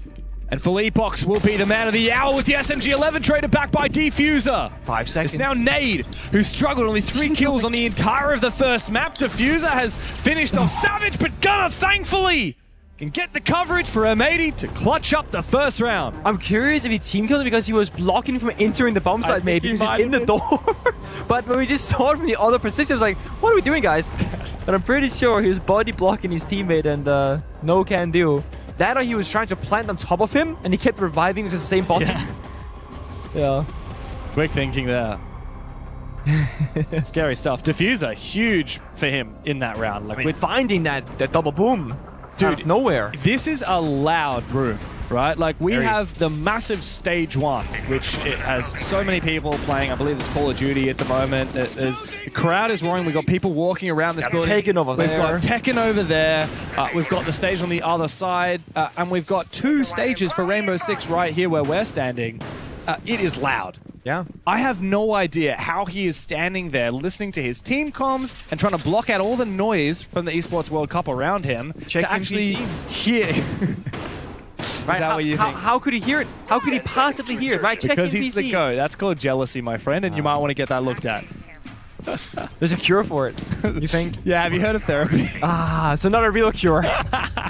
I saw Fabian go to therapy. That didn't go very far, did it? Oh, didn't he go to therapy? He walked in, he smacked Hassan back on the desk, and he straight left the room. Milos therapy. Look, if Milos was my therapist, I think my... Do you know the reference from that content piece? Is it a Good Will Hunting reference? That's it! That's a Good Will Hunting reference. I only knew that because Rob threw to it with he's hunting for some goodwill. That was the only one I knew I didn't even catch that. I just... Oh, wow. Oh, Rob's smooth. That's a great throw. Yeah. Kind of like Gunner's great throw, just...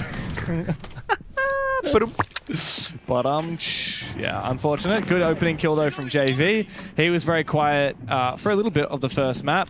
But like I said before, I mean, Nade, he got 3 kills in 15 rounds on the first map. JV only 5. And unfortunately for JV, he won't find any more in this round. Also, KZ, yet to find a kill after 25 on the first map. Has struggled on there so far. M80 now numbers advantage.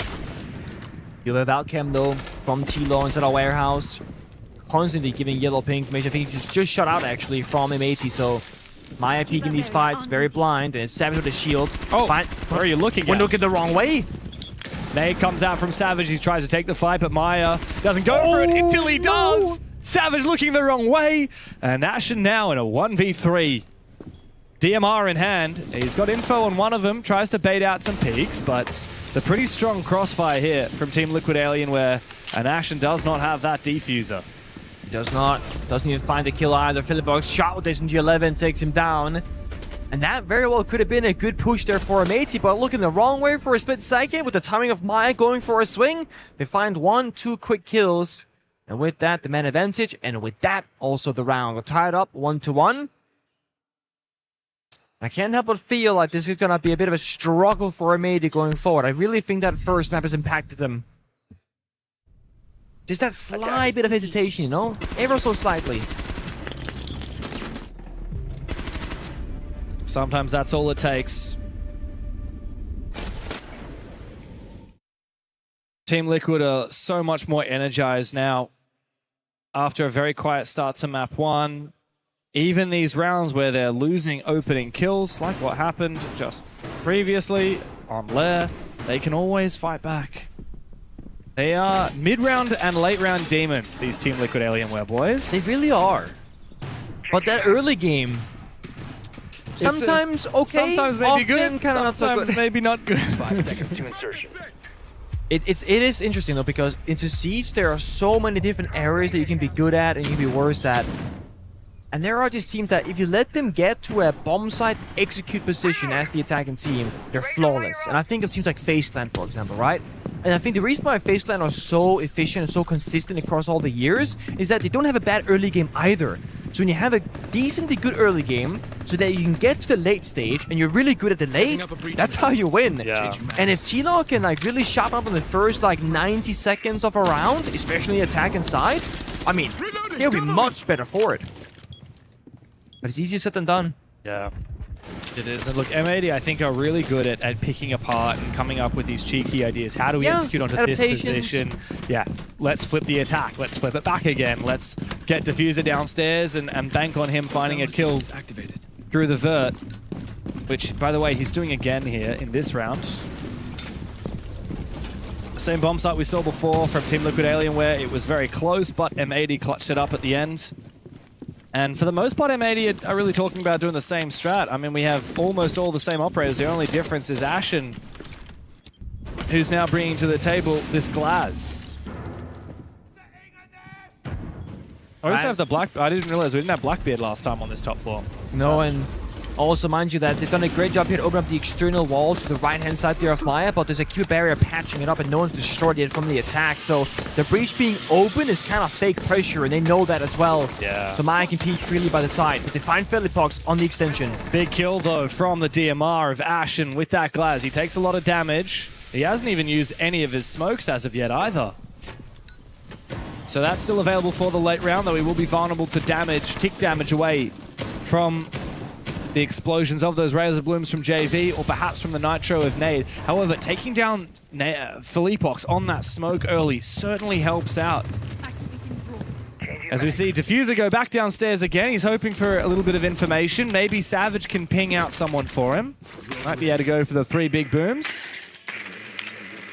Been there before, work out to perfection, and there's still a decent amount of time right now because they got time. Diffuser's downstairs, and Gunner's going for a back. So this is maybe applying pressure from many different angles at the same time. There's a rough yellow ping. Oh, he only went one. Oh, yeah, he still gets it. Give me the 3 big booms. Boom, boom, boom. JV, though, does take down Gunner.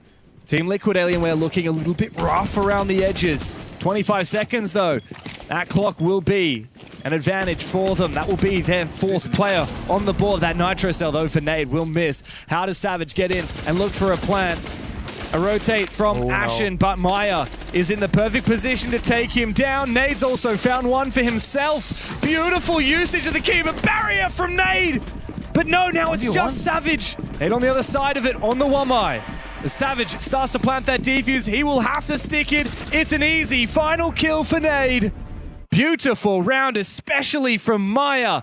On that Azami, Team Liquid Alienware take the lead. And I really think that Maya in particular has been so good from the mental perspective here at figuring out, okay, what are MAT actually doing in the server? Because we talk about phantom pressure, open door, open window, open breaches. He's keeping all his keeper barriers in pocket. He patched the main breach. He patched that museum window where he finds the glass after because he's recognizing that M80, they're not actually in the map.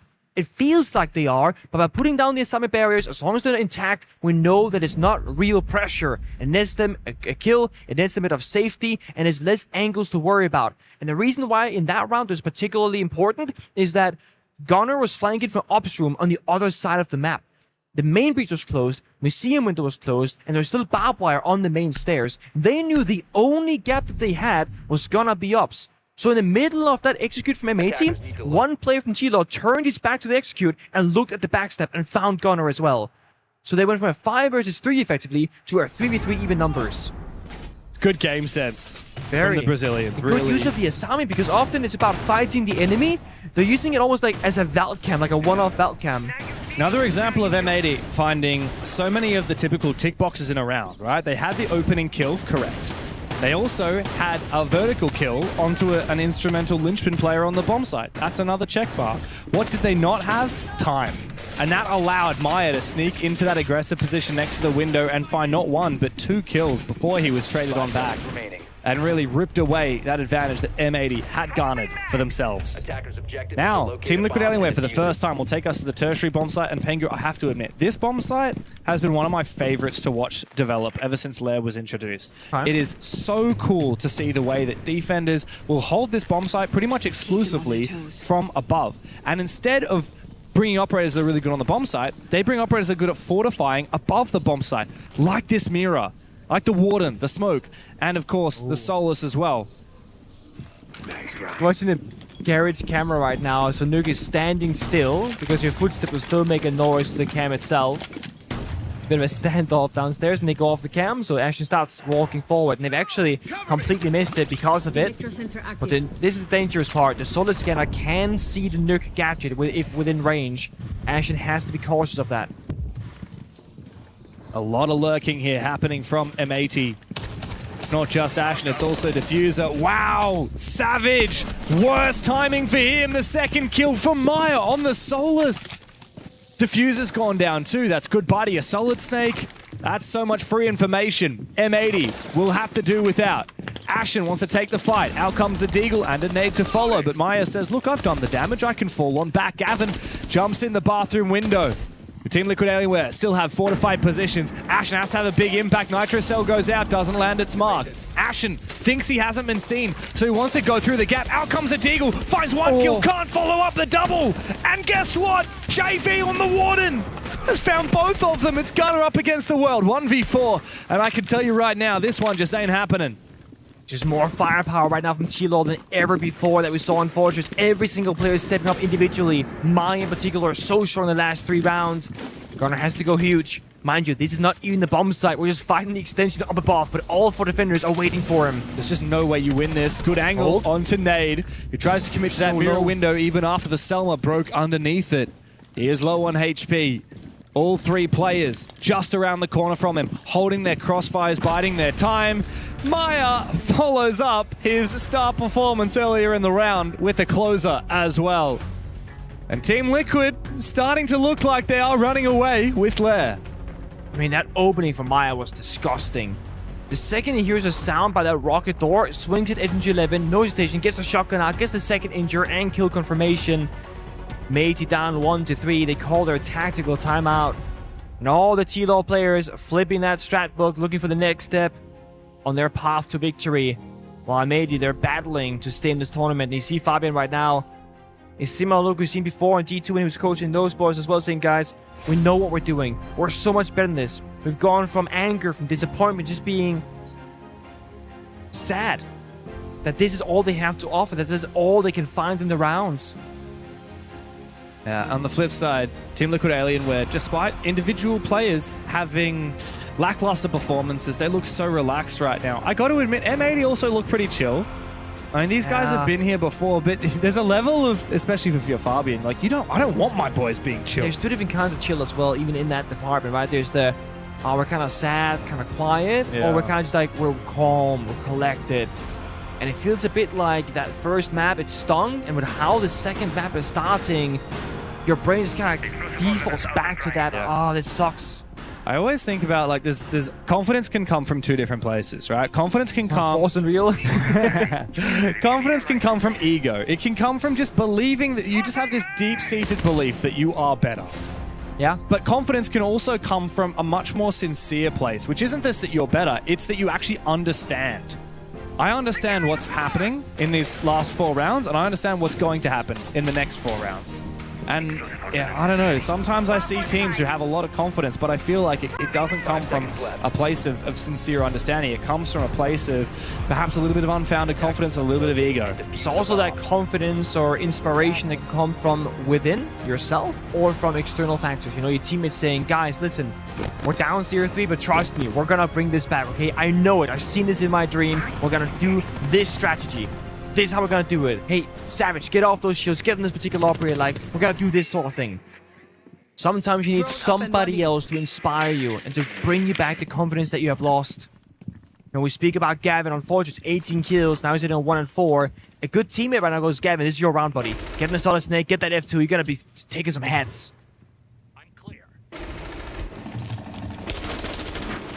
M80, focus up on that opening kill. That's step one. Focus up on taking map control. Okay, we're peeking outside the building as fast. I mean, KZ's yet to find a kill since he found 25 on Fortress, and he says, guys, I just want to get on the scoreboard here. I was on track for a record. Wait, Solid Snake is perfect here. I think M80 need tools to expedite this process, make things quicker, more efficient, so that they stop executing with 25 seconds left. I do think that playing it nice and slow, though, it's going to be the way forward. Utilize that IQ scanner. They're trying to bait out a C4. He's watching the Valcam, also the kind of floor beneath it. There was indeed the C4 popped away. Diffuser just barely stays alive. A Gunner did die earlier, so it's not looking good. And M80's attacks right now looking more and more thankless as we get deeper into the run. We're not seeing T-Los surrendering any easy gun for Zoro. Gotta give them that. They're fighting by the staircase with the smoke and the barbed wire, and they're fighting vertically with the C4s and the Valcams. It's interesting though. Usually I see teams really lean into the opposite side of the map to where Ashen is right now and focus up on that staircase because the vert really lends itself to helping take map control. And once you have the map control, once you have the... Oh my god, great read from Ashen! JV goes down. M80, instead of going for the type of attack I was thinking for, a more typical attack, they flip the switch. Nade's in a really awkward position. He gets taken down. He's having an absolute headache of a game. But M80 have finally taken some paracetamol. What? Massive round for them. They split up and they erupt onto the bomb site from all sides. Finally, they break the Team Liquid streak and they find a second round of their own. That's all Ashen, by the way. If he doesn't find that play and create that space, that push does not work out. Because all of a sudden, the person that was watching Savage's door, or the hatch rather, turns his back to it. That's when he drops, helps Ashen, and they get inside the site. It's the small things that will win or lose you around. And all they need is that one player. They can take turns to find that moment. And they have to do it by supporting each other. Bake together. Get the intel. Share it. Wall reinforced.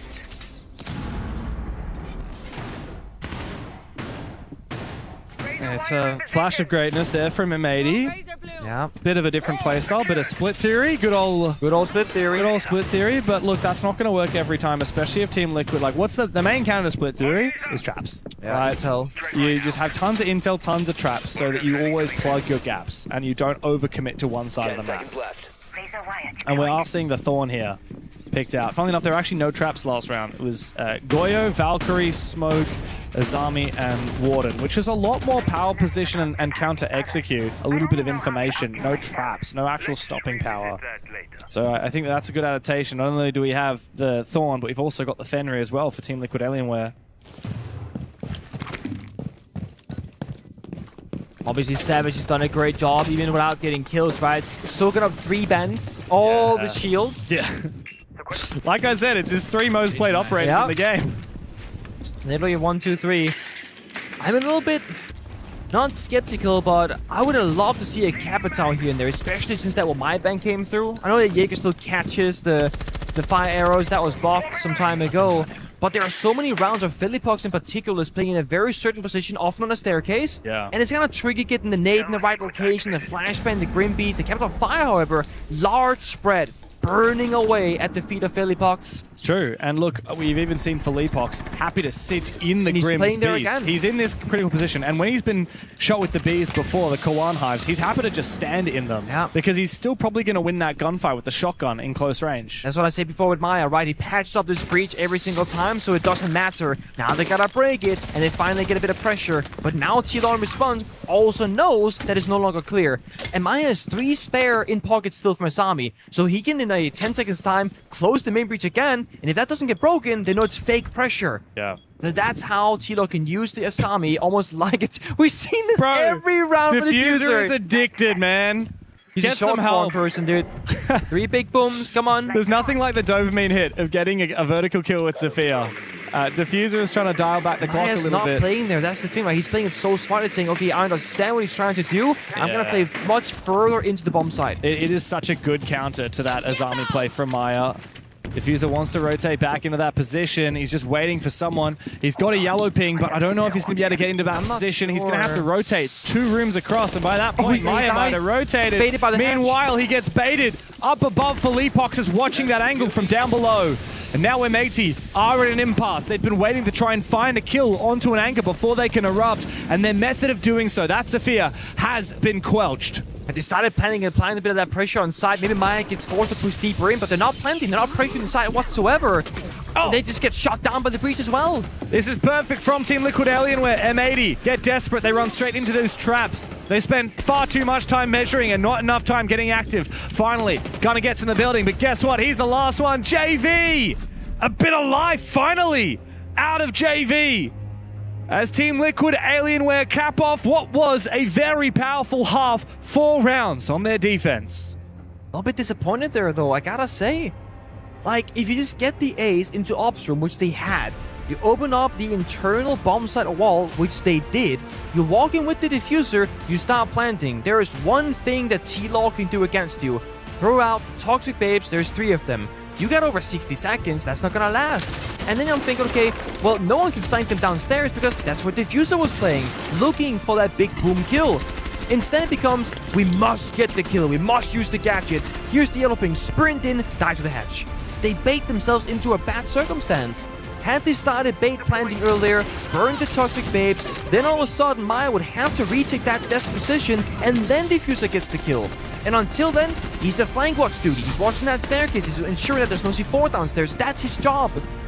And I feel like that's a very easy read for him to recognize that, guys, we need to plant eventually. But the diffuser was on Savage outside the external breach, not the internal. So planting was never on the cards there for M80 at all. Yeah.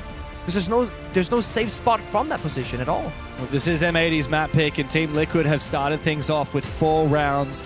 Now, M80, they play this a lot in the NAL. In fact, the last time they played it that wasn't against a North American team was all the way back 6 months ago at the 6 Invitational where they lost it to G2. Since then, they've been beating teams like 5 Fears, Shopify Rebellion, 100T, Cloud9, and lost to Dark Zero in their most recent match, which was 3 weeks ago. Quite an embarrassing loss as well, 7-2. On the flip side, we really do not see much lair out of Team Liquid Alienware. They played it 3 times in the last 6 months, and it's been a loss to Furia, loss to FaZe, loss to NIP, most of which were pretty dominant games against them. So on paper, coming into today, I would have thought, yeah, I mean, this is an M80 favored map, right? They should be pretty happy with Lair. I mean, not to spoil anything, right? But Fabian did tell us that he was very happy with the first 2 maps. Even if they go to Chalet, he was very comfortable there as well. He did say so. It's like... This is exactly where M80 want to be right now. In theory, yes, but with a different result. Especially, I wonder how much choking Fortress has affected them.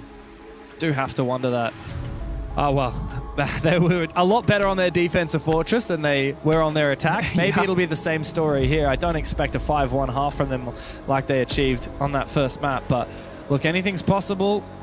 These guys, like I've said, got 3 two-time major champions. Like, very few players in this game can say they've won a major. Even fewer can say they've won 2. Yeah. That is a very, very small list.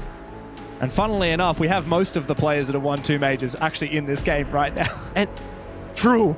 And also for the M80 side, they only won in Europe. Manchester, Munich. We're in Europe again. We are in Europe. Where is that EU buff for M80 and the boys? It's not there. We're in Paris. Team Liquid Alienware actually have quite a history with Paris as well. Let's not forget, Six Invitational 2021. Heartbreak for Nesk and Palu. And where NIPO took them. And yeah, and I mean, Team Liquid were, I would say, probably favorites to win that event. Definitely. And obviously, NIP had really had their moment, their mark in the sun, but look, Team Liquid at the time, Palu and Nesk largely regarded as the best players in the world. And Palu, unfortunately, his dad passed away, I believe, the day before the grand final, I think it was. Shortly before, yeah. It was sometime in that period, and yeah, lost his dad, lost dedicated the the entire event to him. Yeah. It felt like that was going to be his moment. Yeah, I mean, it would have been. It was so close, like in an alternate reality, like that's the story that we tell. Remember when Palu, you know, did it all for his dad after his dad passed away? No, it's even more heartbreaking. And that duo kept playing for, what, 4 more years, never finding a trophy. Yeah, and then Team Liquid, of course, made quite a big change when Palu went over to Flux W7M. Nesk most recently retired after Team Liquid failed to make it back to Paris for the Six Invitational 6 months ago. And when they failed to make it, that was really just the moment when Nesk said, I think my time has come. Time to go do content creation. And after the JV Felipox, Nade, and KZ, and the boys had a bit of a disappointing performance with Furia, they decided maybe it's our time to go forge a new legacy with a different organization. They're looking pretty good here. Nade from down below. Love to see the vertical game from Nade, especially now that he's going positive again after a quiet start to the series on Fortress. But for Felipox, a little bit awkward as he tries to rotate into the bomb site. A little bit solo though. Nade surely will find something back again for Liquid. Again, small issue there, right? Felipox taking his left, but ideally you can't just look away from the other angle. He gets shot to his side. JV injured in an awkward spot, but does get raised here by KC, and Maya finds one to diffuser as well. Oh! Media trying to swing back, but it's a tough spot to be in. Be careful, Ashen. Maya actually has Oh, wow. He has got the down onto Ashen, indeed. The pressure from down below from Nade has been a dream for Team Liquid as Gavin, no ACOG by the way, on the DMR, finds himself in a 1v3 and he's taking a lot of damage. Nade down below is really ramping up the pressure. He has been instrumental. And while KZ delivers the killing blow, it is Nade who is the MVP of the round for Team Liquid Alienware. Ridiculous value there from Bok. I mean, that is absurd, finding so much damage, even a couple of kills and a confirmation on the injure. I feel like he was just like tracing people to the floor.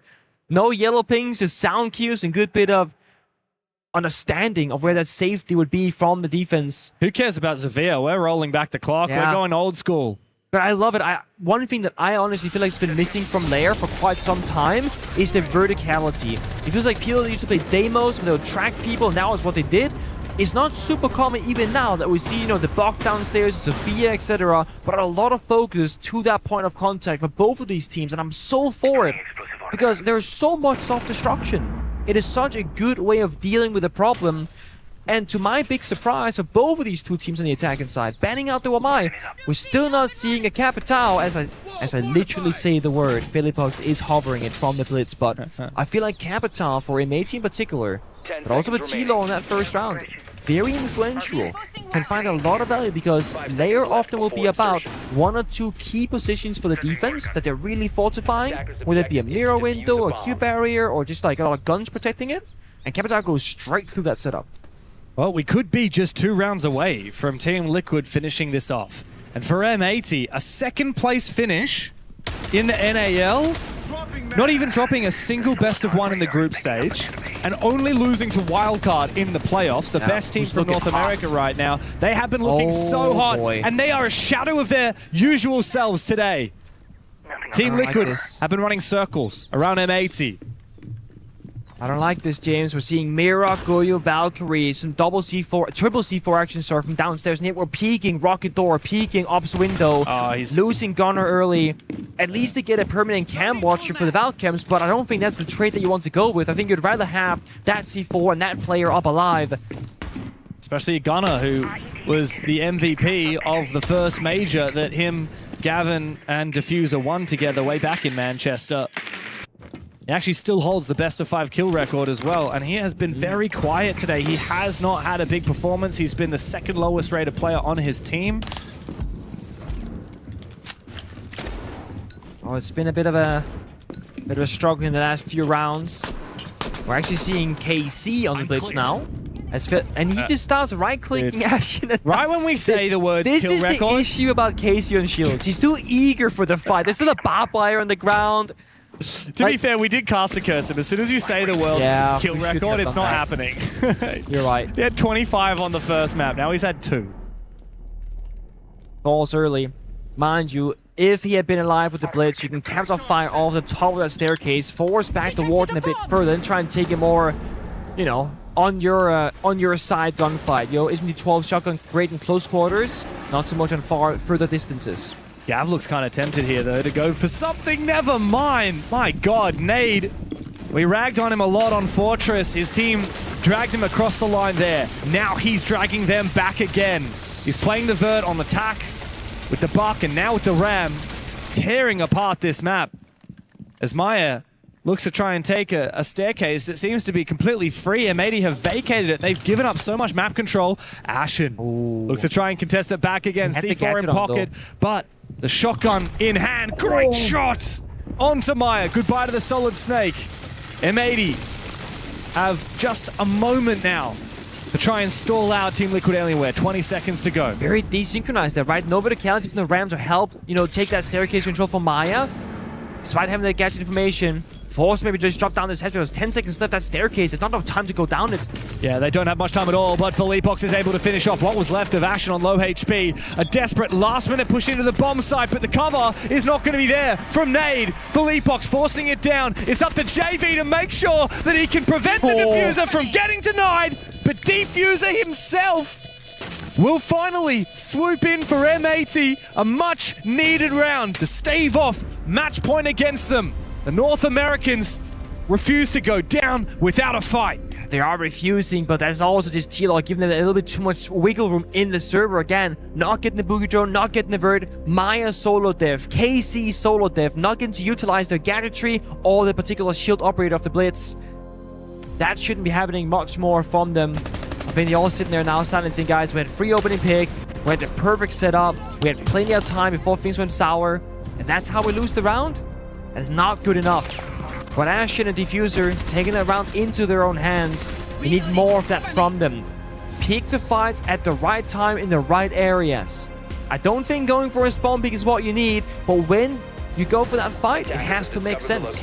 Before your back's against the wall, but also not so early that there is a full 3 minutes to play with.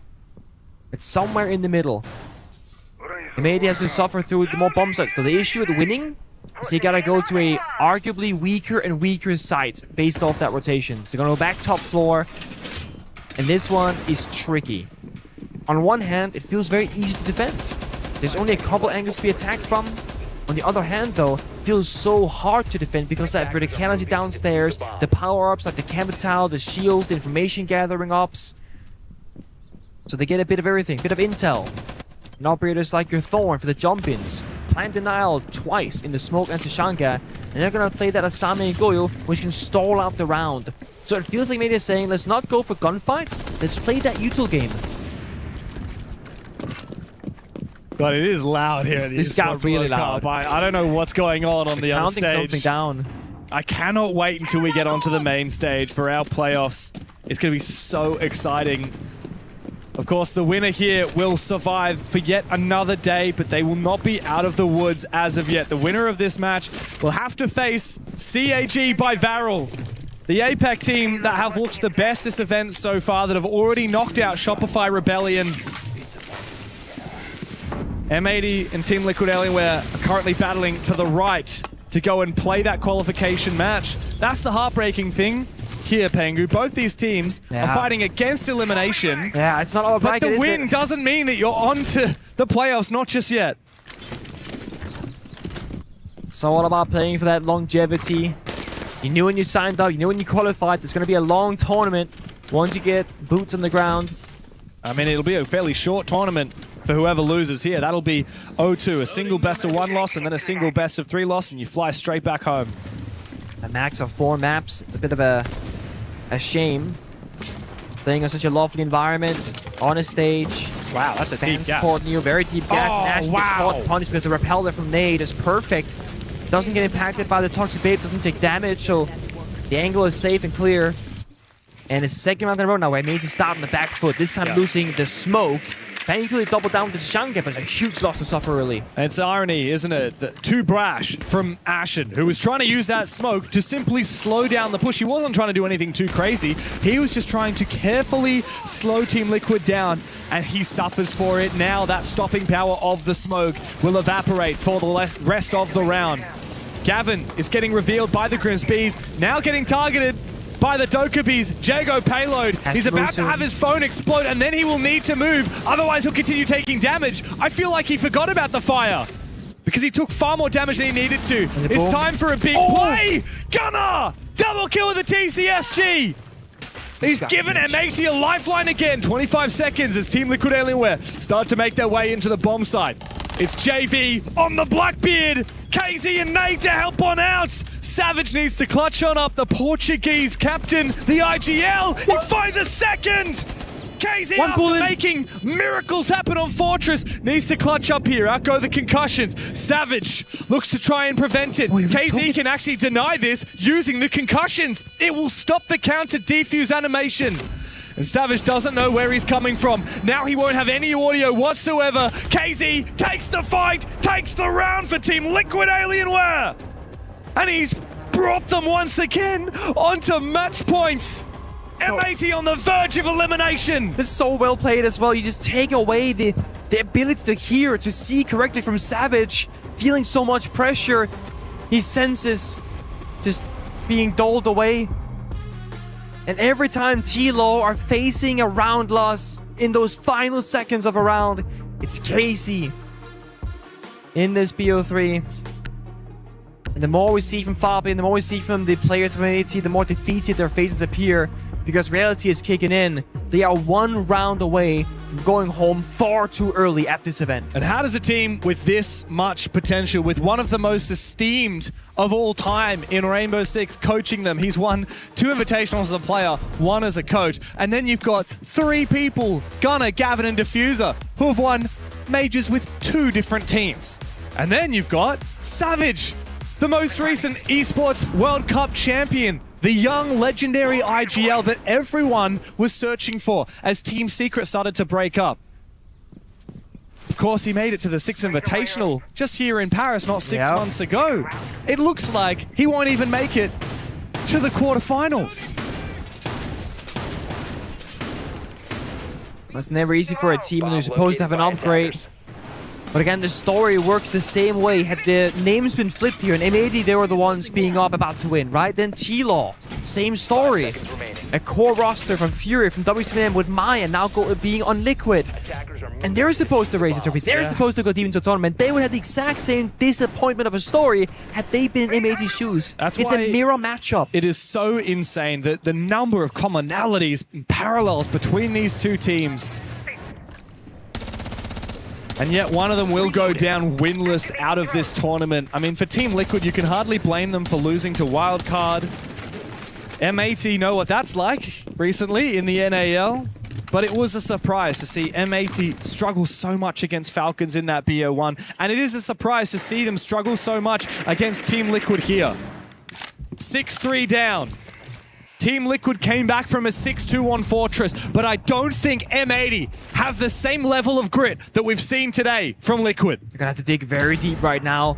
We're talking Manchester level performance from the individual players of M80. We saw Gunnar had a huge moment in that previous round. The 2K from Skybridge in throughout the breaching buys them a little bit of time, but then they couldn't fully close it out. They have to work together as well. T-Law right now playing very cautiously. They don't want to make any mistakes, don't want to take any risk that is too large in the server. They have operators that honestly, there's no easy solution for them. There is no shield to crouch. They do have the Ying to hit the bomb site. They have the Solid Snake to get that bit of information. But someone's got to strike first. Someone has to take that first bit of risk. The wall frozen. With the exothermic charge placed upon it. Half the round burned away. Almost nothing accomplished here from T-Law. Just waiting. 12 seconds for each solar cannons. But Nate finds the kill. He finds the first pick onto Ashen. And he has info on the bomb site now.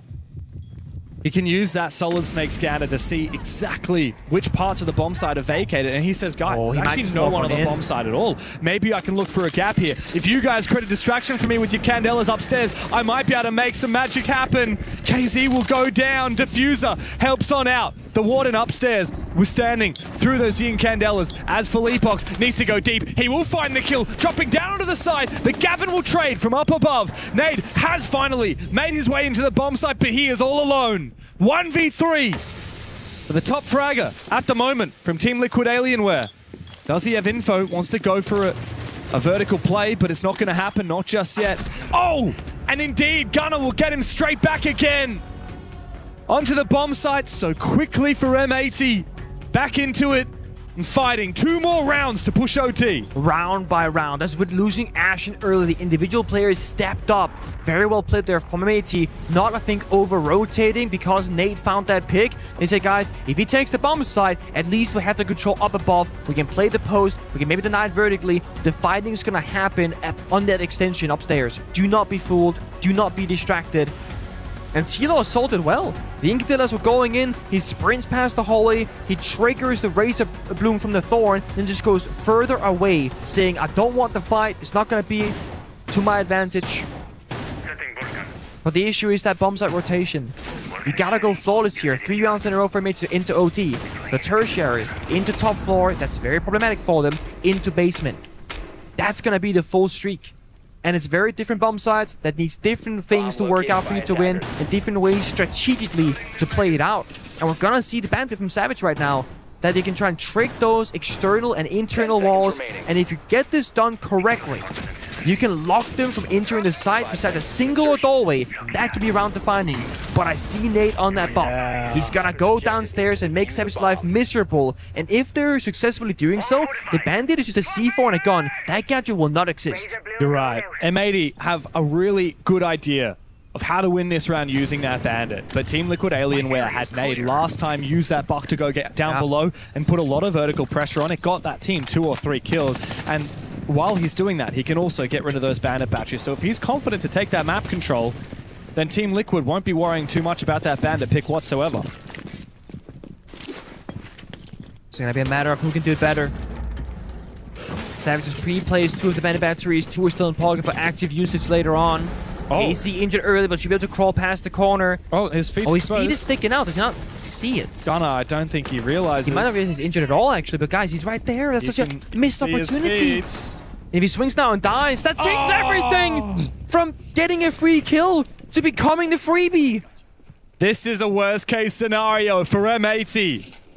1 player down, and it's the guy who stepped up last round, and now they decide they need to go for a retake. Big from Savage. He takes down JV. Ashen now takes that position up with the smoke, but he's about to meet Felipox as Team Liquid Alienware have decided it's time for us to rotate back into the action. He's got the Goya Fire, not popped though.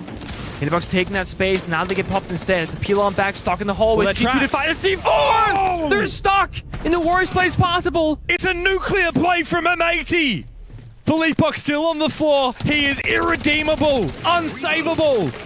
KZ 1v3. Look, the KZ from Fortress I would back in to win this, but he hasn't had the form in these last 10 rounds to do so.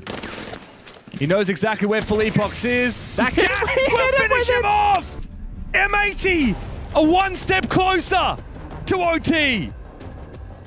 They chewed them up and they spat him out. They lured them into that hallway. Double fire pop, C4, couldn't run away, couldn't stick around. Again, a weak start for M80.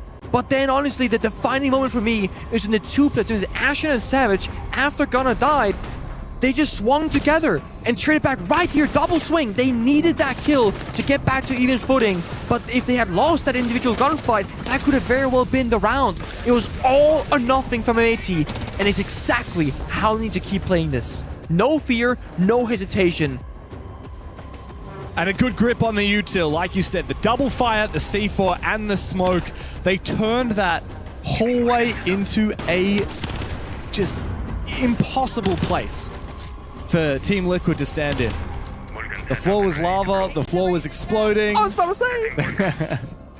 And then the floor was set alight. But now Back to that conversation of the perfect rotation. Now it's basement. 10 seconds left And again, before very insertion. different win conditions, very different set of operators. Look at Savage, right? From Bandit to Echo. I mean, speak about a toss-up. That's just a different way of playing the game. But this is going to enable a player on a staircase, for example. And if Philippox wants to take that staircase gunfight, which he plays himself on defense, one Echo stun timed correctly, and that's going to be a kill. But before that, it's a wallbang lead from Gavin through a softball onto JV, playing a Dokkaebi, a very active util gadgetry that will not exist in this round. And they are keeping up that pressure. They are literally just fighting every second and not being afraid of taking the most ridiculous fights right now. Sometimes you just got to do it to him. Gavin decided, you know what? You miss every shot you don't take. I love to see that from him. Could we have a second overtime in a row? T-Law came back from 6-2 on Fortress. M80 are on the verge of coming back from a 6-3. Just gotta hold your nerve against Savage. Gonna be the playmaker. So solid Twitch Stone. So gets off the roof. Looking forward in the ceilings, and they know the Echo's on the board. It's a bit of a bait and switch, right? Diffuse is trying to protect it. Perfect. He tanked the sap and gets the drone kill as well. So that's only one Twitch now in pocket for KC. It's the only counter for the Yokais directly. And as long as Echo exists, Philippox has to be so cautious, because anywhere with the shield, if he gets stun locked, will be a dangerous spot to be in. Yeah. So much work to be done by KZ on that Twitch. He has to find all of the traps, all of the Goyos. And also those Yokais, ideally. This would be huge. He's just waiting patiently for Savage to move that Yokai active. He sees it. It's the last shot. Running around. It is the last shot that KZ has before it recharges. He tries to get active, sees the drone, and takes down that first Yokai. Where are Savage's other Yokais? One on the blue stairs and one infiltration. That's the last two. And he's going to rotate one over, surely, to help out his team. Yep. So Ashen now is going to have less support playing by the staircase right now, because they're worried about the frontal attack from Warehouse. Once the Yokai gets here, they'll see, okay, right now there's nothing happening.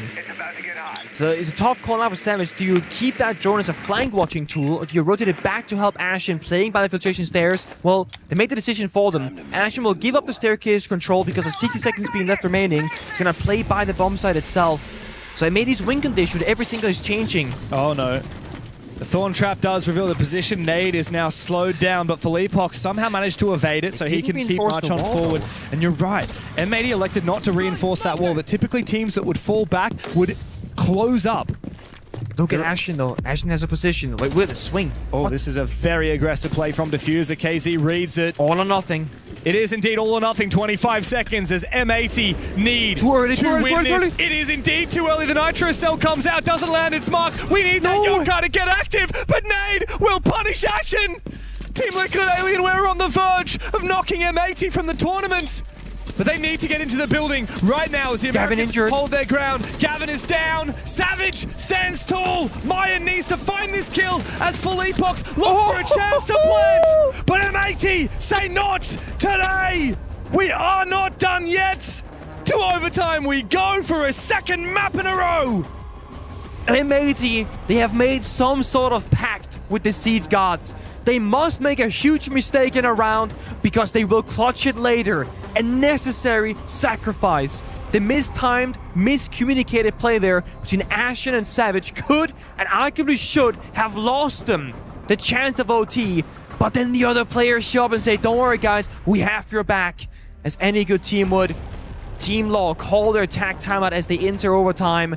We're back on familiar territory. 6-6, the comeback story continues, but for the opposite team. But it's a very different story to Fortress. Fortress was a game where nobody could attack. It was all defenses almost the entire game through. This has been a very different story here on Lair. We've seen these teams changing their playstyle, adapting to each other, and clutching up in dire moments.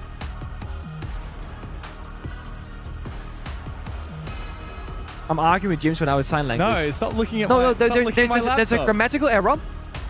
That right there, the G, that part. No, isn't that grammatically incorrect? Yes, but that's fine. Okay, as long as you don't mind. I'm just saying, if I was you... You're looking at my notes and judging my notes. No, I'm sorry. That, you know what? I shouldn't have done that. I fixed the grammar for you. Thank you. Okay? That's past my line. I'm gonna go over here. Sometimes I write down some ideas while we're casting. It was just misspelled. And I thought it was Thanks, Grammar Police. I thought you were gonna trip up your own words, and I don't want you to happen for you. I don't sit here and read the bloody thing. They're just notes. Oh. Shell going out.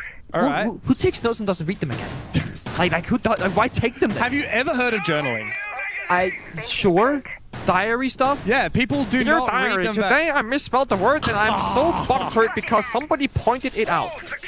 I'm sorry, James. Yeah, thanks, man. I'm sorry. Do you want to cast the rest of this yourself? I'm ready to walk off. Rob is right here, buddy. Okay? You say the word, I'm gonna get 2 bald men casting this match in OT. Oh, man. I don't think the esports scene is ready for that. No, not yet. It's too soon. Oh, man. We're into overtime, and I think that these teams are overcooked just as much as we are here on the desk, trying to get a handle on what has been such a heart-stopper. What happens now, M80? Back onto the attack. It's been a long time between drinks for them. They only won 2 rounds of attack. One was onto the top floor, one was onto the basement. Right now, we go to the top floor again here from Team Liquid Alienware. Of course, the side swap makes things kind of challenging. You just found your stride on one side just to go back on the other. Finally, Capital from M80 though. I was saying, where is this operator? It was missing the entire time they were attacking previously, and now it's the perfect counter to take down Philippox on the main staircase. Diffuser, do not die trying to do the big booms, okay? You're needed elsewhere for different things. It cannot be all or nothing. Yeah, he is, but there's no one there. They know. They're playing deeper, like deeper in the bomb site, just like before where he died to the hatch. You gotta clear Philippox first. Get that main stairs control. Get up to him breach. Because once Philippox is dealt with, then you can breach the bomb site wall. Well, until then, it's too risky because you shoot off the summer charge, which only have 1 left in pocket. Well, there is no catch to try and support Philippox from the fire and from the Grimsby's. Wait. We Back could big see booms. 3 big booms here. As Diffuser gets back into position, but Nade keeps on moving. Top fragger for Team Liquid Alienware. Big scalp to take if they're able to find him. He is still standing above soft floor. Here comes the fire. That's what they need. Savage rotating in position to take down Philippox. Oh, good smoke though. Yeah, the smoke will slow him down. The fire will force him back. And finally, the kill is delivered. It's on to Gunner though, from JV. Team Liquid strike first, somehow out of nowhere. As M80 try their best to push Team Liquid back, but they have struggled to find any kills to go with it. Would have been such a beautiful time in there. The fire to force back Philippox to go big booms right beneath him, but only 1 went out doing damage. He stays alive. Now prone the floor inside a server, holding that first push. I still think it made you in a great spot to go for a plant here, but the issue is they haven't broken that bomb site wall because Gunner died. So they gotta get Diffuser all the way across the hallway, start reaching the wall, then the second issue appears because he just dies in the path there. So now the wall will not be opened up. They cannot go for a plant. Nade's peeked out again. M80 now. How do they get into a plant position? They are struggling to do so. Savage tries to get active with the smokes. This is so desperate. He goes all the way back. Casey has the angle. Skybridge. KZ. He can deny the plants. Oh my god. Massive clutch from KZ.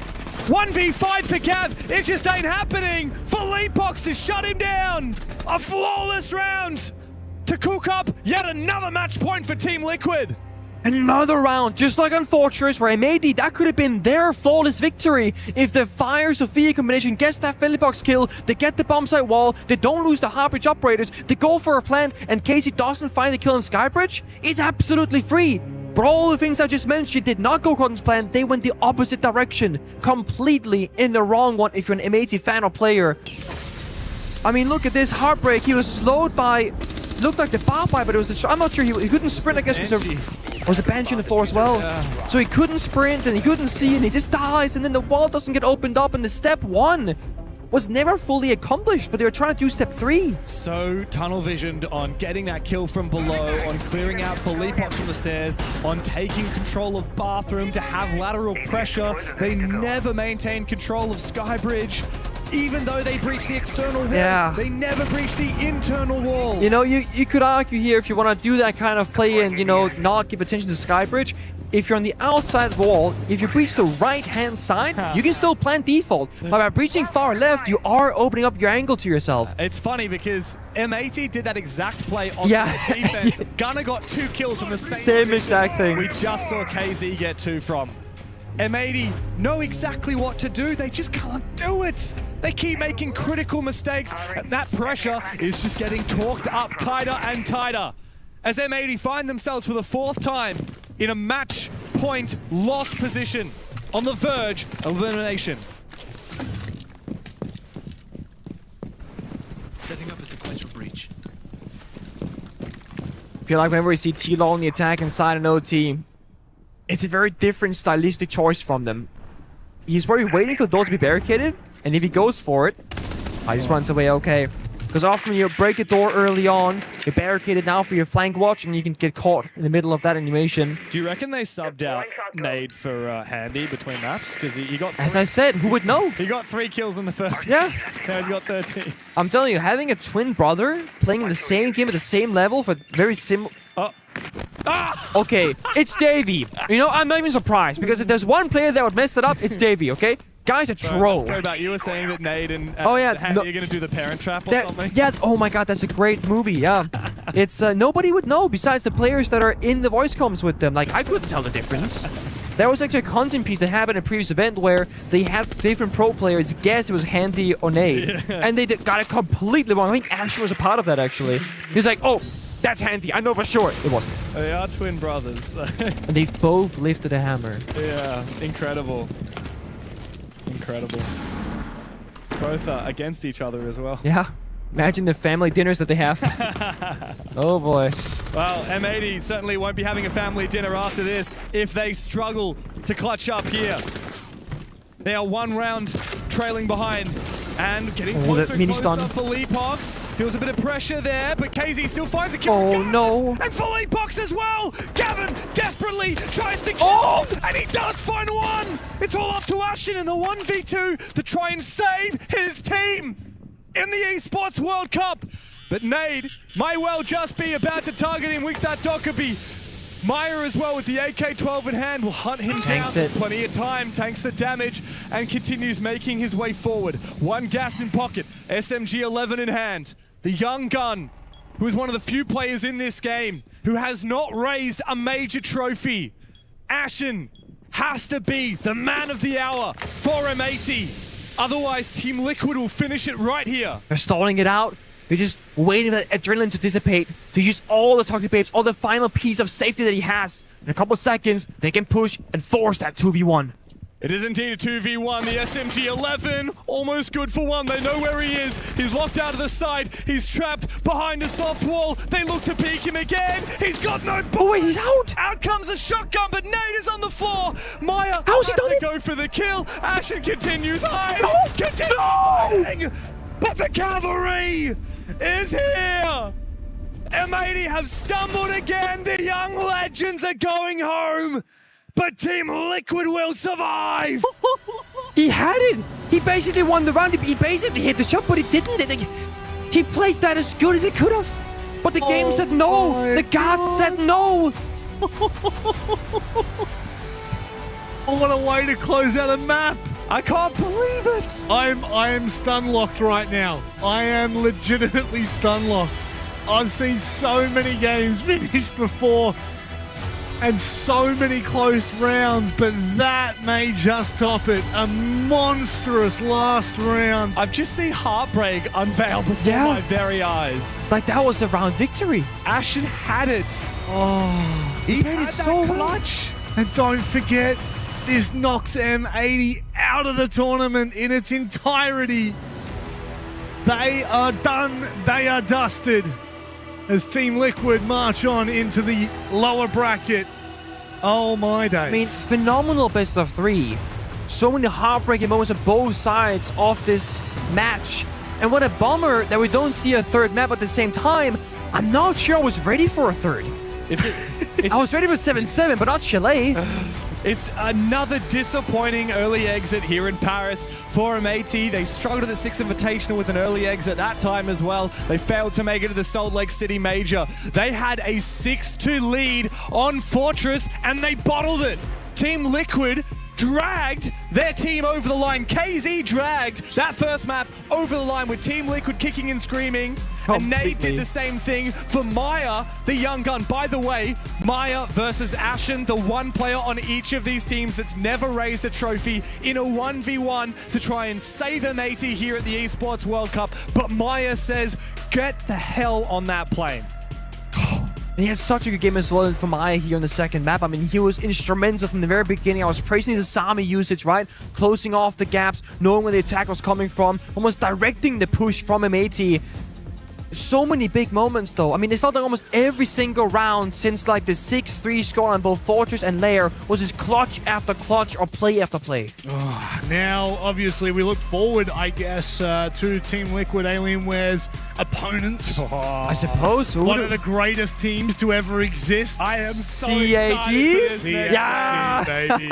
CAG. That honestly, looking at T-Law's current position and CAG's performance, that could be a barn burner of a match as well. I do agree with that. Like but I agree with that from my APL bias perspective. If I took myself out of the APL and if I hadn't been watching CAG play pretty much every single game over the last 8 years, I'd be like, they're about to get done. Can I spin a yarn for you about APAC here? Can I spin us all the way back to 2018? The first time that Team Liquid played at a tournament, they were denied going to the main stage by a little old APAC team called Mindfreak. Yeah, they were. I watched that live. It was crazy. I imagine it happens again. APAC loves playing Team Liquid. I'll tell you that right now. I would not. I'm telling you that right now. There is no chance I would want to be caught in a server with that monster of a team. Finding good form at the moment at the Esports World Cup. And I think that it's rightfully so, Pengu, that they do walk away the victors here. I mean, yes. It's such a hard game to talk about because both teams deserve to win and both teams deserve to lose, if you know what I mean. It was literally the closest game I've seen in such a long time. We're talking 7-7 and a 8-6 that should have become a 7-7 for that final round. I don't know. I want them both to stay, and that's not a possibility. I mean, we're at the point of the tournament where we're sending down big teams. Like, we are. They're going home. Technically, we were doing that in play-ins with Shopify Rebellion as well. Thank you, CAG. But that's the point where we're at, right? Not just the point we're at in the tournament, but I think the point we're at in Siege. Right? Like, we have always, for a long time now, had 3 regions which really dominate. Brazil primarily, North America, and Europe, of course. Yes. And CNL has had a big performance. I believe CNL are now actually eliminated from the tournament with one of the results on the D stream. Unfortunately, so no more CNL, but they earned a lot of respect at this event. Yeah. And APAC are still firing. We've still got Weibo and CAG. Certainly we do. have multiple teams from each of these regions as well that are making an impact. Furia may be overshadowed by FaZe, but they are not done yet. No, not by any means. It is time for us to go courtside with Lax and Philippox. SAL is still holding on. I'm here with Philippox from Tila. I mean, what a series. An 8-7 into an 8-6. How are you feeling? I'm feeling great. I mean, it wasn't the best game from us. We are still playing really bad on attacks, but I'm really happy because we got the resilience to come back in Fortress and close out the game on Lair. So I'm really happy right now. I love that you talk about that resilience, because going back to that Fortress, you guys went down 2-6, and you being the IGL, how do you keep that mental fortitude? How do you keep that energy to make sure each round is swinging back into your favor? Because I think we both know the answer, what was swinging you guys into those rounds. Yeah, I mean, Casey helped us a lot in that because he was killing everyone. So he was hyping us a lot. I was saying, like, let's keep pushing, let's keep pushing. Once we start winning, they will start to break, and that's what happened. So I'm really happy that we could get back to the game. And I quickly want to talk about that last round in that Fortress. It was Maya and Nade in that clutch. We saw a Dokkaebi call, I believe, go on to Nade, running straight into the Monty. The phone explodes. The fire's on the Monty. Was that intentional? Yeah, it was me and Maya, but no, it wasn't intentional. It wasn't intentional. I mean, it was 7-6, I think. Yeah, so the nerves are like up there. So we weren't thinking straight. We were just playing automatically, like, let's push this Monty, and the fire was lucky. Beautiful. Now, moving into your next match that is going to determine top 8, you are going to be playing against Keg. Are you ready to ruin the hopes and dreams of the Japanese region? You did it in Reload. You ended their run. Tomorrow, you will also be able to end the run. Are you ready for that? Of course. I mean, it's like it's either them crying or us crying. I prefer them crying. Absolutely. Well, before I let you go, celebrate with the team and being able to crush M80's key. Is there anything you want to say to the fans? Any skin promotions you got? I'd like to thank the fans that's always supporting. I mean, we are not playing the best Siege right now, but we are trying to get the momentum and play like we know how to play.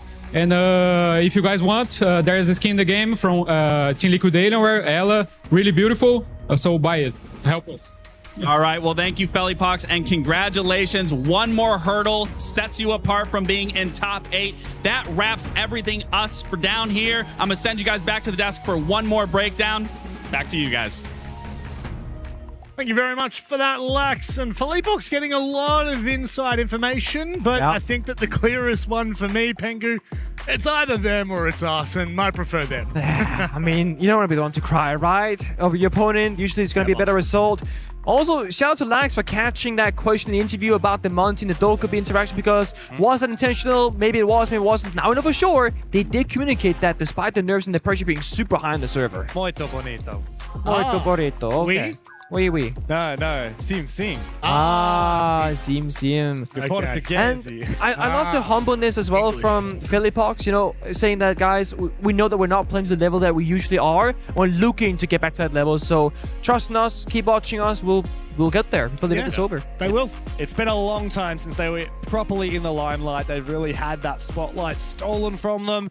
They're looking for a chance, and yeah, I would hate to be in CAG's shoes right now. So would I. I mean, the thing is, if you actually think about both of these two maps that just played out, it's kind of crazy, Dev, to remember that both ends of the game were actually pretty big clutches in the end. Yeah. I mean, it could have been completely different. Fortress, like I said during the game, I had fully written Team Liquid Alienware off on As you should have. At the 2 versus 3, there's just no way that you overcome a Monty post plan, and yet they did. Just instrumental plays from them. Like, I love to see it, and we saw the same kind of stuff on Lair. Like, there's no way Amedi wins that round. There's no way Maya Ashen gets it. When he gets the injure and fades away while blinded, I'm thinking, that's the round and then he's play. got shotgun. Yeah. Come on. And the worst part is for Ashen, right? So easy to be hard on yourself. He could have kept running one on time. In hindsight, we all know that. But he had a shotgun point blank, knowing his enemy sprinting towards him. That's a free kill. Yeah. But he's gonna sit there and go, oh, I should have done this instead. No, you shouldn't. It's hard, because if he had run and Maya had gone the other way, then he would have gotten caught while sprinting, and I think he would have kicked himself even more. It's such a tough position. We would have had another iconic screaming of the sprint. Why are you sprinting? Thank you, gentlemen. I'm glad someone else could do that for me. Look, at the end of the day, I think that whilst Team Liquid Alienware can well and truly walk away the victors, M80 played their hearts out on stage. It's not easy. It's not easy to lose in that fashion on the first map and come back into the second map and look just as good, if not better. Fabian has a saying that I love to reference, and you almost said it yourself there, Rob. It's not easy when it's hard. It's not until it's when I'm so sorry. It's not easy when it's hard. I messed it up. Yeah, but today was hard for me. Yeah, it was. And I mean they were in the exact same position, 6-3 down, and they still managed to bring that back. You know, it is the way it is. I think looking at a snapshot of the day, I guess as a whole, because we have had very interesting and bipolar results. In fact, it's kind of beautiful to see the fact that we could go from a Weibo dominance into Team Liquid Alienware dominance. But that just is the way the cookie crumbles. And unfortunately for M80... Who's on it? Well, all I'm going to say is... It's their Andy. key's getting crushed, baby. Don't worry about the cookie. How do we know Someone should ask for his passport right now. Which player? Is it Handy or is it Nate, huh? I think he could still get away with it. Look at that. As the crushing slowly makes his way down and cracks the final part of a media that will be at this event. Look, North America's lucky that they have still 2 contenders in the tournament, in Wildcard and Dark Zero, but M80 certainly had high hopes for the Esports World Cup, and that dream has well and truly been crushed today by Team Liquid. Certainly has. Unfortunately for NA, they probably went into this tournament as heavy favorites across the board. You're thinking M80, you're thinking Shopify Rebellion, and unfortunately it just hasn't gone their way. Whereas the joy there of Nade, I think that we can all feel that. We can all enjoy Team Liquid getting back into a position where they'll feel a little comfortable. And obviously, a little earlier, Team Secret. It's the flexi. How do I put this in a PG-friendly way? Okay. They took them out to lunch and then they ran before they paid the bill. But that's a pretty good one. But I think that's even polite. They asked them to lunch. These guys didn't even ask them to lunch. They took them to lunch and then left them. It was ridiculous. They absolutely smashed EDG. But didn't they get stamped in the first map themselves? You're getting confused. This is Secret. Oh, this is the Secret first. beat all gamers. Okay, To be fair, Thank Secret, you. Wait for it. Secret lost 7-1 on the first map and then beat AG 7-2-7-0. Sorry, I'm thinking of Fnatic. The EDG game Fnatic was 7-1, 7-2. So but you're not even wrong because like that is still a dominant statement for Team Secret after losing that first map into a one-sided fashion. Bounce back and you win what 7-2, 7-0. Insane. It's kind of 7-0 as well. Yeah, 7-2, 7-0. That's the third 7-0 we've had. Yeah. It has to be a fast day. Wow. I mean, it's not even 9:30 yet, or 8:30 rather. It's 8:27. Well, Time to thank go you have very some much dinner. for that, Nick. Yeah, It is time for dinner. I got starving after that game. I can agree with that. But very quickly recapping the day, gents. Obviously, a lot of fun. Tomorrow, though, gets a little bit more hectic. Who have you got going through to the quarterfinals? Well, so can I just list the games as far as I'm sure. So we got Here you Team go, you go. Look in front, right here. look in Even front. better, we got Team Secret versus Team Falcons. We Falcons got wins. CAG by Varel versus CG wins. Team Liquid Alienware. And then on the other stream, we'll also have Furia versus Fnatic and Virtus.pro versus Weibo Gaming. Ooh. I think Falcons will get Secret. I think that will be a absolute bloodbath. Sure. I think that Secret will not get much. Then CAG will beat Team Liquid in a barn burner 2-1 fashion. I think that will be a really insane I generally think it's going to be a close game. And then, I don't know if we have the graph for the other one, but Furia Fnatic, I think that's going to be a really tough game because both of those teams have been very inconsistent, very high highs and very low lows. So it's just going to be like a crazy frag fest. Yeah. And then one of the games I'm most excited for is Virtus.pro versus Weibo because huge. I think both of those I'm not going to call that one. Firmly deserve to be in the top 8. Yeah. I think my hot take, I think both those teams deserve to be in the top 8 more than Furia and Fnatic. Ooh. But of course, this is the way that the bracket has handled. Look, I've seen Furia play with us a bit. They're a bit shaky both right teams now. are really good on their moment, but also overheat, particularly Furia. But I don't know, who knows? Like, obviously, Weibo also have stumbled as well. VP haven't been as flawless as I expected, but look, I think that Weibo have one of their hardest opponents that remains in the tournament. I think that VP is one of the best teams here, and for me, still a championship contender. The fact that both of them, one of them has to go is kind of a little bit heartbreaking. It's the same story as just now with the Team Liquid Alienware, right? Like someone has to go home in every single matchup now so we keep moving forward in this tournament. It's all elimination. It's all elimination games. It is. So tomorrow we're dressing in all black, right? Funeral day. I think I'm going to do that. I'll take you up on that. Please don't. Please don't. I'm not going to take either of you up. Okay, maybe do. Maybe you'd look good in black. We're working tomorrow. Clean. Yeah, we are. Yeah. This is brown. This is brown. Yeah, but brown is like not... you look. Oh, is that a black shirt I see? Okay, I agree. So you take off the top and boom, we're there. I mean, what am I doing? Whoa. You take one of the two. And on that note, I'm getting Anyways. told. Yep, okay, let's get away from Pengu. Let's get away from today. Let's move into tomorrow. It is elimination and qualifying time. It is only one or the other. It doesn't matter which team you are. It is quarterfinal time on the line. It's time for us to end today. Thank you very much for joining us. We'll see you tomorrow. Same place, same time.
is in our DNA.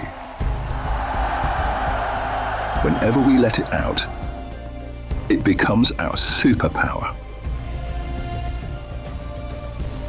Now imagine an entire city being built to supercharge it. Kadir City, powered by play.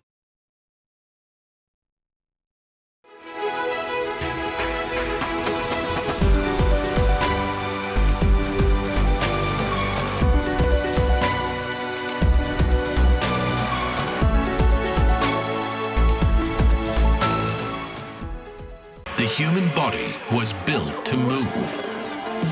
Not trapped at a desk in one singular posture for 12 hours a day. It's time your chair evolved. This is Secret Lab Titan Evo. Ergonomically engineered for you, gamers, hybrid workers, artists, backing your every move.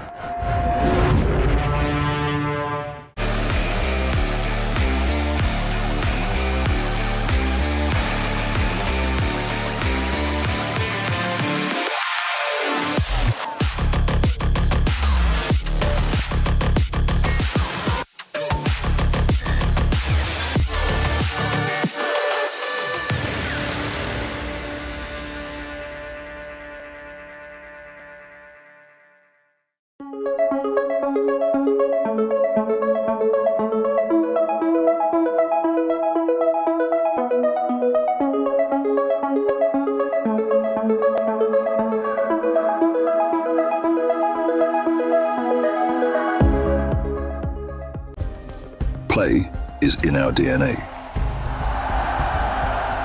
Whenever we let it out, it becomes our superpower. Now imagine an entire city being built to supercharge it. Kadir City, powered by play.